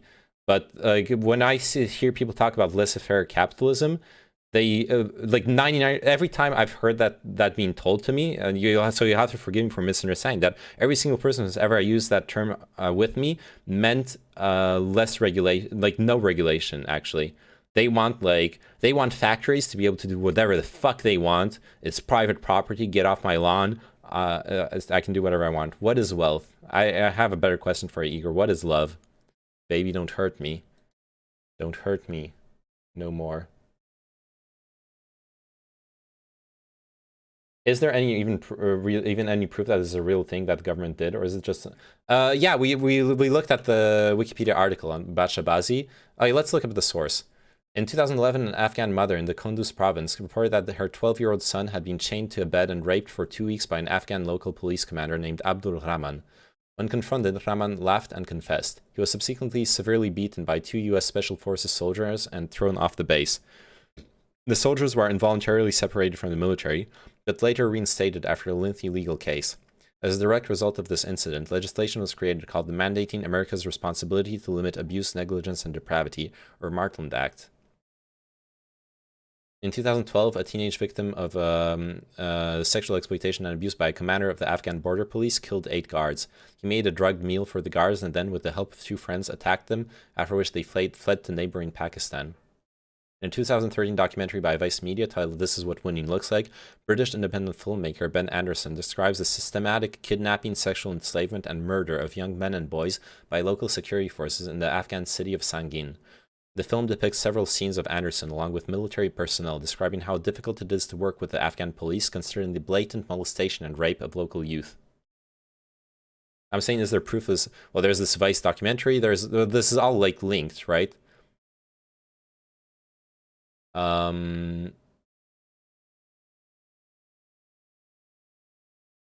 Clever Films and Afghan journalist Najibullah Quraishi made a documentary film titled The Dancing Boys of Afghanistan.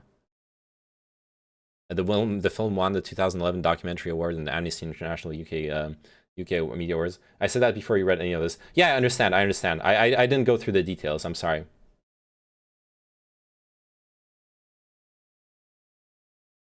Both Batshabazi and homosexuality carried the death penalty, with the boys sometimes being charged rather than the perpetrators. Taliban's so good. Oh my god!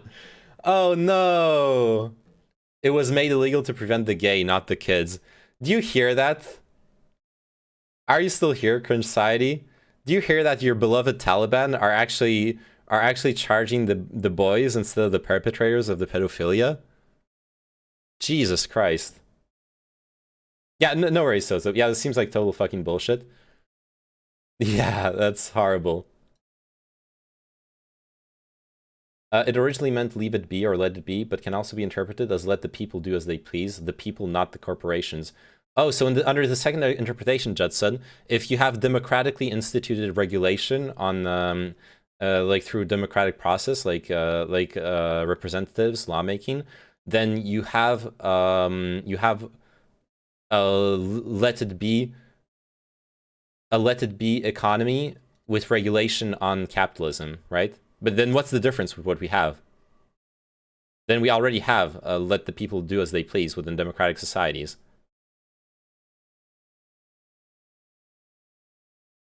There should be an Oxford comma between negligence and depravity. Yeah. Just Googled up the definitions for both colonialism and imperialism. By Google definition, colonialism is the policy or practice of acquiring full or partial control over another country, occupying it with settlement and exploiting it economically. Imperialism is a policy of extending a country's power and influence through diplomacy or military force. Also, that slavery is for economic gain argument is false. It's cheaper long term to hire paid workers. Just because it's irrational doesn't mean it's false. You understand that people did slavery for economic gain. They literally made money off of it. Why the fuck do you think there was a slave trade? It's literally called a trade. But sure. What's the source for the Taliban killing the victims? It's further in the it's before in the article. Sorry, 17. Wait, Turnit, can you link me where you read that? The Cringe Society wants the link on the Taliban killing the victims. Oh, it's here. It's here. It's here in the Wikipedia article. Sorry, never mind. Don't need to link me. It's here. After the Taliban came to power, blah blah blah. The Taliban considered it incompatible with Sharia law. Both Bashabazi and homosexuality carried the death penalty, with the boys sometimes being charged rather than the perpetrators. And this comes from the Dancing Boys of Afghanistan, a United Nations Regional Information Center for Western Europe link, archived from the original.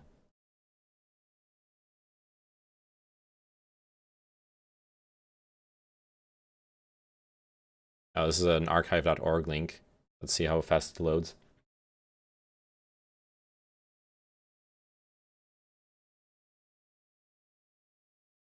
There you go. If you wanna read this, the source for Wikipedia Cringe Society.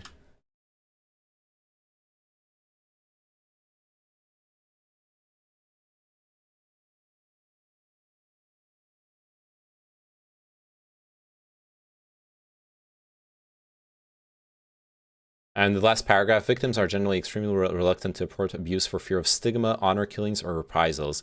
In some cases, the boys, not the perpetrators, are charged with homosexuality or other crimes. Walter, what's a pederast? Actually, as long as it's not a command economy. So as long as it's not a state-driven economy, it's a laissez-faire economy under the second interpretation, Judson. Okay. Anyways, to address what you're saying, Polish kid, you're right. Colonialism involves complete control over the country. It becomes a colony. And that is the right distinction with imperialism. However, neocolonialism and imperialism are pretty much the same thing. It's just that neocolonialism has the added meaning of historical context of the perpetuation of colonialism through imperialism. So when France has military bases in Mali, on the west coast of Africa, they are exerting imperialism, but since that's an ex-French colony, we can further specify and call that neocolonialism. They are defending French interests in foreign countries and exerting influence. But yeah, I disagree with you're talking about like slavery, contesting slavery for economic gain because of what I said. But yeah, like other than that, I agree with the definitions, sure. And it's right that earlier we said it was the same thing, so we were wrong. I agree with your definitions. Colonialism means having full control of the country. What got me confused is I was saying colonialism, but I was thinking about neocolonialism because I was stuck thinking about what happens nowadays. Nowadays, there aren't any official colonies, but there is neocolonial influence. All right, let's get out of the Bashabazi hole. I fucking disgusting shit, horrible. That's all I can say. Mind Goblin deals 1 damage to target player. When another player says the phrase Mind Goblin, interrupt them and transform Mind Goblin. It's so sad that Urza died of Ligma. Then when it's transformed, it becomes these nuts. Artifact, nut food. Tap it to gain 3 life. Tap it to create a 1/1 green squirrel token. When you transform these nuts, say the phrase Mind Goblin these nuts, and sacrifice these nuts. This is so fucking good. I'm sorry if there's any like non Magic the Gathering nerds here. Standing Taliban must be. I'm not standing Taliban, Milton Gitano, not at all.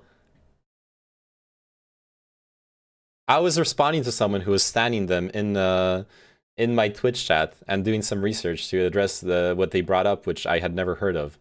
So I had to do some research on the fly to understand what we were talking about. Oh, the LaRue's. Okay, whatever. Adding lol at the end of your sentence does not hide your pain. Yes, it does, LeMayo. True. The Gold Waters. Sing folk songs to bug the liberals. Okay. Wow. That's a Turnit meme, is it? Yeah, that's a Turnit meme. I'm coming over. You better not be pondering your orb. Me pondering my orb. My orb. Okay. This is good.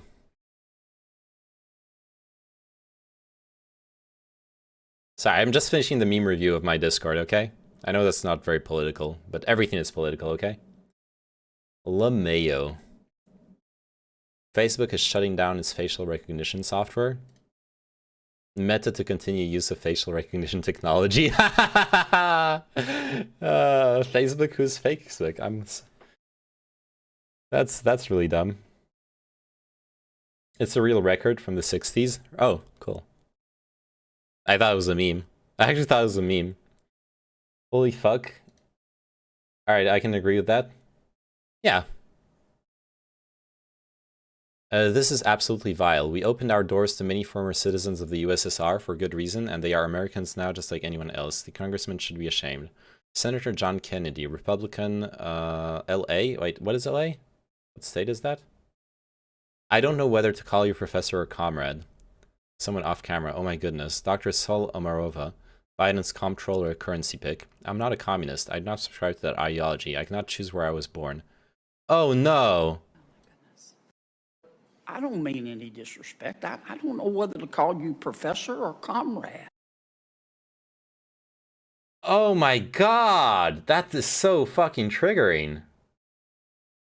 You guys realize that many of the people who are most staunchly anti-communist are the people who Louisiana, okay, are the people who come from ex-Soviet states or who are descendant from families that fled the Soviet states, and you dare fucking say you mean no disrespect. You dare fucking say you mean no disrespect when you're saying that. He means, this is like one of those things, when you say you mean no, when someone says I mean no fucking disrespect, they're about to disrespect the shit out of you. And this is what this motherfucker just did. This is disgusting. For many reasons, not just this. I noticed the use of words like sometimes in cases about killing the victims. Are these cases of the Taliban judging the act wrongfully as just homosexual sex? Yeah, that's what that article said. That the Taliban, that the Taliban, since the Taliban also punish homosexuality, they will punish the victims of the rape as well, which is in line with how Sharia law is applied in many extreme Muslim countries. They punish the victims of rape as well, or sometimes just the victims. From what I saw, it's not a policy of the Taliban to kill the victims. I don't see why they would do that. I see why they would do that, because they're homophobic. They literally, gay sex is worthy of the death penalty under Sharia law in many countries. Literally, they are the people fleeing death from communist regimes, and he has the nerve to say that. Yeah, it's really disgusting. Not your comrade in any case. Yeah. Why are we talking about Taliban? It's because of Cringe Society. He managed to derail me on the Taliban stuff, because he's arguing that the Talibans are better than the old Afghan government because a lot of the police in the old Afghan government that was propped up by the U.S. occupation were running pedophile rings and were able to do it with impunity. And he's arguing that since the Taliban are cracking down on pedophilia, he was there, so he knows. He's arguing that since the Taliban are cracking down on pedophilia, supposedly they're better, but it's really not looking that way overall. Anyways, it's Cringe Society. I'm done. Like, you stop derailing me. This is a like it was interesting to like actually look into it, but now you're like nitpicking on like sometimes and maybe they're not doing it. Like, come on. Are you actually going to defend that the Taliban aren't homophobic and don't and that like extremist Sharia law doesn't punish people for having homosexual sex even when they were raped. That's something that happens in many different countries. I'm not even going to research that, and I'm not going to give this subject any more time at this point. We looked at it. I got the information I needed. Stop derailing me. Moving on. Whenever I hear the term comptroller, I think of Cyril from Archer. I still need to watch Archer. I've heard it's such a good show, but I still haven't watched it. I need to catch up on it. Senator, I'm not a communist.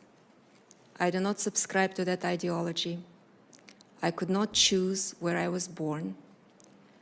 I do not remember joining any Facebook group that subscribes to that ideology. I would never knowingly join any such group.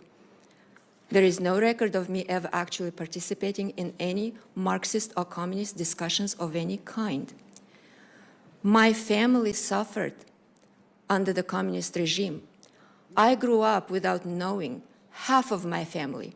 My grandmother herself escaped death twice under the Stalin regime. This is what's seared in my mind. That's who I am. I remember that history. I came to this country. I'm proud to be an American. And this is why I'm here today, Senator. I'm here today because I'm ready for public service. That was a really good answer. But fuck that guy. John Kennedy, you're like an actual piece of shit.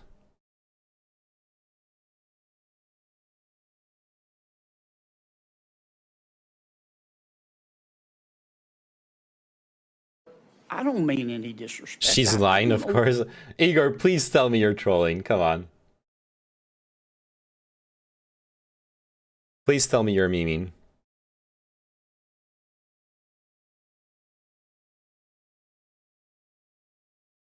Operation Wikinger, belligerents, Nazi Germany, United Kingdom, commanders and leaders, Fritz Berger, not present. Wait, what?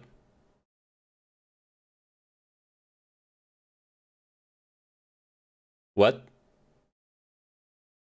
Why, man? You believe these people telling you the truth? Yeah? Yeah, I actually believe her. I believe she knows what happened to her fucking family. Why would I disbelieve that? The most will come to the West for economic gains and nothing else. They mostly come to the West for economic gains and nothing else. Dude, that's just wrong. Stop. Like okay. I've entertained chat for a lot, and the like Taliban insanity kind of like burnt me out on it. Please don't go down an insane rabbit hole right now. Like I don't have any more patience for it, honestly. People, there is such a thing as political asylum. Okay, sorry, I do still have some patience. Let me do what I am supposed to do. People, there is such a thing as political asylum. Okay? That's that. Like, what you just said is wrong. Moving on. We could talk about movies instead. We could. What the fuck is this? Operation Wikinger. There is no commander on the UK. No strength and no casualty. Oh, because they failed the operation and they like lost. Like 2 destroyers got sunk because of for some reason. Politics Twitch brings in the reactionaries. Well, earlier it was pretty chill. For surprisingly, the Rittenhouse discussions were really chill.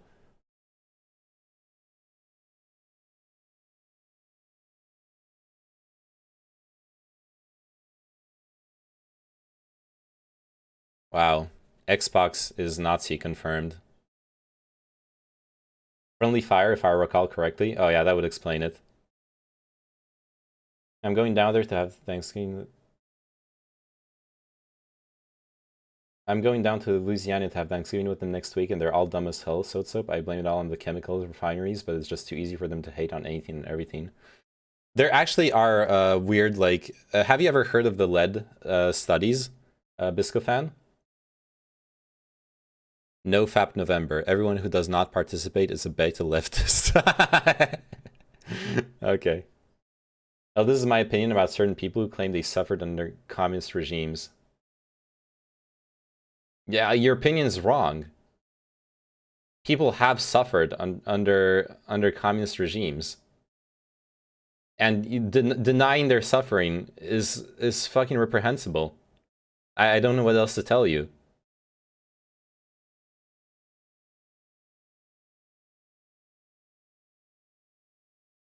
Yeah, the whole end of the Mississippi is a Superfund site due to lead and chemical spills. Yeah, and there's studies showing that that has long-term...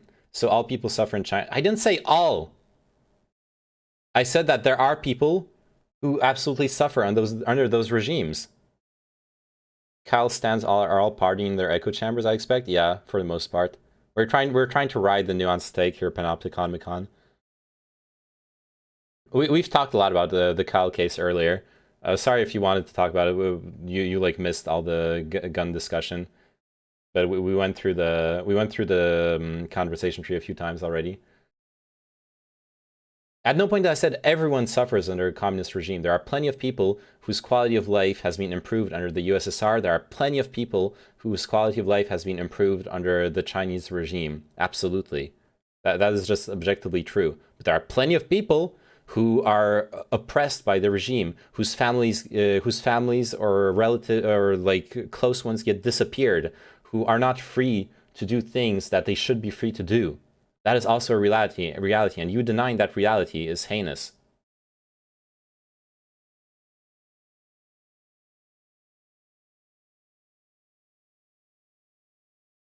Do you know that guy? Yeah, I know that guy, the golden one. Yeah, I know him. He's a fucking Nazi, right? Some yes, probably, but they could move to other countries. Why USA?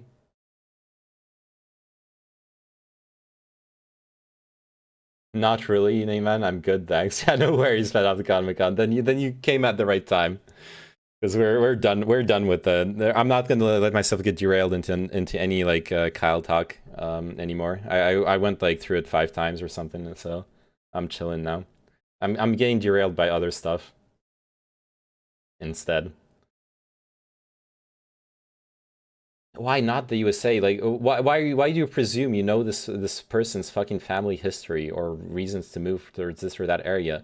You when you seek asylum, and the USA is a great place to seek asylum. The USA offered people to come seek asylum.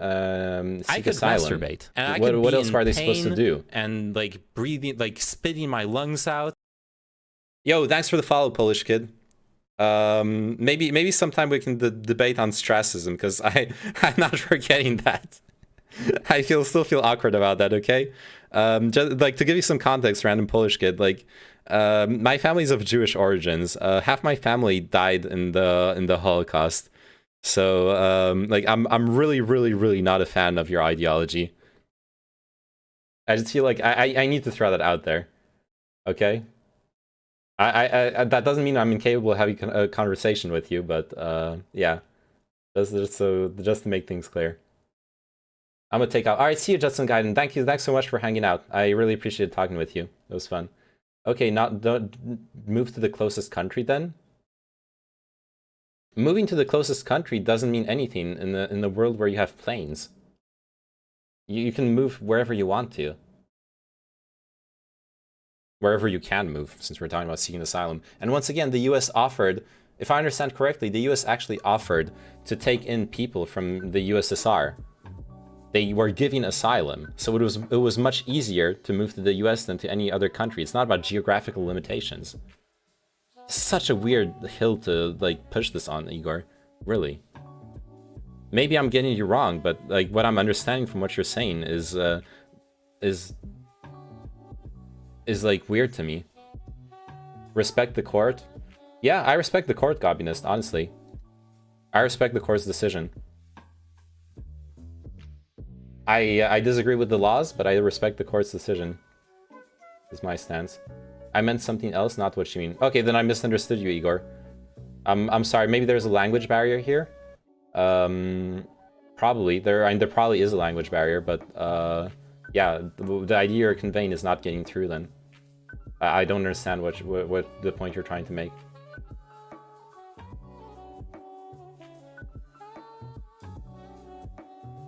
broadly true, but some people forget about freedom from and are obsessed only with freedom to. That is true. Freedom from things is also an important freedom, absolutely.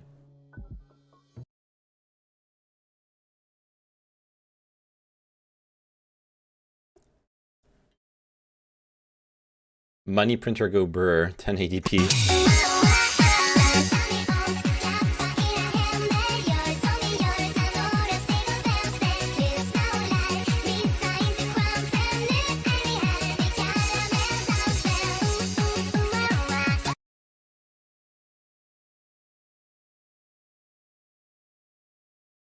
I'll look forward to that debate in your next stream, maybe. Sure. I don't know as much as a debate. I'm just really curious, like, as to, yeah, like, at some point, if I'm not busy, like, doing something, we can have a discussion. I'd be, like, really curious as to why you believe what you believe. I'd be very interested in that. I guess that would be a good starting point for a discussion. America will collapse by 2050. It was predicted by a renowned Russian geopolitical expert. What? I'm not what you think I am, haha. Oh yeah, once again, I'm sorry, Igor, but there's a misunderstanding here.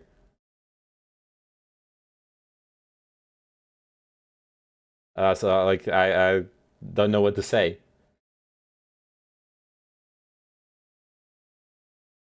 Plus, if one's going to assume immigration infers lack of loyalty, the Constitution only specifies that the president be natively born. I don't think that implies lesser loyalty. It's just you want that extra guarantee, I guess. And some countries don't require the president to be born, if I recall correctly. I could be wrong on that. I'd have to double check it. It doesn't really matter. I don't think that's like an important aspect in general.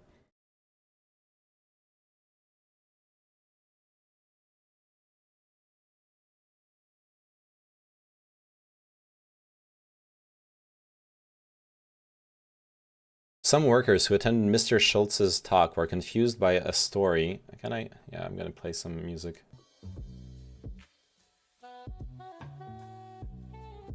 Just move forehead. Why do people attempt to seek asylum in the country that seems best to them when they flee from their home country? Pepega. Why don't they go to the next shittiest country on the list? True. What if I told you that a Polish kid was a Nazi that was anti-racism? Then I would tell you that there's a there's a lot to unpack there. That's what I would tell you.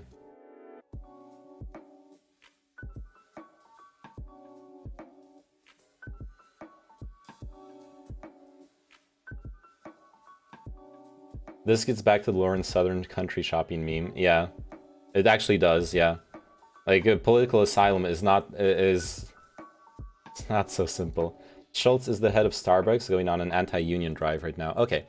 So some workers who attended Mr. Schultz's talk were confused by a story he told about the Holocaust, in which he noted that only a small portion of prisoners in German concentration camps received blankets, but often shared them with fellow prisoners. So much of the story is threaded into what we have tried to do at Starbucks, is share our blanket, Mr. Schultz said, according to the transcript. He felt like it wasn't a very appropriate analogy, said Colin Cochran, a barista and union supporter in Buffalo, whose store is not one of the 3 scheduled to hold an election, in a text message to a reporter. But yeah, cringe side, the Polish kid did say he was a Nazi. So I knew he was a Nazi, but a Nazi being anti-racist is a very weird thing to me. I think Georgia elected a president who spoke with an accent. I found that very weird. I don't think that's weird. Especially not in the US. Like, you understand that the US doesn't have like a federal the US doesn't even have like a federal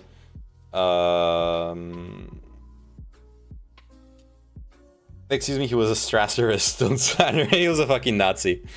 The US doesn't have a federally recognized language. Most countries do have like official languages. The US, if I recall correctly, doesn't have an official language.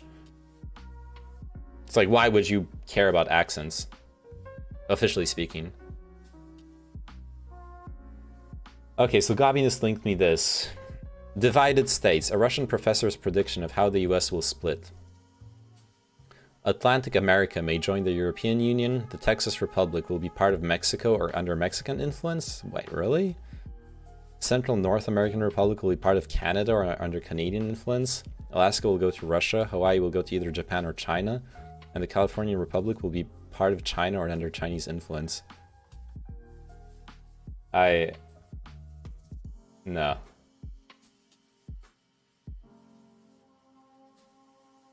Just an FYI, I know the Polish kid personally, and he isn't a troll or anything. You can have an actual discussion with him. Yeah, that was my feeling as well. That my feeling was that he wasn't a troll. I didn't have that impression at all.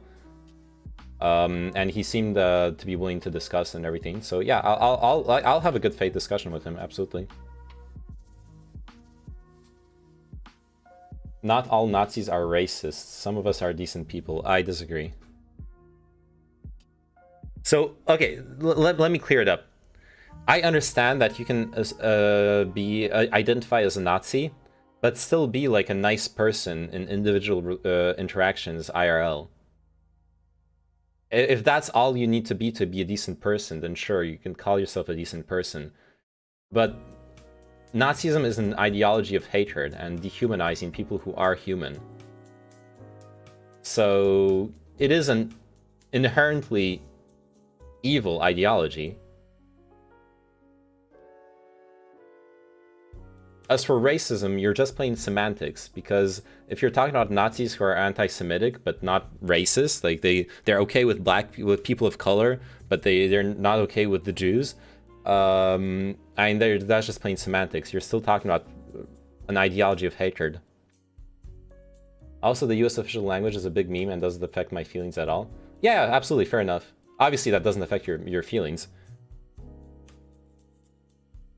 I was just saying, like, symbolically, I feel like it's important when we're talking about, like, accents and politicians and stuff like that.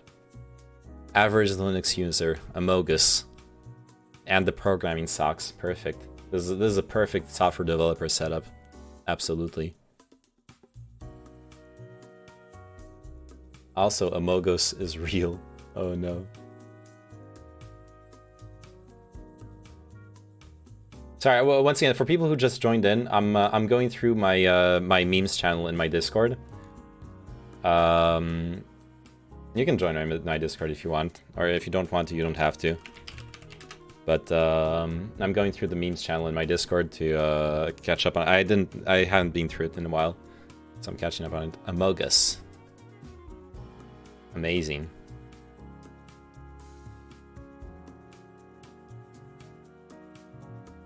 Testimonies, sussy wussy. Chad Amogus versus bloated mainstream distro. Features, 2 sus, custom wallpapers, gray color palette, custom NeoFetch logo. Among sus, an open source Among Us alternative playable in terminal. Oh no. 69.420 per compliance with the sus specification.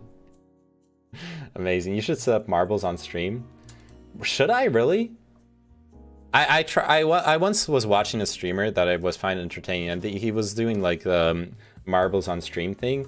I did not find it very interesting to watch. It's kind of fun, but it's like a pain. I don't know. I didn't find it that good. It's not something that interests me that much. This is a beautiful roller coaster of emotions. Okay. Never speak about me ever in your life. Watch yourself. Here, keep your mouth shut here. Never speak about me ever in your life. I killed the encoding and decoding. Here, keep your mouth shut here. Uh-oh. I'm just gonna refresh the page.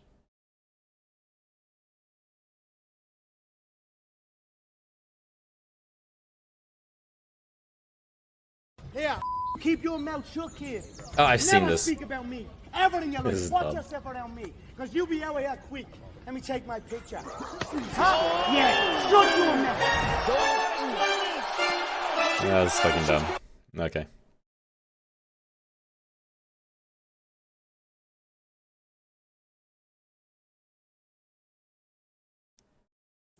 Some fuckwad sold my profile pic as an NFT as part of a collage for nearly $100,000. The fuck? But I thought they were supposed to protect intellectual property. Pepe. Oh shit, Rittenhouse is trending. 1.88 million tweets. I'm not gonna click that. I'm not going down that rabbit hole.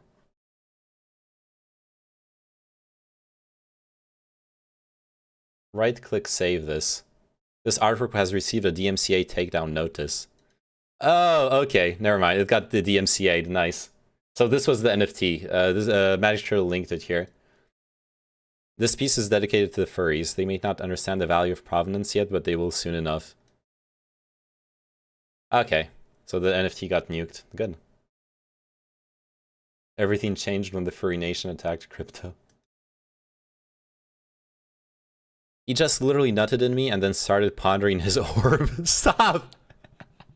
Stop with the orb pondering memes. Oh no.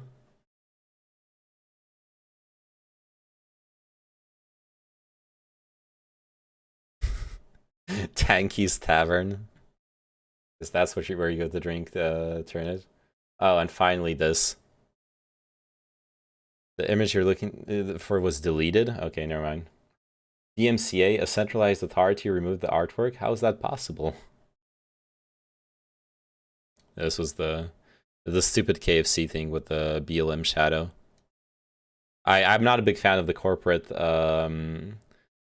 appropriation of freedom movements, or well, civil rights movements rather. Sorry, it's not freedom, it's a civil rights movement. All right, finally, we're done with the memes. We're done with Rittenhouse. It's, oh my god, I've been streaming for like almost 5 hours. What if I told you Polish kid wasn't anti-Semitic? I will discuss that with him, not with you, okay? I wasn't familiar with Strasserism, and I saw that there's some like mental gymnastics to justify genociding Jewish people or whatever. But like, no. I'm not gonna engage with someone else's ideas through someone else, through a third person. That's not an interesting conversation to have. I hope you understand what I mean. Okay, this is stuff. Explicit results filtered with safe search. Yeah, with cockshot. Okay, yeah, I want to check out some cockshot stuff. The Revolutions podcast. We need to check that out at some point. And this isn't like anything against you, Cringe Society. This is just like playing. That's like not interesting to have the discussion this way. Economic calculation in the socialist commonwealth from Ludwig von Mises would be an interesting read as well. Could you read a screenshot of posts I wrote to Gehirntheorg before about education? I want you to reply, but you're busy with the Nazis and Taliban supporters. Sure. Yeah, I think I actually read it between messages, but I didn't address it yet.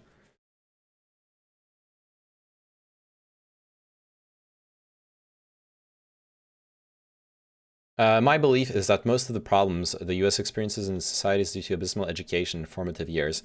Like, I feel that almost all of our societal evils and systemic problems directly trace back to the populace being fundamentally uninformed and incapable of understanding what is required to govern effectively and responsibly. And I feel that if people received better educations as children and were encouraged to pursue higher education, they would largely be free of what we are discussing. So I don't know if what I'm saying entirely eliminates that, but I think it's the best way to do so. And as Nept pointed out about the pandemic earlier, I think it has shown us how fucking horrific the average person's understanding of the world is. And it's that same culture of neglecting education that leads to, for example, mistrusting journalism, science, medicine, political experts, etc., and thinking they know better. I definitely think you're right that even educated people are not above being biased and doing all of those things we just said. I just think if there's perhaps one single thing that could be done to make life better in the US for the future, it's hardcore addressing the dismal education systems across the US, particularly in rural southern and Midwest states. So, education being a priority, I 100% agree with. Education being the only thing you would need to change to help a society get better, I disagree with.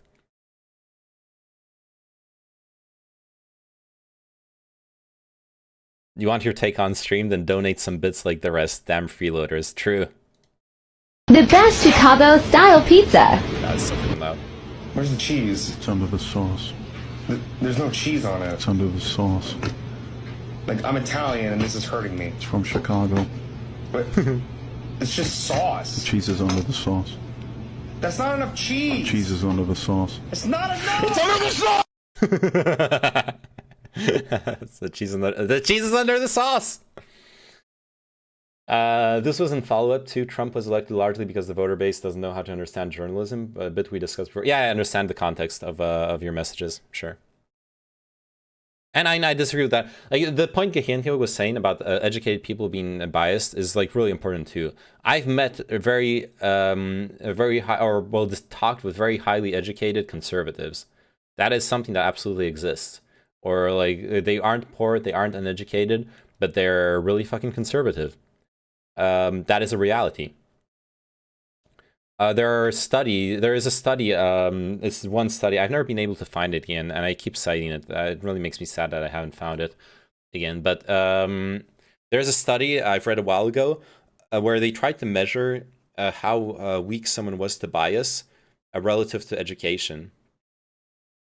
And then what they arrived at in that study was that the biases they were measuring were actually people that are very lowly educated were very susceptible to those biases, but so were people, so were the highest educated people. So people like mathematicians with PhDs, stuff like that in the study, they thought themselves so intelligent that they were above the biases, which meant that they weren't even addressing them. They weren't identifying their own biases. Hey, the Coop, welcome back. I'm uneducated. Are you really? Man, you not lead these people in wars and losses so easy. I'm sorry, I don't understand that sentence, Igor. This is fucking cursed. This is so fucking cursed, so chicken. I should never have clicked this.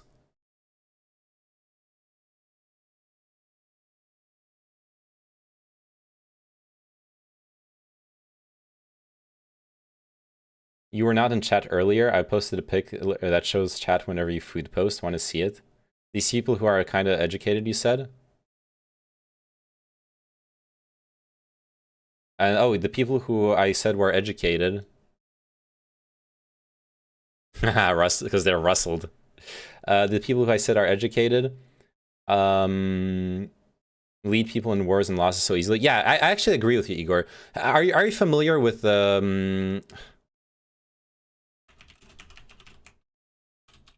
Les Chiens de Garde? Are you familiar with Paul Nizan? He's a French philosopher who wrote a book called The Watchdogs: Philosophers of the Established Order. And it's a book that was written between the two world wars that I've read. That is about it's fundamentally about how exactly what you're talking about, or what we are talking, what you're talking about. It was about how the intellectual elite of France were able to lead the entire population to its death while sitting in their ivory towers and pretending they were righteous. It's a very interesting read on that deconstructs the abuses of what we could call intellectualism. Dreyfusards, they let Dreyfusards eat cake. So here's okay, the what do we got here? God, those put things are so fucking loud. This spring, Stone some springs, okay. And this hinder onto the shank. But I now can't get to the threaded area. You can go to like any parts store and literally rent those tools. Like you don't have to buy it, homie. You can just rent those tools. I can compress the spring in my vise. What the fuck? No. And I'm slide cringing this right now. homemade thing. It's like a kind of like a C channel. Slide I'm it cringing over the so spring. fucking hard right now. No! The vise. It keeps the spring compressed for me.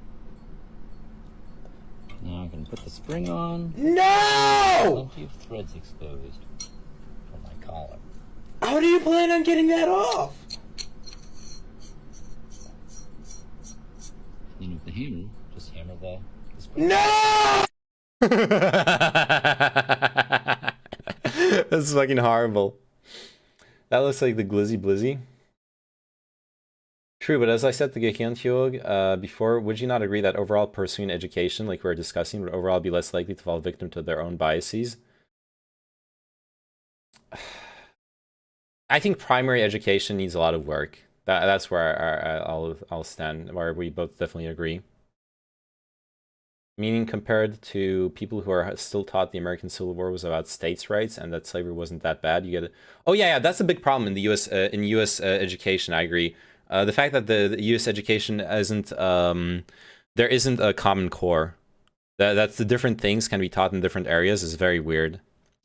What I meant was talk from before, like extremism, religion, and such. Okay, Igor.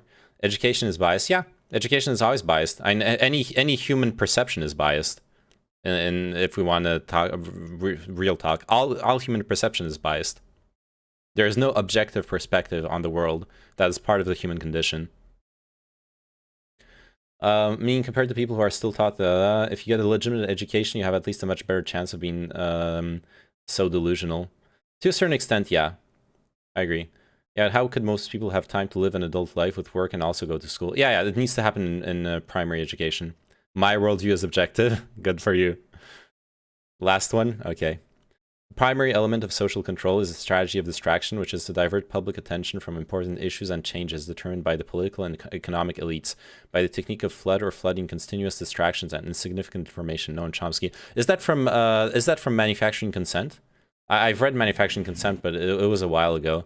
I don't remember if it's from that book or from something else. But I agree with Noam Chomsky there, absolutely. Well, that's not necessarily true, right? A science-based education isn't really biased, unless I misunderstood. Oh, science absolutely has biases. Science has I guess... It's rather that human biases are expressed in get expressed in science rather. Sorry, science in and of itself doesn't necessarily have a bias, but science is practiced by humans, and humans are biased. Sorry, that's what I was trying to say. Like you can't be biased about knowing what carbon is. I'm talking so I'm talking about fundamental philosophical distinction. If there is such a thing as an objective world. We human beings, this is a paint moment. If there is an objective world,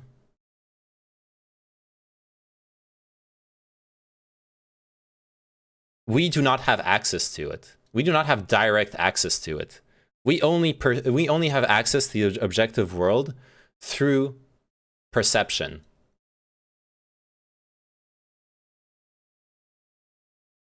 Right? If this is me. I cannot access the objective world. Everything I access goes through my perception. So everything I access to, whether it's looking at 2 + 2, whether this is Plato, man. Yeah, this is a right. You know what I mean. So yeah. So it's a fundamental truth of the human condition that we are biased, that we live only our own subjective realities. That doesn't mean that there is no such thing as an objective reality. That doesn't mean that we can arrive together at a consensus on what is objective. But those are not trivial problems. Things go a lot more deeper than that. Yeah. I've started reading when I was in high school. I started reading the phenomenology of perception, and it was a fucking nightmare. It was fascinating. It's a great book. I should probably try to read it again as an adult because I wasn't able to read it. But it's a rough read, but it's fascinating. And since you like philosophy, do you seek a theory of everything or an /Internet of Things, or are you a romantic? Solve that in MS Paint. What? What do you mean? Oh shit! I've seen this video already. This is fucking horrible. God, I love you and hate you, so chicken, okay?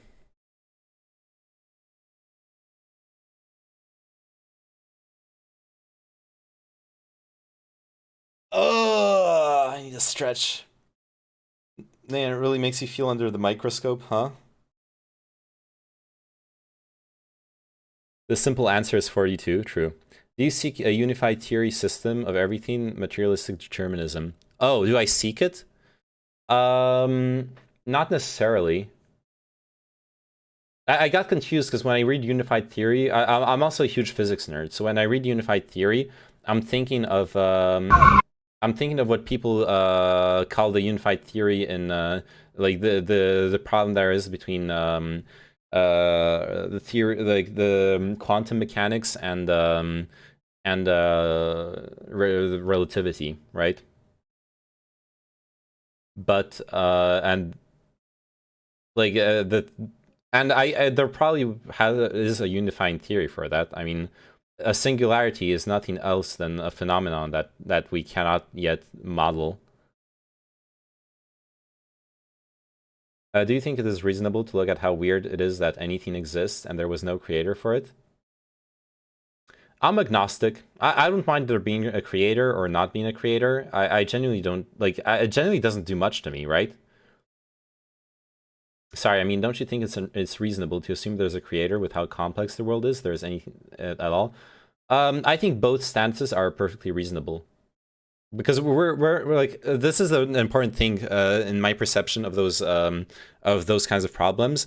We're talking about the unknowables, right? With life after death, does there exist a creator? Are we in a simulation, like Igor just said?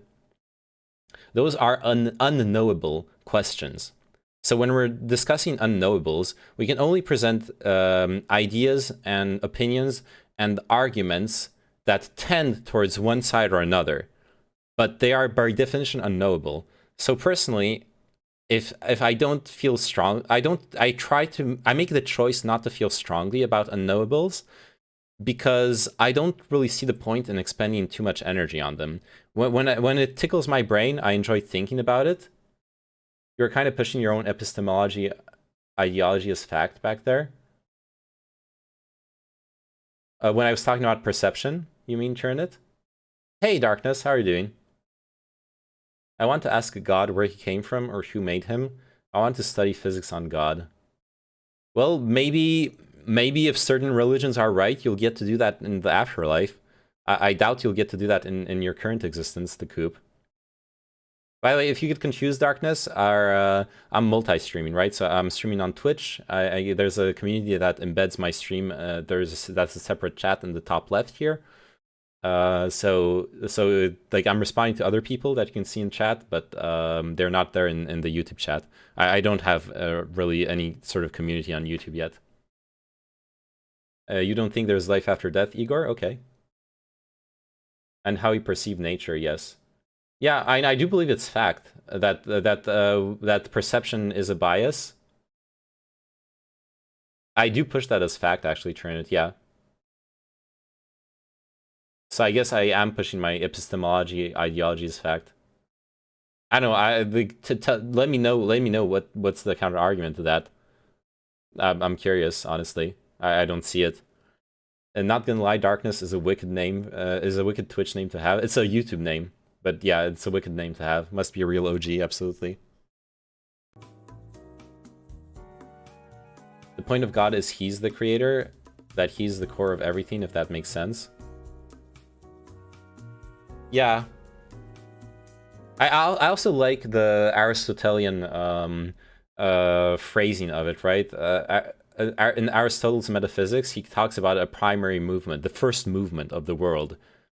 So like the first thing that moved, the first energy, the first intention, whatever you want to call it, whether it's God or whether it's a natural phenomenon in some higher level of reality, it's the first movement.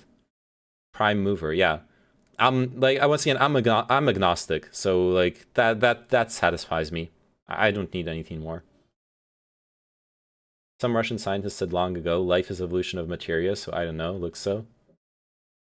Yeah, if you believe in a purely materialistic existence, then well, even if you believe in a purely materialistic existence, your matter continues to exist after your death. But your consciousness, if you believe in the material consciousness that's only the connection between neurons, that dies out. That doesn't exist anymore, obviously. Crime, greed, yeah. I think that our reality is the result of the attempt of humans in other universes / simulations trying to evade universal heat death. That's why universes start from singularities. Our singularity was of the 17th universe that wanted to avoid heat death. The Coop, are you familiar with Asimov's short story? The Asimov. Was it the final question? The last question, yeah. Are you familiar with this short story? Because this is exactly what you're talking about. If you're not familiar with it, I'll link you the PDF. Yeah, I just copied and pasted the synopsis at you. Oh, okay. No, but I watched Foundation. Yeah, I'll link it for you. It's really short. As you can see, it's 9 pages. You can read it. You can read it in like 15 minutes. It's 9 pages. It's a short story, but you'll really enjoy it if you like. What you like is this idea that you described. Asimov imagined it and has a story to describe it. You will enjoy it a lot. It's really cute. Do I have a soul? I don't know.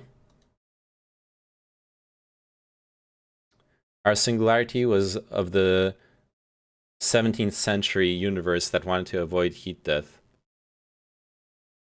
Neyman of the 17th century. I fixed that for. Oh wait, that's what you're saying. Okay, never mind. Can be some Swedish philosophers said we are simulations of our ancestors, and so on. James Brown has a soul. True, James Brown does have a soul. Are you sure you are the main character? No, I'm not the main character. What if I'm an NPC? Where everyone else is NPCs, really? Everyone, psychologically, everyone believes they're their own main character. Citing Aristotle got me banned from Twitter. Wait, what? Really? How can that happen? What do you cite? Simulating universes would only accelerate heat death, but okay, yeah. But we're assuming transcendental technology that breaks the second law of thermodynamics, obviously.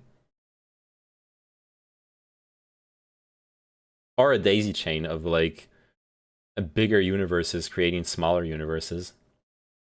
I cannot tell you what got me banned from Twitter, or I'll be banned from Twitch. Damn. Okay. Can you like DM it to me on Twitch? I'm really curious. I'm just curious what kind of thing Aristotle said that would be bannable. I promise you, like if you DM it to me on Twitch, I'm not gonna report it or anything. I'm just curious, okay? And if you don't want to, that's fine too. I don't care.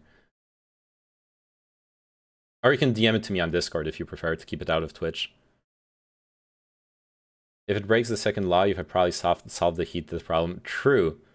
But that is, well, yeah, true. I don't know, anyways, go read the last question by Isaac Asimov. That they do solve the heat death problem in it. So no need for the simulations, yeah. Anyways, I was supposed to click this meme.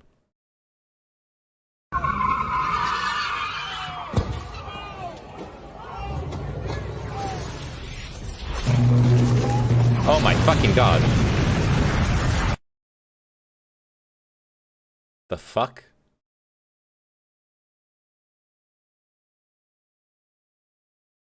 I think I missed something we were talking about. Material existence, etc., etc. Yeah, my stance on the afterlife is I'm agnostic on the afterlife as well for a simple reason. I'm gonna die. We're all gonna die. No matter what we do, we're all gonna end up dying. So whatever the fuck happens after life, we're gonna discover it. Just be patient. I don't care. Like whether I die or I don't care about knowing what happens after death, because whatever happens, I'm gonna end up there and end up having to deal with it. Whether it's nothingness, in which case I'll have nothing to deal with and nothing to deal about. But yeah, wasn't the soul scientifically proven? No, not to my knowledge. Suffice to say, it's probably safe to never click on a Sochikin link ever again for the rest of your life, and you'll just be fine. Nodders. Yeah, nodders. Be a SGGer forever in afterlife. Fucking end me. True. I don't think it's offensive, but I went to Twitter and there was a trending topic. Biden erased women. They were discussing the nature of identity. I cited the law of identity that A is not equals B, and trans rights activists who asked me for the challenge for her supporters got me banned for it. I said that trans women are women, but they're not identical to women. This got me banned from Twitter, and if I open a new account, it gets banned in 10 minutes. Oh, okay. That's a bit dumb.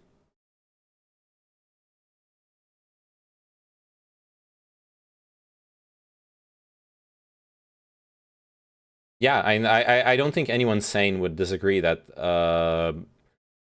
trans women are not identical to women. In fact, trans women or trans people in general are not identical to each other. There are different ways of expressing a trans identity. So yeah, that's kind of dumb. Unless you are hardcore concern trolling them, they were really they overreacted. You're best off not addressing my comments, Lameo. You'll get censored. No, I won't. You just asked me what it was that got me banned. I'm not gonna get banned for addressing this.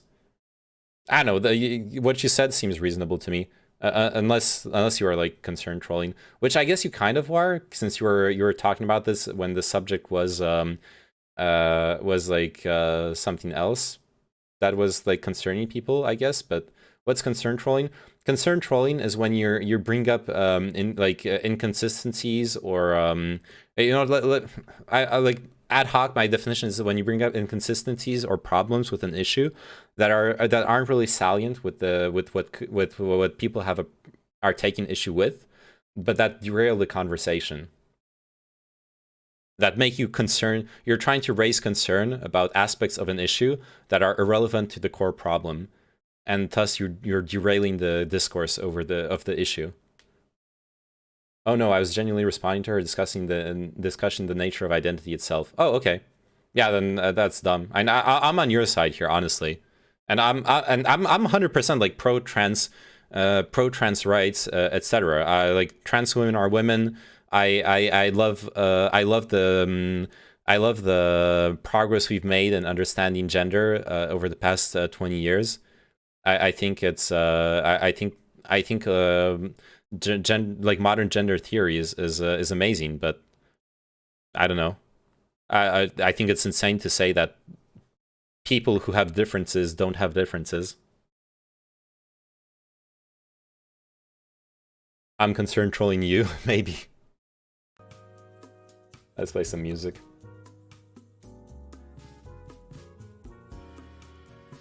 All right. Oh god, I wanted to play some Age of Empires 4 tonight, but we ended up. Oh my god! Please stop talking. You're gonna get us all censored. No, I'm not. Like literally not. Look, you understand that there are genuine conservative streamers on Twitch. Like if they get away with it, if they get away with going way further. With denying trans rights and stuff like that, then giving a minimally nuanced take on identity is not going to get us deplatformed, okay? That's just not going to happen. Yes and no, like NSA watching us for sure. NSA watching everyone. You're a sea lion. Sea lining. Oh yeah, there's sea lining also for the debate tactic meme. Sea lining is a type of trolling or harassment that consists of pursuing people with persistent requests for evidence or repeated questions, while maintaining a pretense of civility and sincerity. The technique of sea lining has been compared to the Gish Gallop and metaphorically described as a denial of service attack targeted at human beings. I'll admit, aggressive debating can often be kind of sea lining in general. I'm not trying to derail again, lol, but what do you think of people living a hedonistic life? I've had that discussion with a conservative on Twitch, actually, at some point. So, like, in general, I don't have a problem with it. And you're not derailing because we aren't really having the subject. But what I call derailing is like, if right now I was doing a deep dive in researching, like, I don't know, the droughts in Kenya. I was like reading articles about Kenya, and you come talking to me about hedonistic life, that's derailing. But right now we're just randomly chatting. It's fine. Yeah, hedonistic life. So, first off, I have a fundamental belief in the freedom for everyone to pursue happiness in whatever ways they see fit, as long as they are, as long as they don't hurt anyone else. So, a hedonistic life that doesn't hurt other people is okay by me. Now, I also acknowledge that a lot of hedonistic lifestyles are associated with unhappiness, actually, in life. And I know that because I've had this discussion with a conservative who was very prude and who argued that people who live hedonistic lifestyles are damaging themselves. And what I believe, and what I've become to believe while researching things and discussing it with that person, is that it's not that hedonistic lifestyles damage people as much as damaged people often turn to hedonistic lifestyles. I think there is a bit of a... it's very hard to figure out what's the cause and what's the consequence, and there's a very fair argument in saying that more of the causality is from the people already having lived trauma in their lives and then turning to certain hedonistic forms of lifestyle to satisfy or their some psychological need for it. I never get banned from any social platform ever, so I'm a good guy. Good. That's not derailing, that's the daily stun lock. You're going to link me a Twitter post. I cab learning new terminology like concern trolling. I'm trying to learn C# words, is it hard enough already? High IQ people may be more likely to have depression. I'm depressed, therefore I'm high IQ. Yeah, exactly. Just get depression if you want to be smarter. New dad joke just dropped. 9-binary gold prospector. Am I going to be receiving any context for this message? They dug up a fortune in their hills. I actually don't get it. Is this supposed to be funny?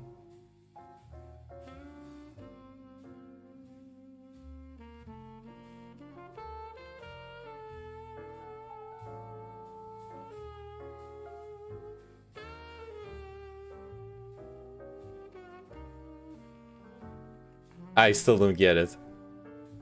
I don't get it. Will someone explain it to me? The phrase, there's gold in them there hills, came out of writings of the gold rush. Oh, them thar hills. Oh, okay, I get it. Never mind. Oh yeah, thank you for the link. Them thar hills. Okay, never mind. I get it now. Southern dialect. Cool.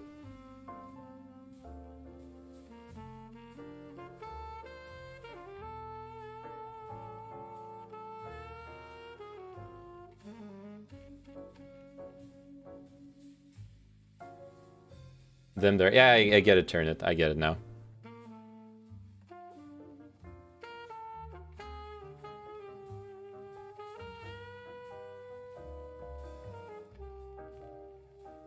Oh yeah, I wanted to show something to you guys. Politics. The politics section on Twitch. Kyle Rittenhouse verdict, debate panel, whatever. Hippy dippy. That's like rather Rittenhouse not guilty victory party, relief reactions and more. So this guy's like a conservative.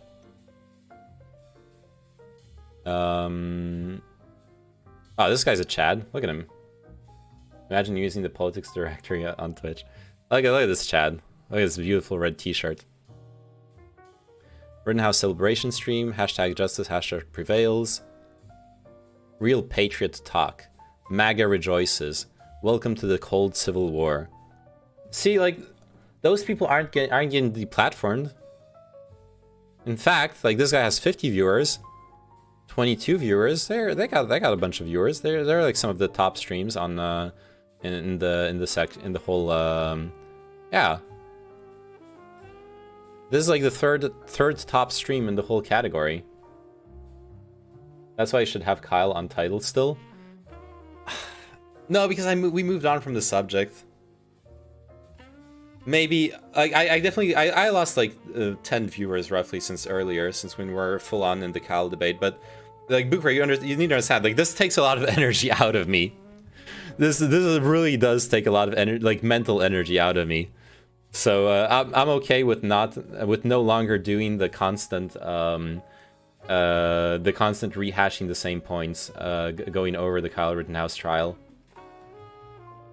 I did it for like 2-3 hours, you know. So I can't do it anymore at this point.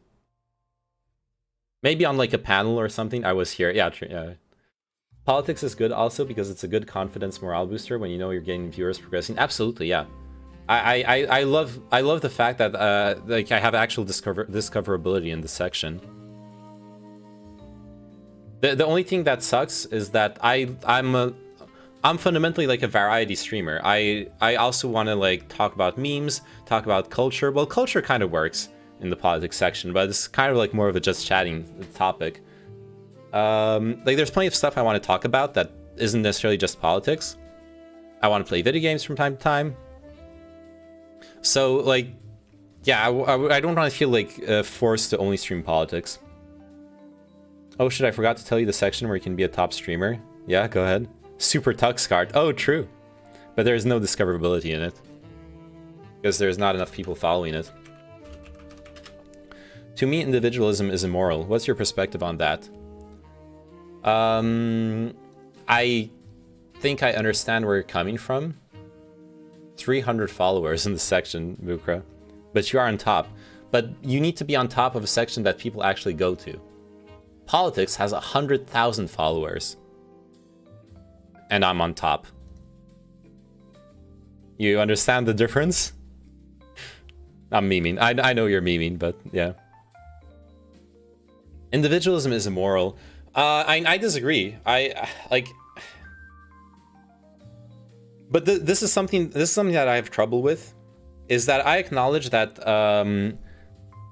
for people who like living in the community, I had this discussion with my brother when we were talking about the communes in Israel. I forgot the name that they give them. Let me just double check.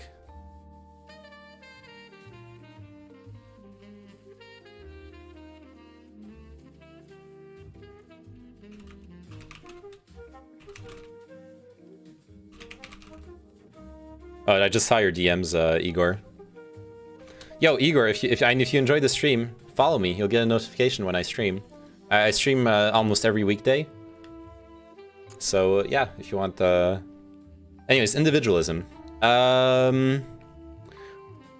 What was I gonna look up? Individualism versus. Oh yeah, Israel commune. I just want to look up the proper term. Kibbutz, right? Can be used like an octopus to suffocate and pull apart my enemy's arguments. Yeah, thanks for the follow, Igor. And yeah, I saw the other message. Yeah, no, I don't want to tolerate Nazis. Like the guy early, but I do want to have discourse, right? If there's a chance that like if someone is actually talking calmly and in good faith, and I can engage them and hopefully maybe change their mind, it's something I actually want to do. Like I actually genuinely want to like talk with that Polish kid guy about his about Straussism and try to understand why he believes what he believes and stuff. Am I an actor? No. I acted in like a friend's YouTube video if you want to see that, but I'm not an actor. I visited the kibbutz in Israel when I was a kid. It was neat. Yeah. So yeah, about kibbutz. So I want to talk about kibbutz when I'm talking about individualism, because the functioning of the kibbutz, the way it was described to me, really showcases the conflict between individualism and community living, and how there are trade-offs either way. So when you're living in a community, you obviously are much more involved in society. You feel a connection to more people. You will feel less lonely, I believe. You will be, in general, in many ways, happier in society if you feel a strong connection to the community around you. But that means you must abide by the rules of the community, and you must follow the what's acceptable in the community, which is a problem with communitarianism. Let's call it that way. Communitarianism does not allow for people to be to express identities that do not fit the community. So a kibbutz that happens. So if a kibbutz, for example, or let's go out of the kibbutz. If a community chooses to be homophobic, that's an easy example. But you're gay, you're homosexual, then you cannot express your sexuality in the community openly. That's going to be... You're going to be ostracized and shut out of the community. problem is mostly immediately. I don't know about that. So, like, in that case, suddenly the community becomes immoral. It is preventing someone from expressing their identity when they don't hurt anyone. But on the other hand, then you can have the next level, right? So like you can have LGBTQ communities appear in cities and provide for spaces and for LGBTQ people to live and connect to their community as well, etc., etc. I think it's all about balance. Because we live in a society, we need to be connected to our communities, and it's really important to live together. Isn't it being naturally dirty to express that? No. If I understand correctly, you're expressing the idea that it would be naturally dirty to express homosexuality. Homosexuality is expressed in nature in many different ways, and has been among plenty of different mammals and primates. We are just another primate that expresses homosexuality. And not commonly. Well, homosexuality isn't common in human beings either. It's a minority. But that doesn't mean that we should oppress them or prevent them from expressing their sexuality. Especially once you come to understand that it's not a choice. Why should people suffer for something they haven't chosen, that is just who they are, and that doesn't hurt anyone else? A society that chooses to hurt them that way is not a society that is moral. It's like less than 20%, I think, right? Homosexuality? Yeah. Yeah, it's definitely less than 20%. I don't know the exact percentage.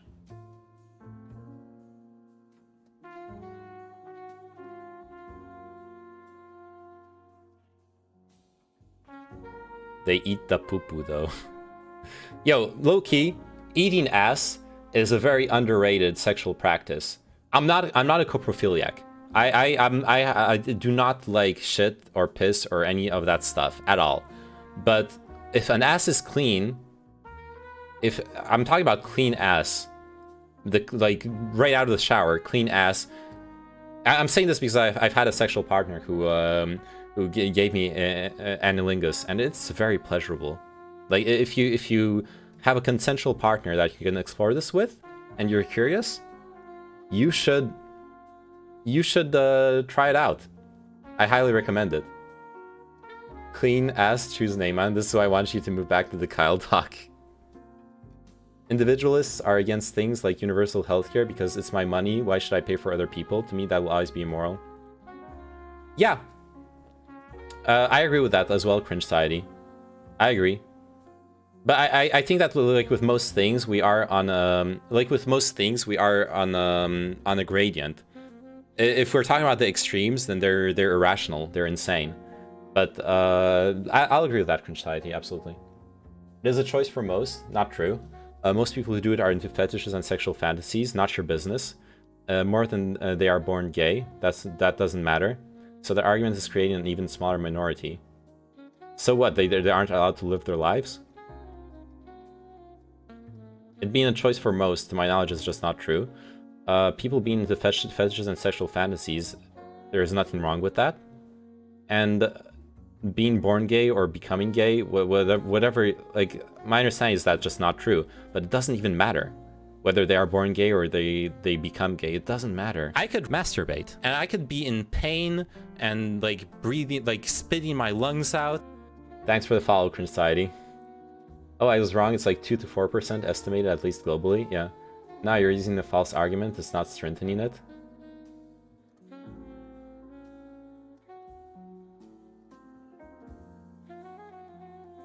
My latest reading of the consensus on homosexuality was that it's not something that you choose to do.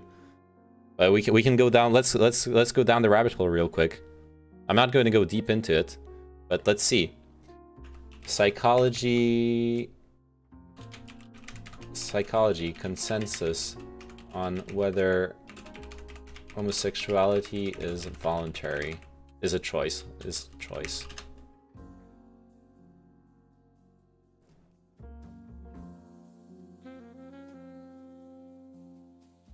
So according to the American Psychological Association,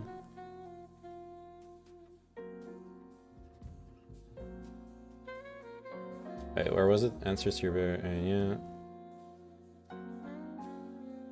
Oh, it's up here. Although we can choose whether to act on our feelings, psychologists do not consider sexual orientation to be a conscious choice that can be voluntarily changed. 50% of all health papers are false, auto-generated bullshit by AI. Okay, dude, at this, like, now you're just denying, now you're just a science denier. Like, how are we gonna have a, discussion about things if you refuse to acknowledge the reality that other peoples have studied? You're just out, you're not even engaging with it, right? You're not gonna be like, okay, let's look at why they think that, so let's look at the papers, the methodology. No, you're just like, it's false. You're not arguing in good faith. 100% of Twitch comments are false, auto-generated reactionary NPCs. Oh no, just the politics section, really.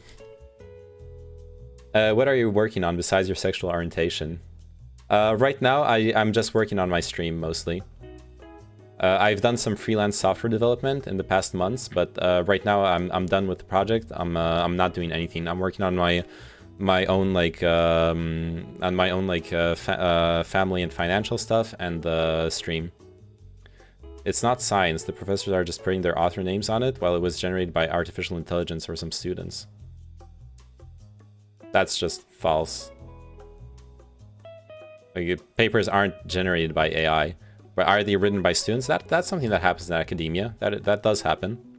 But you have to understand that still makes it research. It's a good stream. Thank you. I'm glad you enjoyed it. Not to interrupt, but do you have a set time you start streaming? I tried to start streaming at 6 p.m. GMT +1 or CET +1, but recently I've been really late. Like today, I started streaming at almost 9 p.m. like 3 hours late, which I'm really sorry for. But yeah, I try to stream earlier usually. My sleep schedule's been really fucked up. Like right now it's 2:30 a.m.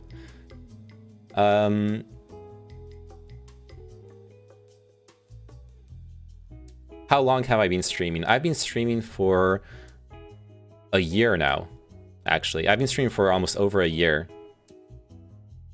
Don't be sorry in business, true. Criticity. Oh my god, stop interrupting. Yeah, you're not interrupting Criticity. Consume Dolaris. I cannot engage with you. Like either like just like okay, you have the last statement, okay? I'm done with this discussion.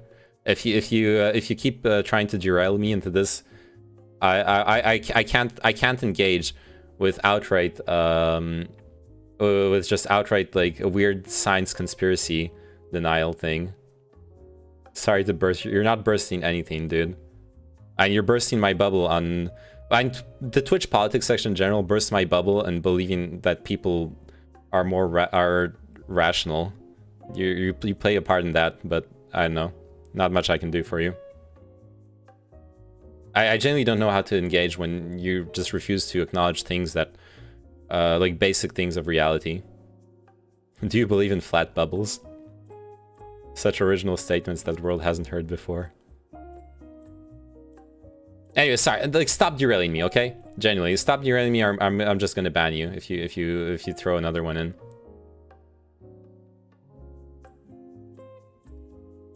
Yeah, I just stream in the evenings for me. So I live in France, so it's CET +1 time, and I stream in the evenings. I try to start streaming around 6 p.m., but usually more for like 7 p.m. octopus to suffocate and pull apart my enemy's arguments. Thank you very much for the follow, Son of Chaos 679. How are you doing? What do you think of people that don't believe in things like evolution and the Big Bang? It depends on it really depends on how they're gonna argue it, right? Like, cause like I'm okay with arguing with very far out ideas or engaging with them, as long as we can find, as long as it just doesn't stop at like all science is created by AIs.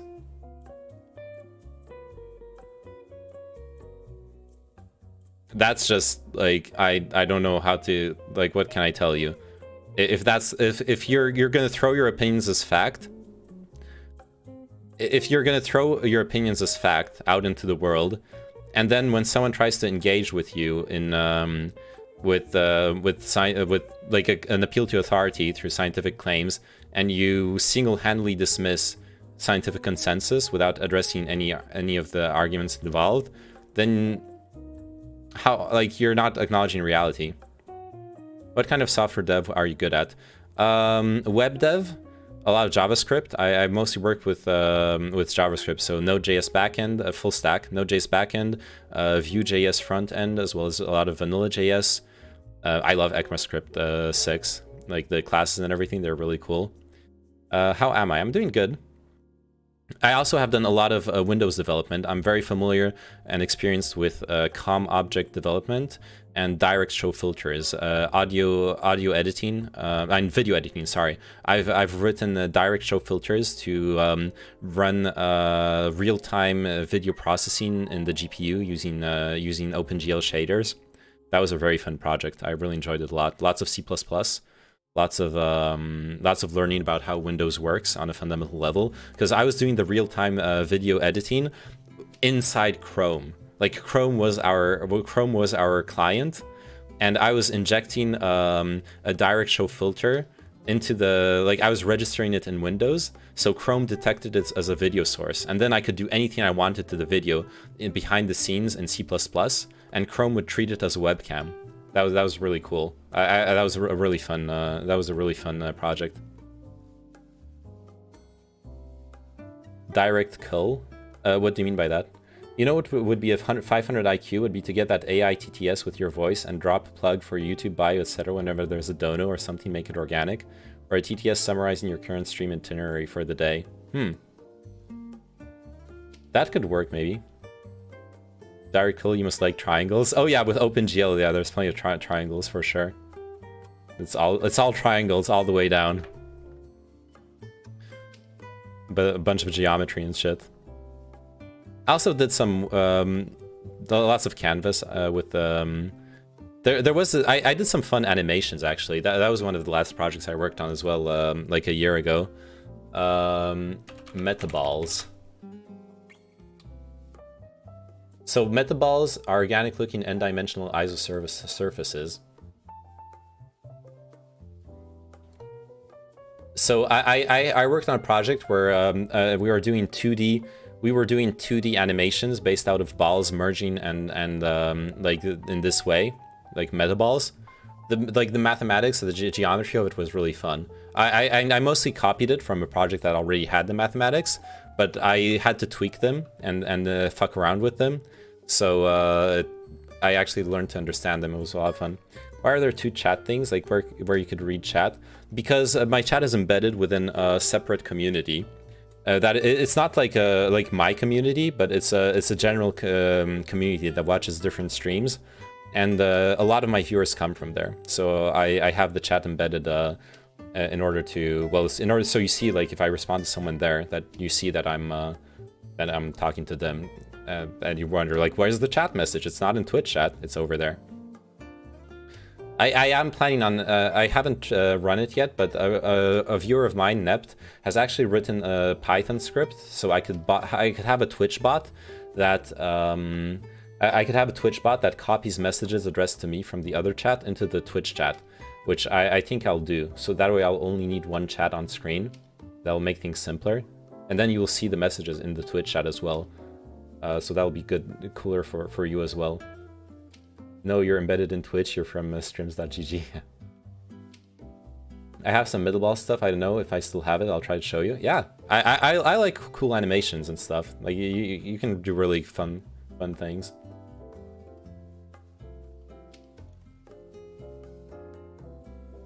What the fuck is this? What the hell is happening on Azerbaijan? Oh. I'm skeptical of evolution, since if I recall correctly, Darwin said it was just his idea that wasn't actually proven. You get what I'm saying? Well, the thing is, if you understand the scientific method, all theories are true until proven false. So, like, the theories get refined over time, and they like, usually early theories, like Darwin's theory of evolution, are crude and don't address certain subtleties or certain specific edge cases, things like that. But that doesn't mean that his theory was false. It just means that we find truer or more exact theories further down the line. That's how a lot of scientific progress happens. It's very rare, though it does happen, that something new is discovered that completely overthrows the past. But evolution is 100% proven as a phenomenon, yes. But there are subtleties in how we believe evolution expresses itself throughout generations. There have been many scientists who did great work, but it just wasn't profitable. NDMA scandal with blood pressure lowering drugs ranitidine was shown to be carcinogenic by an Italian scientist already in 1982, but drug companies decided that was not science. Millions of people got affected by a carcinogenic substance. One pill of ranitidine contained as much NDMA as smoking 500 cigarettes. That's terrible. If that's true, that's terrible and really sad. And yeah, those things happen. I understand. People do some fucked up shit and like fuck up the science.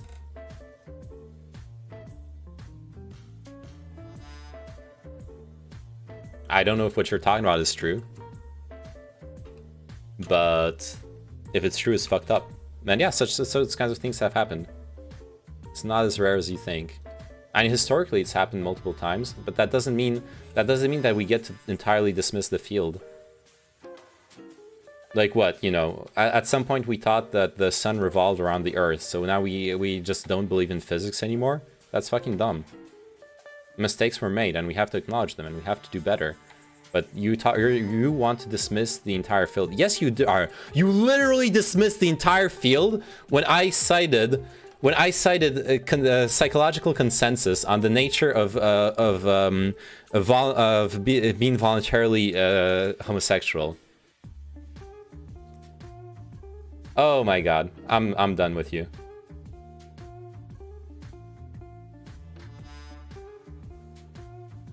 I like this vid. Duck. You better duck. Sorry, maybe you wanted to cancel him. I'm sorry. If you want a flat Earth, well, he wasn't flat earthing, but he was okay. Because we were talking about homosexuality earlier. He was denying the fact that the current psychological consensus is that sexual orientation is not a conscious choice that can be voluntarily changed, right? Psychologists do not consider sexual orientation to be a conscious choice that can be voluntarily changed. That is the consensus of the psychological community. Those are scientists.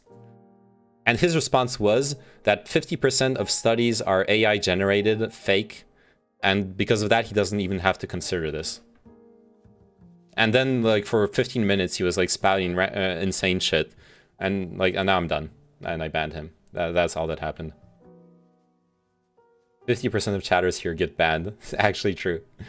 To be clear, I'm not coming from a religious perspective on being skeptical about science. I understand that, but I understand that, like, the way you've worded it made it clear.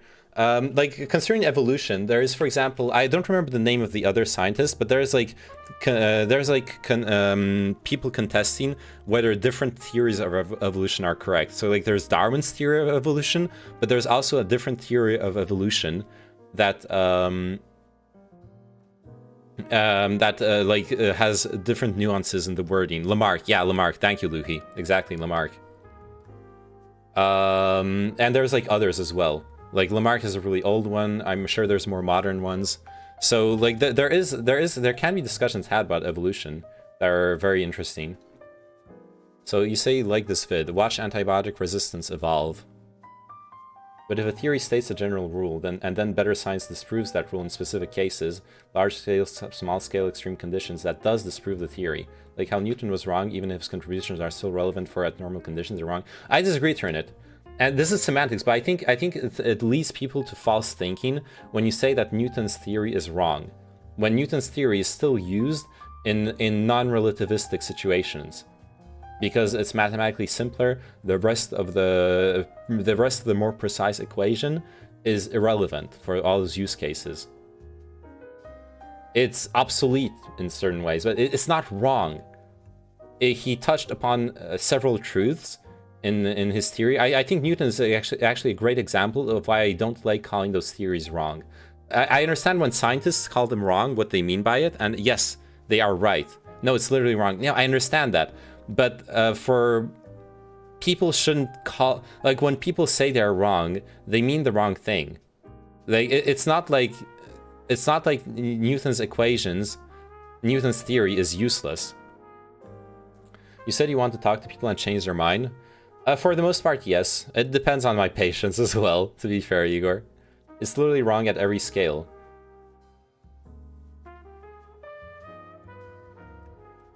All science is wrong then.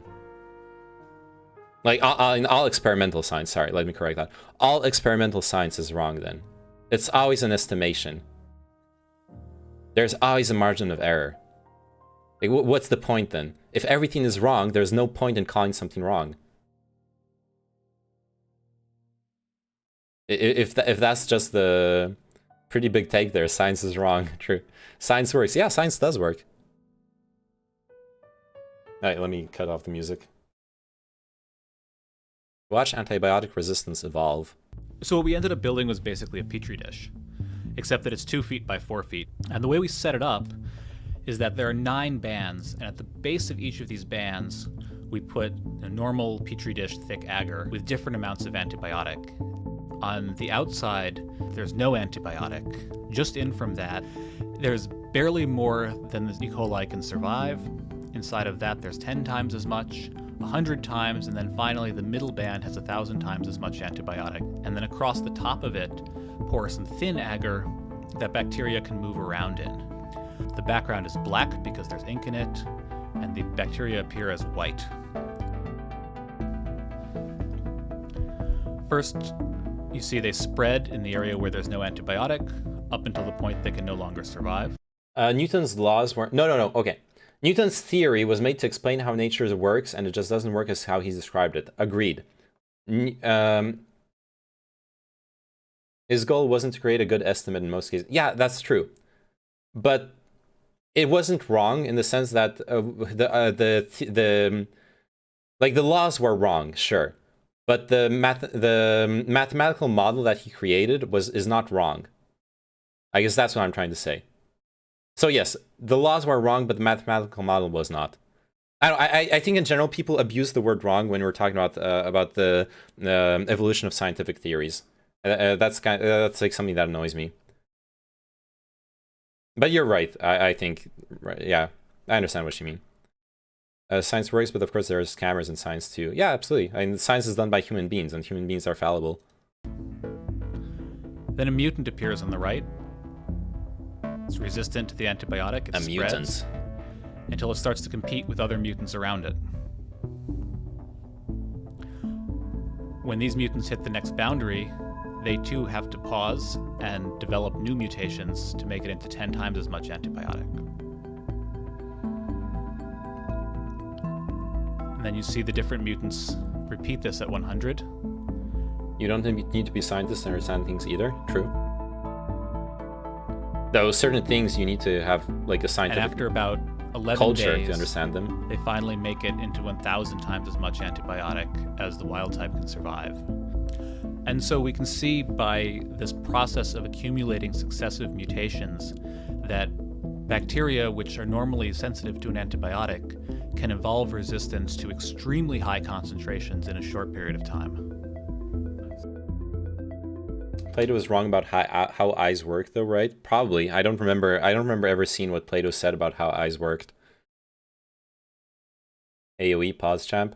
I don't know, dude. I'm fucking tired. I'm burning what little energy I have on. But did Paula go to bed? Any AOEers? I want to play AOE. I wanted to play AOE, but some things are just logical. Yeah, okay, let me just... I'm just curious. What is Plato's... Plato... theory on eyes? That light emanated from the eye, seizing objects with its rays. He chose the extramission theory, but this corresponded well with his image of sight as a function of an optical pneuma. flowing forth from the brain to the eyes through hollow optic nerves. Interesting. Yeah, and that was wrong. Our streamer is a virally successful mutation. True. Also, a reminder, this is why you don't like take antibiotics and stop taking them and take them again. If you're on antibiotics, you take them until you eradicated the bacteria. Time to turn on those afterburners, Maverick. Wicked. I'm also skeptical of the Big Bang. The concept of the universe suddenly exploding into everything is on the same level as believing that God created it, all in my opinion. Well, the thing is, the Big Bang is a singularity. And the singularities in physics mean events that we cannot model. There are the points where the models break down. Very often, if not always, I'm not sure if it's always, but very often, you know how like you have the function 1 divided by x, and you cannot divide by 0. So if you graph it out, you got this, and this goes that like down to minus infinity. And then you got this that goes like up to plus infinity. So like 0 is the singularity. Or rather, if you have a model of a physical phenomenon that has a division by x, then the value of 0 will be your singularity. And so what often happens is you have certain like physical equations that will have like x minus 1,000, for example. So when x reaches the value of 1,000, then you'll have a singularity. Like black holes are those kinds of singularities. I don't remember what the Big Bang is, though, mathematically speaking. Doesn't the total... Trotsky's also disagree with the Big Bang. Doesn't the total energy in the universe equal 0? No. Absolutely not. Big Bang sure happened, but how and why is the more complex answer. That's my understanding as well, yeah.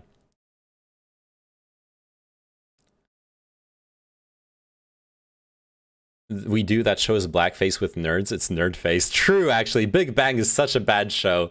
Dude, every time the past few years, every time I end up hanging out with my mom for like Christmas or something, the TV is on. I don't have a TV at home.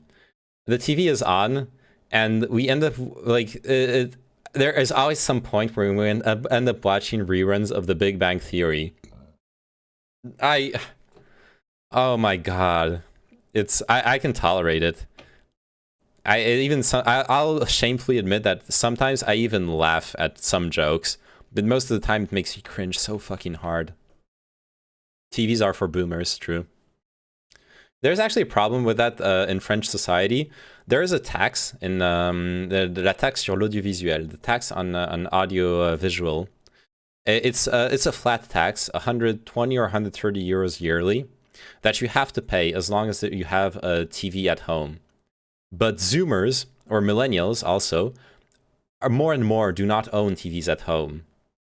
There are, for the first time in French history, since TVs became a thing, less and less people are paying the tax. And this tax is supposed to fund public TV channels. So now they have a problem, and they're trying to like pass reform to force us to pay the tax, just for having computer screens. They want to switch it up. There was nothing, then Big Bang happened and created materia and energy and time and space and so on. And there could have been something. There is nothing in physical understanding that denies the existence of something before or simultaneously as the Big Bang, or even something bigger beyond the universe. My mom loves it too, and I loathe it with a deadly passion. I feel for you. Maybe our politics and conversations are so dumb and toxic because public broadcasting has no funding. Public broadcasting can be really based, but it can also be really dangerous. There are, like BBC is NPR are examples of really, really positive in media in general, I believe, based on public funding. But then you look at state-sponsored funding, state-sponsored media, like Russia Today has been overall a negative influence on most of our societies. It really depends. It really depends how it's run, basically. If the public funding guarantees independence, then usually it makes for great media. Arte is the joint channel created through French and German cooperation is a great example of a very, very good media where public funding guarantees independence. But there are counterexamples to that. What exists outside of the singularity? We have no way of knowing. Al Jazeera? Yeah, I like Al Jazeera. I don't know what the funding is, though. I don't think it's public, is it? I thought it was a private company. I've never even smiled once watching Big Bang Theory. I think it's made me laugh like a couple times. I'll have to confess to that. Things can appear from nothing for sure, but this is more quantum mechanics. Possibly, maybe that's what happened, but maybe things appeared from something, and then there was something else beyond. We literally don't know. That's what it means, being a singularity. We have no way of knowing. We can speculate, but I genuinely have no stake in the game. I don't really care. Either way the speculation goes. Al Jazeera paid Al Gore, I believe, and the Young Turks. Wait, really? That seems far off. It's Qatar State Broadcasting. Okay. Al Jazeera.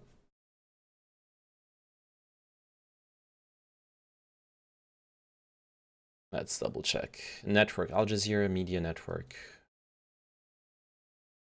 Instead of being run centrally, news management rotates between broadcasting centers in Doha and London.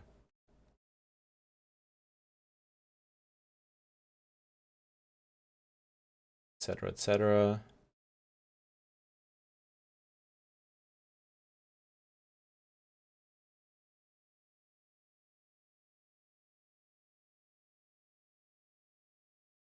Does it mention funding? I guess I should just Google it.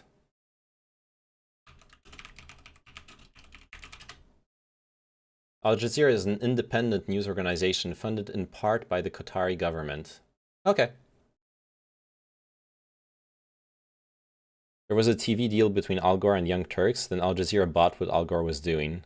Can't remember the name. Well, yeah, but that's different than saying Al Jazeera paid Al Gore and the Young Turks. You know what I mean? Like, now you're talking about them buying a show. I don't like media much. As I said before, media is just a tool for elites. Partially, but media has its uses. It's important to, I think it's important to be able to navigate media and read it and understand it instead of dismissing it. I find it important. They're getting paid either way, lol, true. Do you believe eugenics is a valid science? Okay, eugenics as a science... what does that even mean? Eugenics as a science...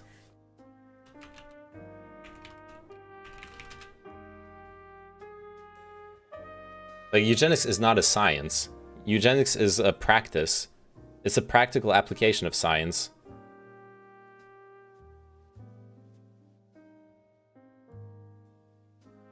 You know what I mean? You use science to practice eugenics in part, but you don't...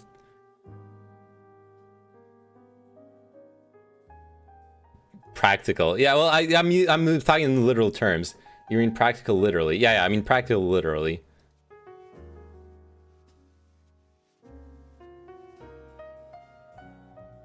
So I don't understand your question. Now, I understand the intent of the question, which is the practice of. Yeah, exactly. As in the practice of, yes, the coup. Now, am I for or against eugenics, which is probably what you're actually asking? Here we are again, haha. Yeah. Which is probably what you're actually asking for.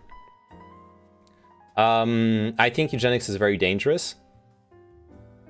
But I'm okay with I think I'm okay with properly regulated eugenics, in the sense that science is opening up the possibility of genetic manipulation of future generations, and I think that using that genetic manipulation, the intent is to bait you.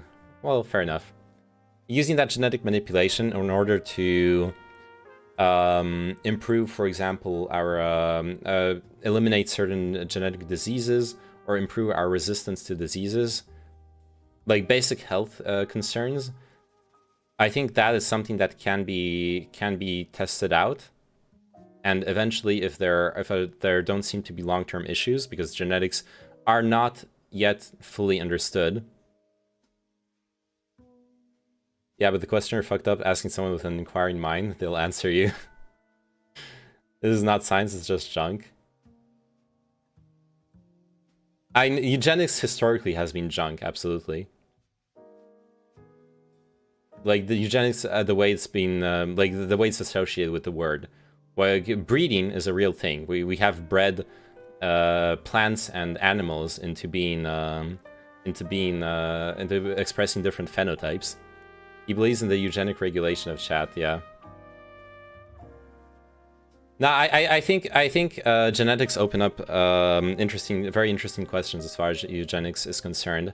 I don't like the ideas of people choosing gender, choosing skin color, choosing eye color, superficial traits. I really don't like the ideas of the idea of choosing those kinds of things with using eugenics. Though I guess it's like you could devil's advocate it. That you're still guaranteed, obviously you're concerned about the your offspring having better outcomes in society, a better life, etc. We know it's been proven that being more conforming to the standards of beauty gives you much better outcomes in life. That being said, I think it opens a terrible can of worms. Like that's a clear limit for me. Eugenics is the usage of force or / coercion to limit people's reproductive rights. If that's the definition, then I'm against eugenics. I'm talking about the definition of eugenics as in the wait, what was the Wikipedia definition? I just had the page open too. Eugenics is the set of beliefs and practices that aim to improve the genetic quality of a human population. Now, also to read the sentence entirely, historically by excluding people and groups judged to be inferior or promoting those judged to be superior. This part I 100% disagree with. Excluding people judged to be inferior or promoting people judged to be superior is bad. It's terrible. It's a terrible precedent for society. It has always led to bad outcomes in society. But we can nowadays, thanks to genetic manipulation, we can actually improve the genetic quality of a population without harming people. Genetics, and specifically stuff like the CRISPR method of manipulating genetics, open up the possibility of ethical, air quotes, eugenics. You aren't in favor of eugenics, you're just interested in healthy genetics, but not coercion. That's reasonable. Yeah, absolutely.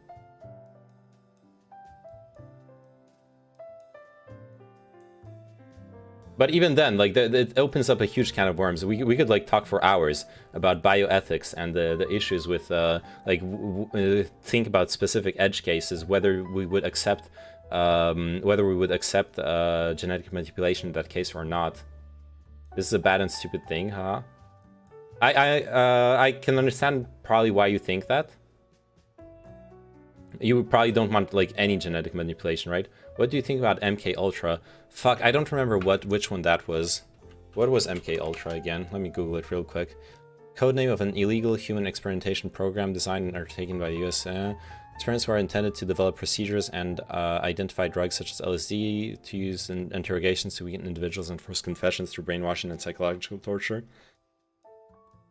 It's fucking terrible.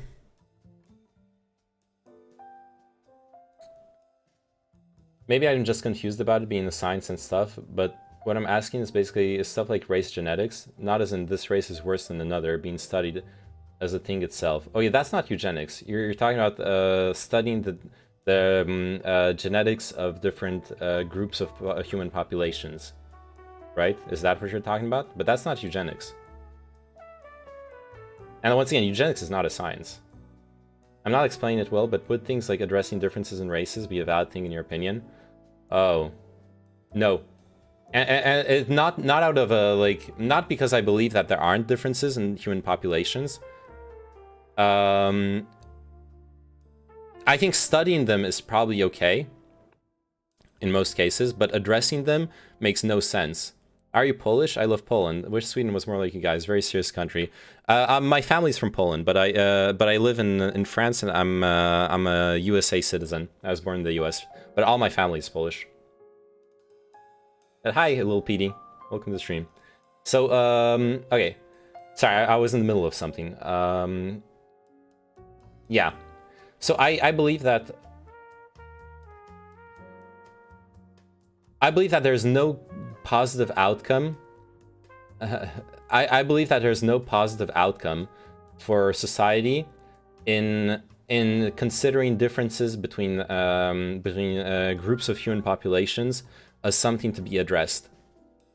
Because imagine, like, a lot of racists have this pseudoscientific argument that certain groups of people have like a genetic propensity to violence. That's something we've probably all heard here.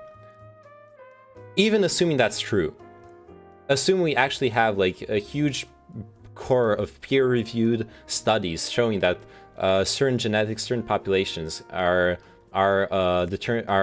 actually an important factor in becoming more violent or committing crime, etc. What do we do about it now? Do we genocide them? Do we genetically test everyone and like kick them out of countries?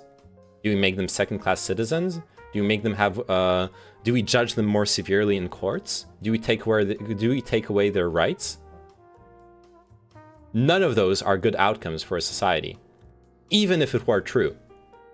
Those are not the proper ways to resolve a genetic predisposition for a behavior.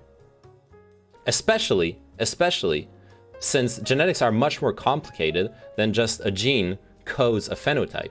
Between the gene and the phenotype, there is the influence of the environment. So, for example, there was a study. I once talked with this Polish girl who was like a scientific racist. And I mean scientific racist in the sense that she had like pseudo-scientific justifications for her racism. She believed that black populations have a gene that codes for different serotonin levels that would encourage more aggression. So after that discussion, I had no clue what she was talking about. I looked it up. I found some papers. I didn't find the specific papers she was referring to, but I did find papers about serotonin levels linked to aggressive behavior and uninhibited behavior. But more interestingly than that, I then found a meta-analysis of serotonin studies across the entire world that showed that much more importantly than the serotonin levels was the serotonin levels in conjunction with culture. So, because the same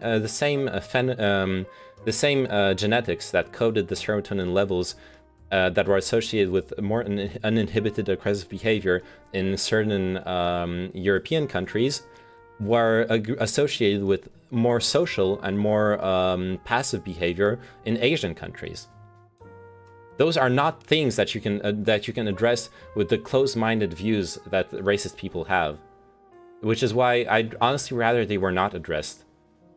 They can be studied, but they should not be addressed at all. Wish Sweden was more like Poland. I'm gonna be the one thing a racist can't do is discriminate. I'm gonna be open cards with you, PD. I view the current Polish government as an extremist, Christian fundamentalist government, conservative government that attacks LGBTQ rights and dismantles them, that attacks progress, any potential progress done towards ecology when it's becoming one of the primary concerns of humanity all across the globe, and as well a government that is going back on the is actually actively attacking and weakening democratic processes within Poland.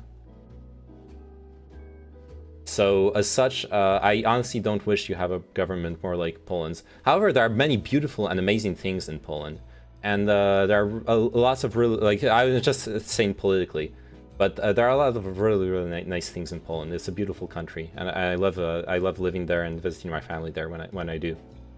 I wish for less rapes, less violence, and more people laying their lives in the hands of Lord and Savior Jesus Christ. Oh, I should have read that afterwards. Like I'm for freedom of religion. Like if you're down with Christianity and Jesus and the Lord, like good for you, dude. Go do your thing. But don't force it on other people. Since East Asians have a higher average IQ, what do you think the reason for this is? I'm guessing you don't think because East Asians are the superior race, lol, but do you think it's a cultural reason to explain it? I don't know. I know that idea comes from the bell curve. That's the infamous book that's the origin of the racial comparisons of IQ. And I know that there are like very, very intelligent people that then have attacked the methodologies and thus conclusions of the bell curve. But I never dove deep into like what are the counter arguments for that, or the issues. But definitely, culture and education can reach IQ. One of the main problems is that IQ is actually culturally biased by itself. That is something that is acknowledged in academic circles and by anyone who has studied IQ, is that IQ is culturally biased in itself. It's a way of measuring intelligence that like very intelligent people might end up having low IQs because of questions that don't actually measure the proper forms of intelligence. A lot of questions in the IQ tests are culturally biased. Yeah, exactly. And you could design IQ tests for every single culture, etc., but unfortunately, that's not necessarily what happens.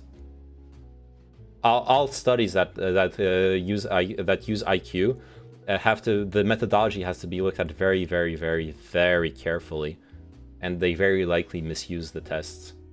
Not meaning the tests are useless, but they have to be looked at understanding the issues with them. Anyone who joins Mensa is an idiot.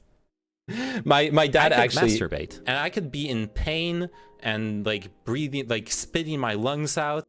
Thanks a lot for the follow, Danny Chesko.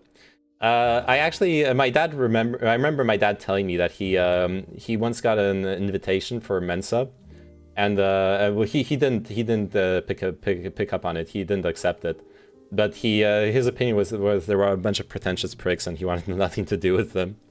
I don't have an opinion on them personally. Like, I have never met anyone from Mensa. I have never ever interacted with any of them. But yeah, based. Yeah, my dad was pretty based. I think the Y chromosome will show heavy correlation with violent crime. That is true. I don't want to be a part of any group that will accept me as a member. I've seen that meme before. Alright, let's play some poker while chatting. Don't stream snipe me, okay?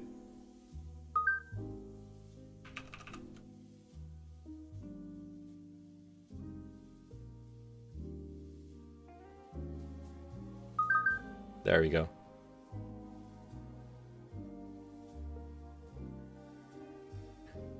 Groucho Marx. Oh, it's a Groucho Marx quote. Okay, that explains it.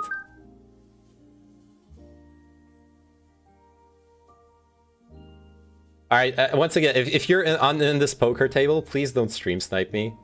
Okay. I'm trusting you guys.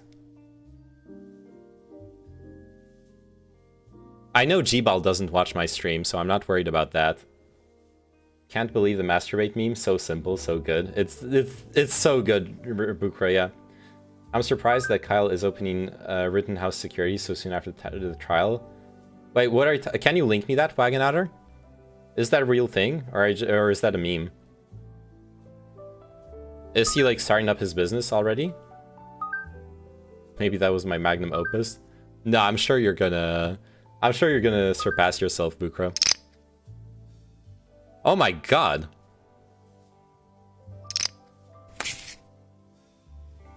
What a hand. He's advertising that you'll even cross state lines to defend your business. What the fuck? I'm gonna Google that after, okay? I'm gonna fact check you, Wagonator. I've been looking at Rittenhouse stuff for hours earlier, and there was nothing about that.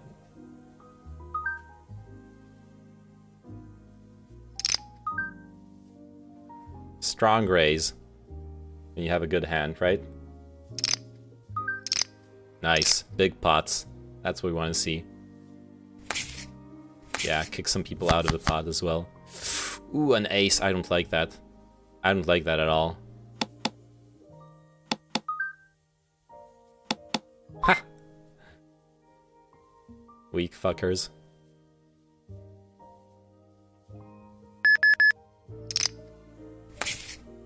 Get the fuck out of here. My pot now.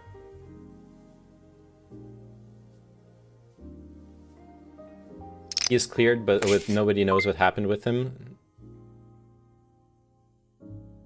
I'm gonna re-raise.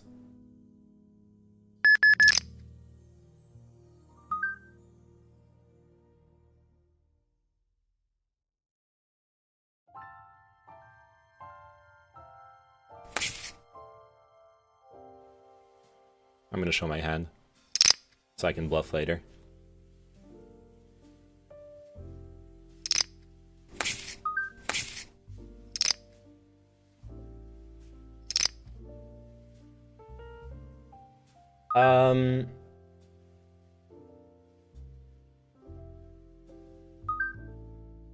I suspect that was an edgy attempt at humor. I suspect that as well, Panopticon Mikon, yeah.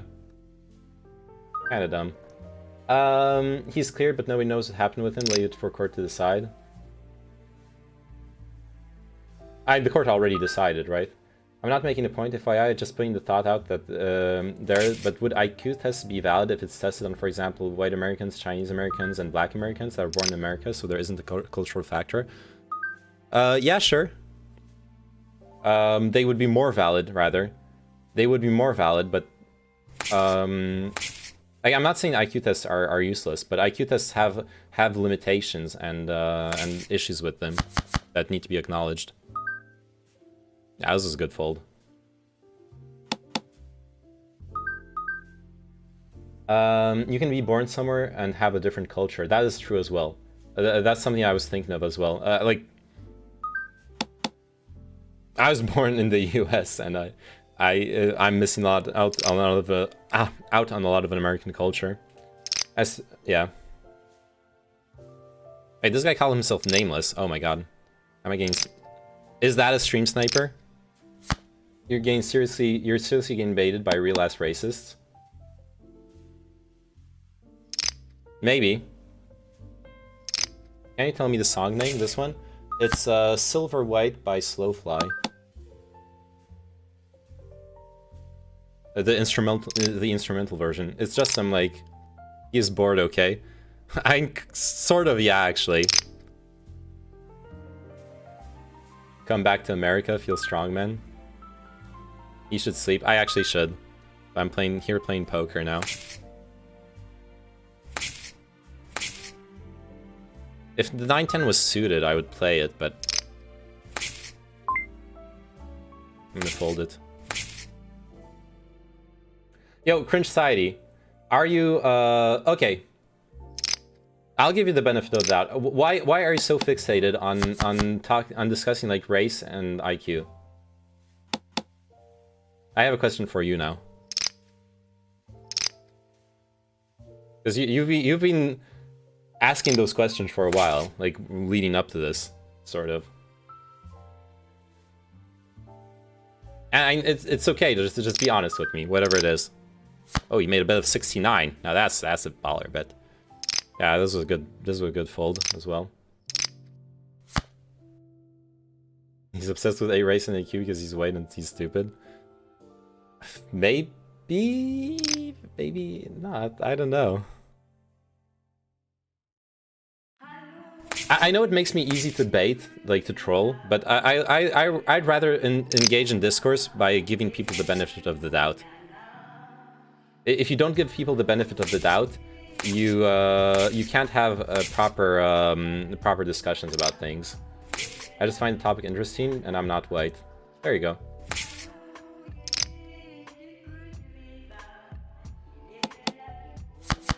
Considering I haven't banned the guy who literally said he was a Nazi earlier, I think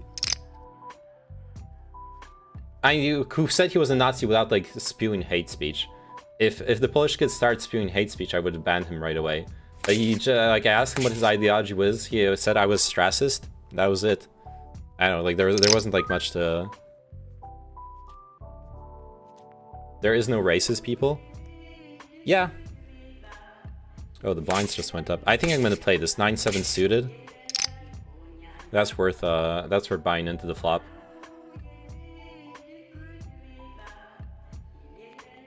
Could play for I disagree with giving the people the benefit of the doubt when I hear the typical memes. Yeah, that's fair as well. But it's like a personal choice. Do you want to expend that energy or time or not? It's okay to do it. I'm a hetero sapien. Fuck off. Do you ban people on their ideology or how they act? I ban people on how they act.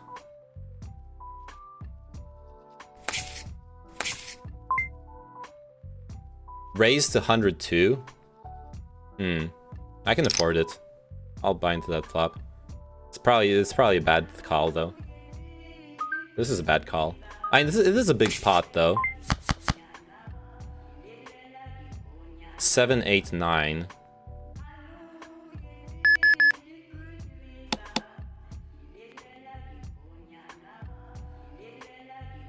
This is bad. I'm gonna need to fold this. Just threw away 100 chips.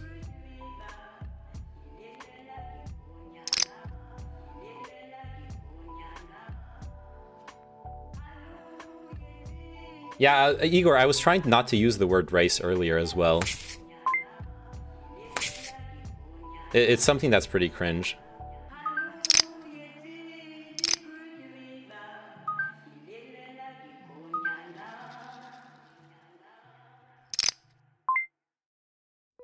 Eight, 9 suited. That's a bit better, but that's I'm not gonna do those dumb calls. Like 100 chips to see the flop. I'm stopping that. And now we're gonna see like 3 hearts or a whole straight. Speaking as a gay black man, I find the topic cringe. Yeah, I know what you're referring to, Panopticon. Yep.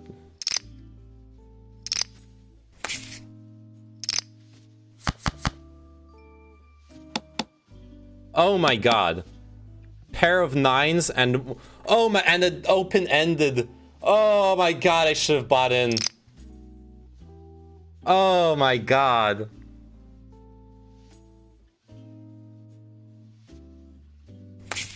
I had such a fucking good hand here.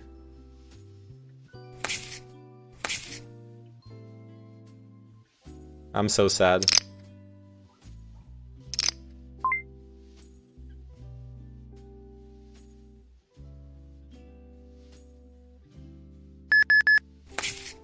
Should have fucking played it.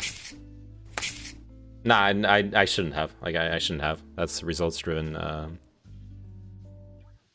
evaluation fold. Yeah, I know. Like, my fold was good on paper. It just sucks to see that it would have been... Oh my fucking god! Again! Like, once again, my fold was good, but come on. 2, 3, 4, 5. This is so fucking sad. Look at the 6 come on the river. I mean the turn, sorry. Like the 6 or an ace. Oh, never mind.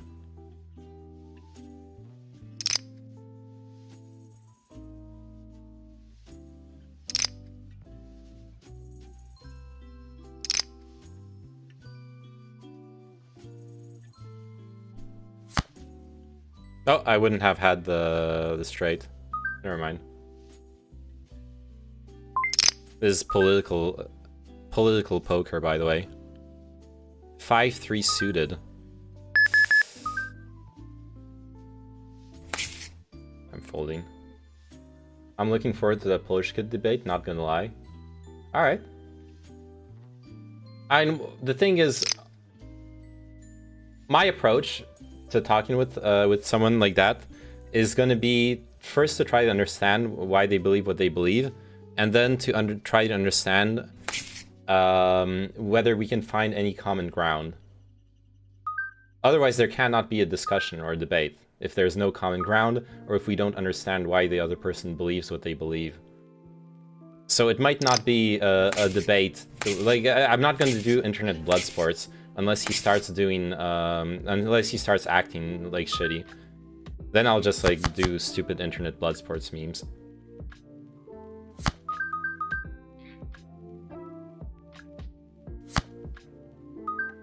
Two pair, aces win. Most streamers here ban racist talk on stream here. Yeah. That's fair. I mean, if someone comes to say racist things, I'll ban them too. But I'm okay with someone coming in and saying I am racist and then discussing it, I guess. is the nuance. But I don't want to engage with racist people either. He's still from my debates with him, so it should be alright. Okay. 250? Bruh!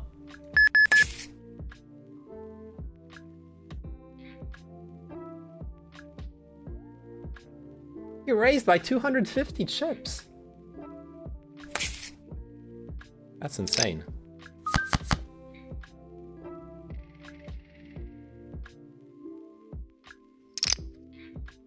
I'm happy with my fold.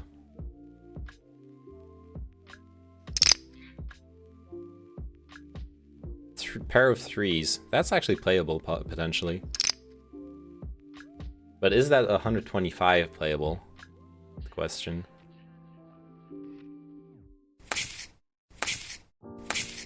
Probably not, honestly.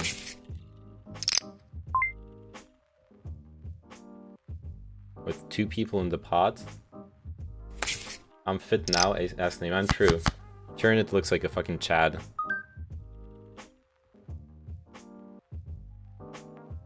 Nothing really to discuss to them. We know what they want. Well, we do, but I have this perhaps delusional hope, but I do have this hope that perhaps I could find the right words to change someone's mind.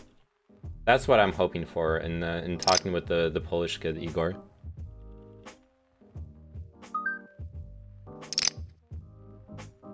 If I can change someone's mind and turn them away from what I perceive to be harmful for society, then I would feel good about that. You know what I mean?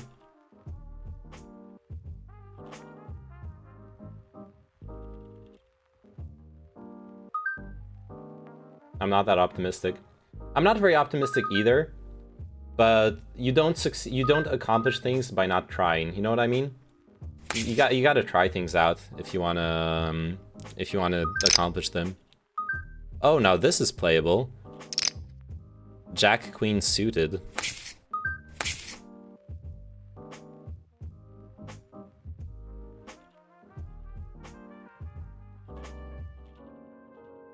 Jack Queen suited. I like this.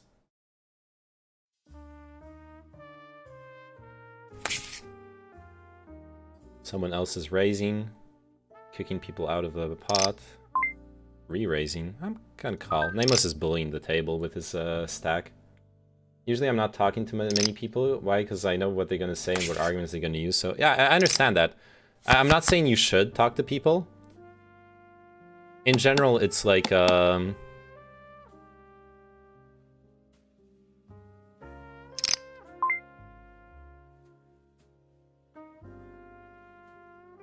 gonna bluff.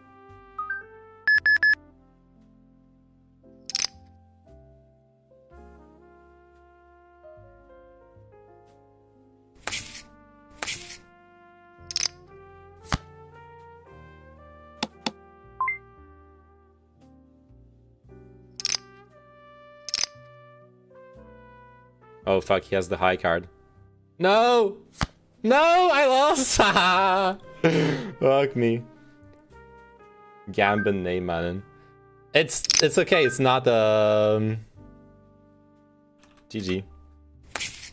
It's okay, I'm playing we're not playing for money or anything, it's just for fun. Someone linked it in streams chat, I wanted to join. No, I understand, Igor. Like, the thing is with engaging with people, especially when we were talking, like, I don't know, like engaging with someone who says they're racist or they're a Nazi, etc. You should only do it if you feel like you have the energy to like engage with them. There's nothing wrong with saying like I don't want to engage. I don't want to. I'm shutting this down right now. I will not engage. There's nothing wrong with that. There would be nothing wrong with me doing that if I did not feel like it. It's and so on. Like it's okay. You don't. People are not entitled to your attention and your energy, right? Tarrant wants me to read this. Rittenhouse's killing of Rosenbaum may have been lawful, but that was scarcely self-evident to the bystanders who heard gunshots and then saw a killer holding an AR-15. The group of protesters who proceeded to chase and attack Rittenhouse could have reasonably believed that killing the armed teenager was necessary to save others from imminent bodily harm. If Rittenhouse had a right to shoot Huber and Grosskreutz in self-defense, the latter had a similarly legitimate basis for shooting Rittenhouse dead. Put differently, once Rittenhouse fired his first shots, he and his attackers plausibly entered a context in which neither could be held legally liable for killing the other. Yeah, that is a problem. That is a problem with the self-defense and the whole like open carrying and shooting people in the street thing. I can talk, but I know it's not going to change anyone. Yeah, that's fair. This feel, I pretend I do not see it.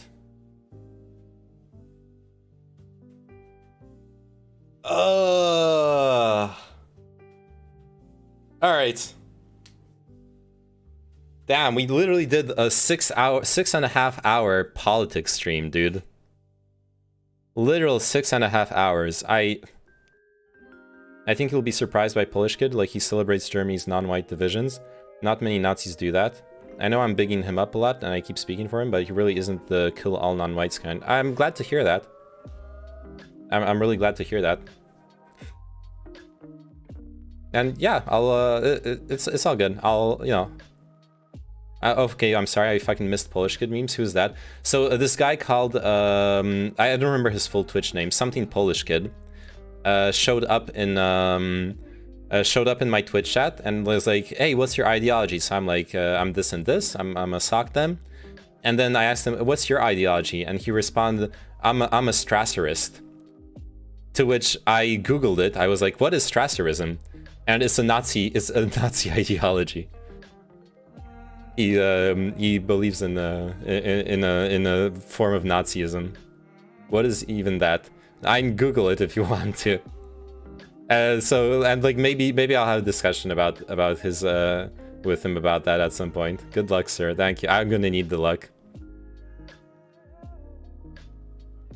TLDR, literally the Wild West. Yeah, and that is something people are talking about it in some articles about the Rittenhouse trial.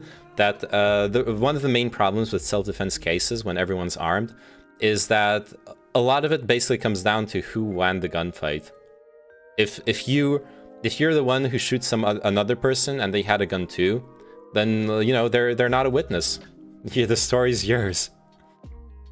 There's not much like you acted in self-defense. I'm not saying that's what happened with Rittenhouse. There's like the video footage and whatnot.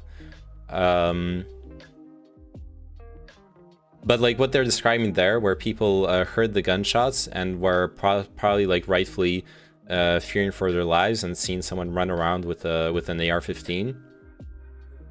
There could be an argument for that, yeah. If Kyle Rittenhouse was the one who got killed after he killed the first person, that probably could have been counted as self-defense as well. It would depend on the specifics though. But yeah. Anyways, enough about that. I'm gonna... I still have a little bit of energy left, but I think it's a good time to wrap it up. Thanks for watching. Thanks for hanging out. A really fun stream today. Only did politics. I hope...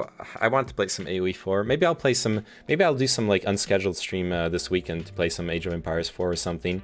I was also thinking of maybe doing an IRL stream tomorrow, also unscheduled, but that would just be fun. I'll see if I have what kind of energy I have tomorrow evening, basically. Maybe AoE 4, maybe an IRL stream. Regardless, thanks for watching. Love you all. Goodbye. Welcome again to all the new people to the stream. Hope you enjoyed all the memes. There's more memes waiting for you. If you haven't followed yet, please follow. I stream every evening during the weekdays, even Eastern time. Until degen late hours in the US. I also have a YouTube channel if you want to check it out. I gotta plug it from time to time, so you know. There you go. You can check out my YouTube channel if you want to watch VODs, if you want to watch some edited videos by my editor, Exploded Knees. He's putting in a lot of work, so it would be cool if you could check him out, give him a like, give it a subscribe, help my YouTube channel grow so I get noticed and stuff. Oh, Polish Kid, you're back. Tschüss. We talked a bit about you. Cringe Society has hyped you up. We're gonna figure out like some time for a discussion, Polish Kid. Anyways, patience of a saint. I try to. Good night from the great nation of China. Thank you. Alright. Explodinese is a cool guy, says Bukra, absolutely. Yo, thanks for watching, and bye-bye. And let's do... boom. That's my bye-bye screen.